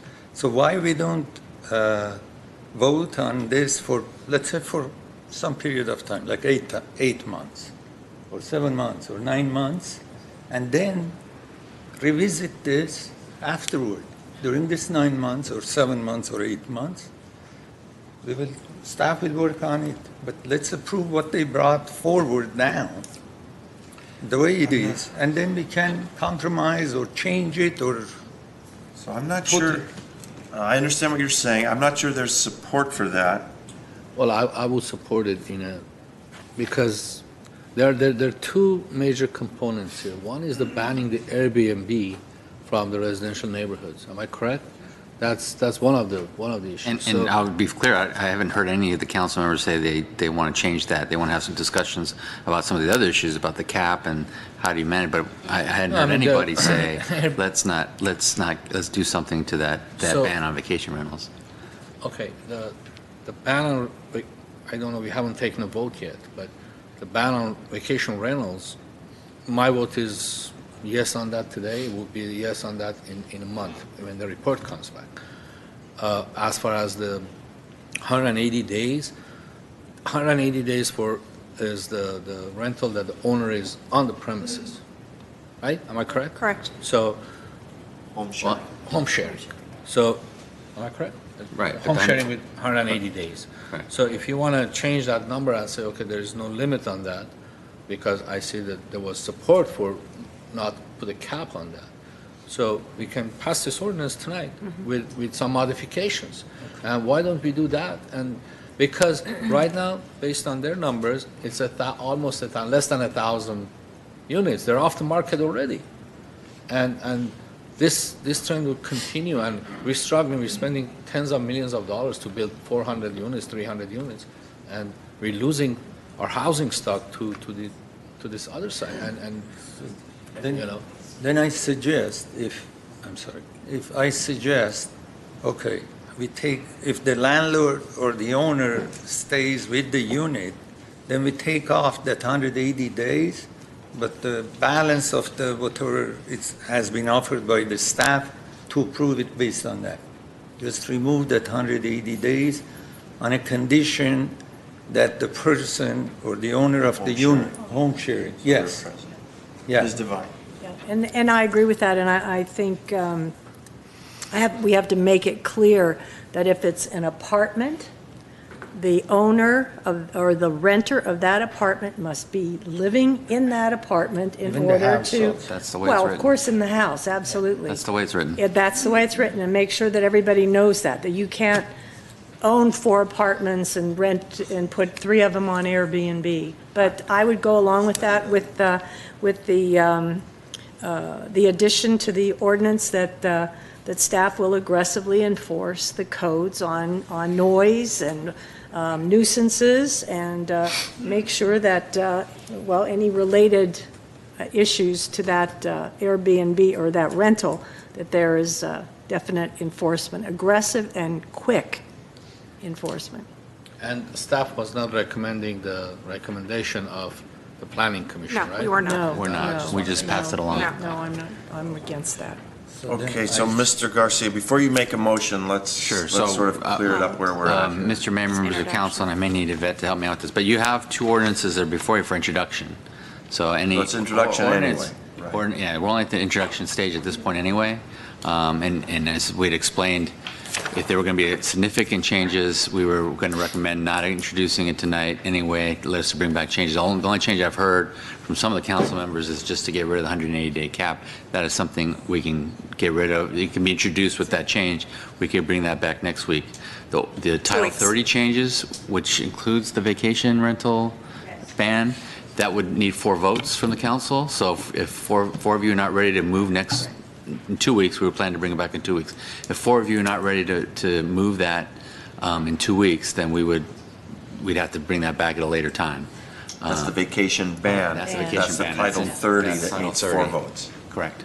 And that's one of the major issues that you were indicating in Montecito Yeah. Park. Right. With all the Yeah, it was one of my issues. However, I wanted to see how proper management and best practices could solve that problem.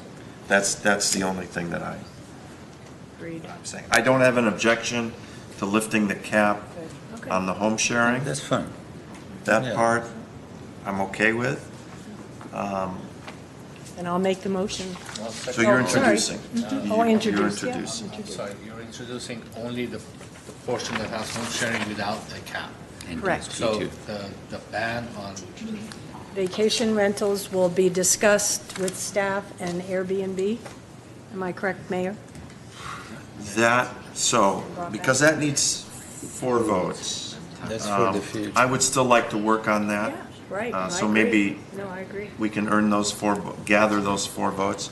So staff, we would ask that you meet with the industry and the management. So there's industry, the platform hosts, and then there's the management companies.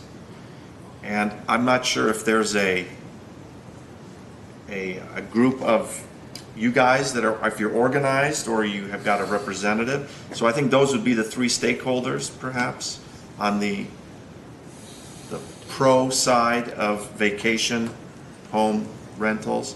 Try and meet with them in the meantime while this is coming forward, and then bring it back to us. And then if you can garner the 4 votes for that, then obviously, or not, then we will deal with it at that time. Well, I'm kind of, what are we approving? Because right now, the home sharing is in place anyways, right? No. With no cap? No. Oh, no, we don't have any. So people cannot rent their houses It's today? silent If on they can rent their houses, right? Correct. Same way that they're renting Well, the hold on, houses. let me have Yvette answer that question. But we're not Let me have Yvette answer that collecting question. TOT. Thank you, council members. So, Councilmember Gharpetian, right now the code is absolutely silent on home sharing and vacation rentals, short-term rentals. Obviously, long-term rentals are a allowed use. They're a residential use, but there isn't a specific definition for short-term rentals. So because our code is silent, we have not been enforcing. So in effect, people have been doing this activity, yes, but we have no regulation on it. Nothing to say it's allowed, nothing to say it's prohibited.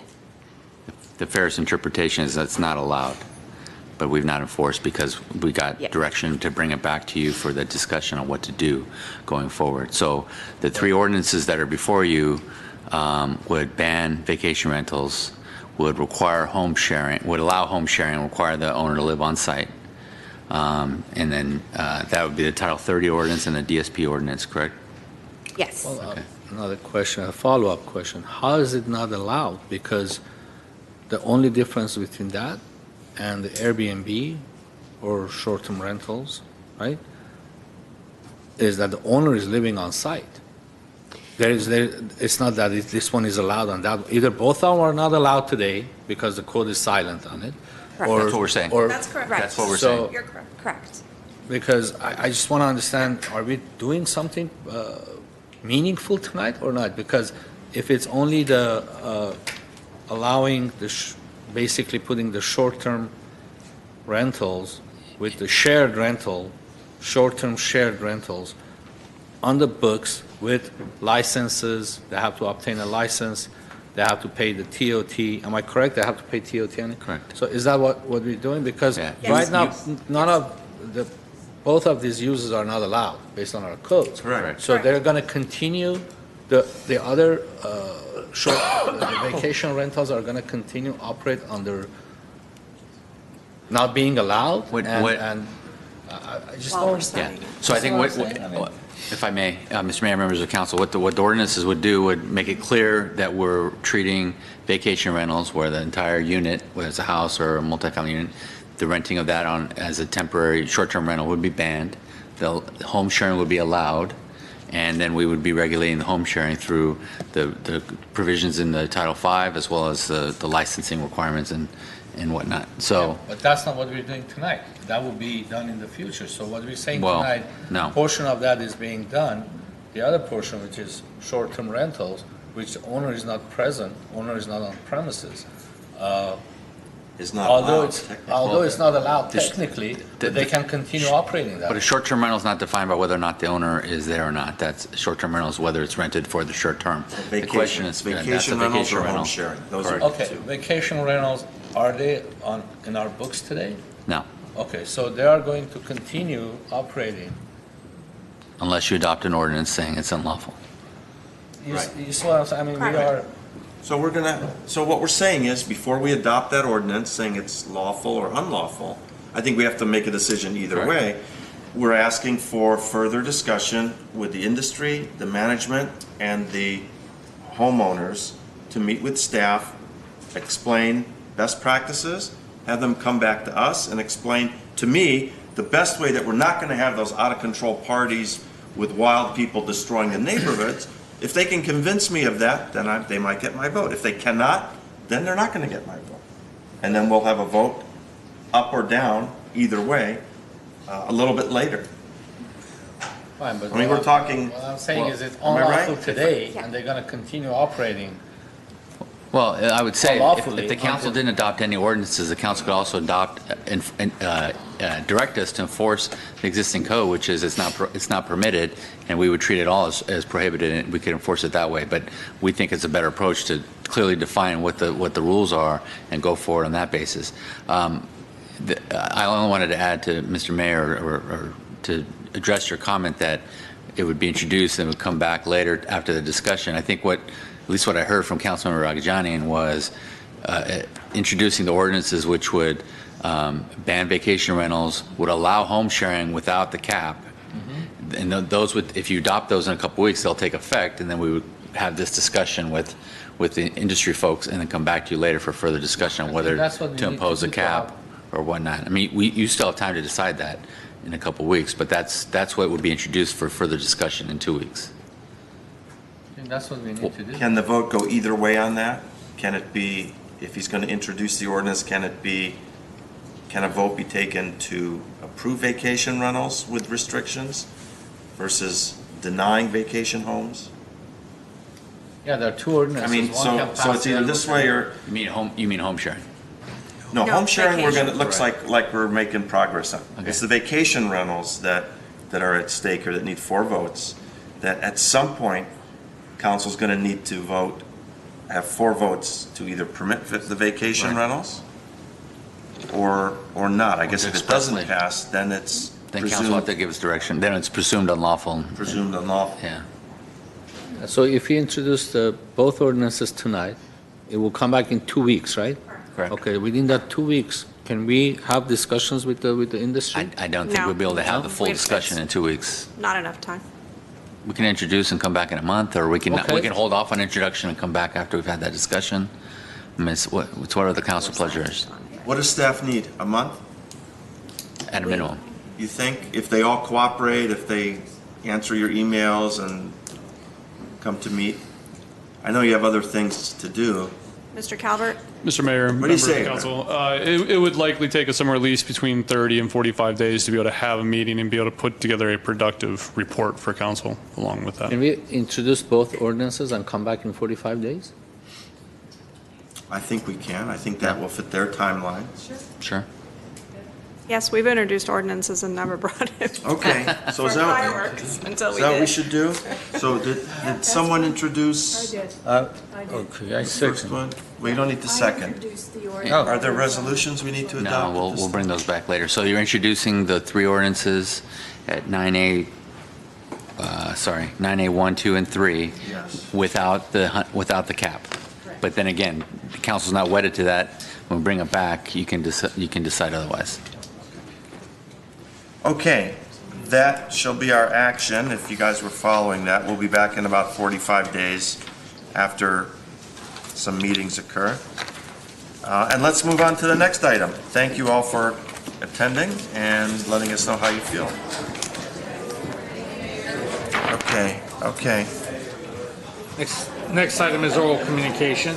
Oral communications. We have one card. To items not part of this agenda, speaker is allowed 5 minutes. Quiet, folks. Thank you. Council may question or respond to the speaker, but there will be no debate or decision. City manager may refer the matter to the appropriate department for investigation and report. Herbert Milano.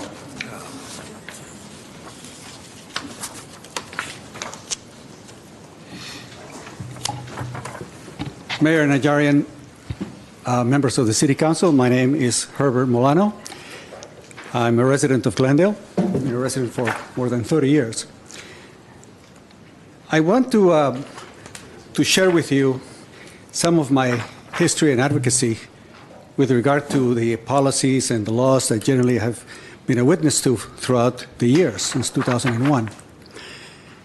And I know that this is a part-time job for all of you, and I find that oftentimes the information that is before you on a weekly basis is oftentimes quite insurmountable for you to get a really deep understanding of all of the ramifications and implications. And I find that also common even in the Glendale Unified School District, where I have also spoken and promoted critical thinking skills.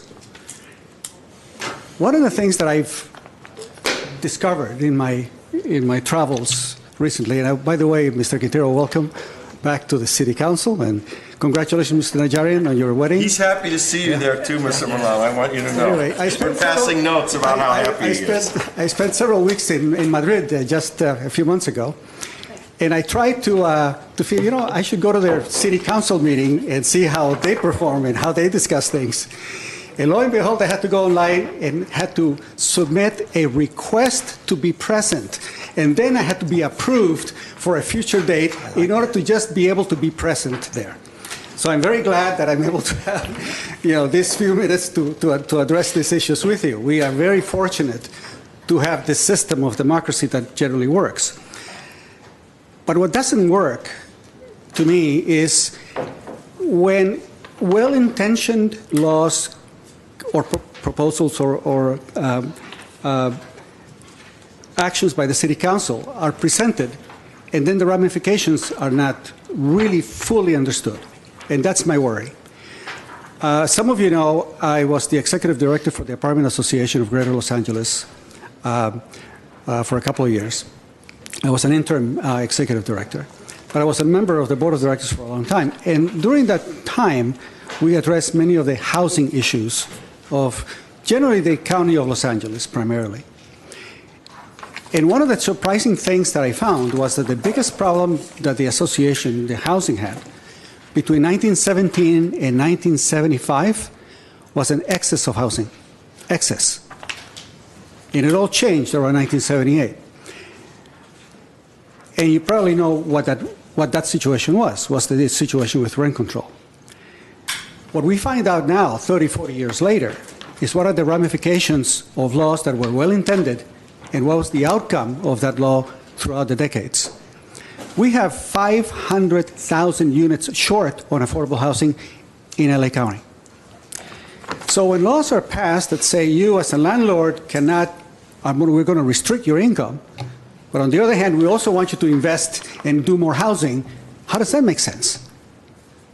And I find these types of laws in other things. I always ask myself, what is the outcome of this? How is it being measured? What is the basic premise that you have, and what is the conclusion based on that basic premise? But if the basic premise is not true or is ambiguous, then you cannot make a conclusion, and worse, make an ordinance based on that conclusion. It is my hope throughout my efforts through the Glendale Unified School District that they re-implement the concept of critical thinking throughout all of the high schools, and hopefully through elementary school and middle school. But more than anything is that we need it here. We need to make sure that the claims that you make are true, that they've been verified, and then that your conclusions follow from those premises, and then that the ordinance takes into consideration a just solution for everybody. And that's all that we could ask for. But I find that the laws that you bring up, the ordinances that the staff presents to you, oftentimes have not been thoroughly vetted. And that's where you need the input from the public to give you this other point of view. Because oftentimes our inclination oftentimes lead us astray. And the best thing we can do for better ordinances is to apply wisdom to good data. And I hope that you do that always. Thank you very much. Thank you. I don't have any other cards. Is there any new business? None. Is there a motion to adjourn? So moved. Second. We are adjourned.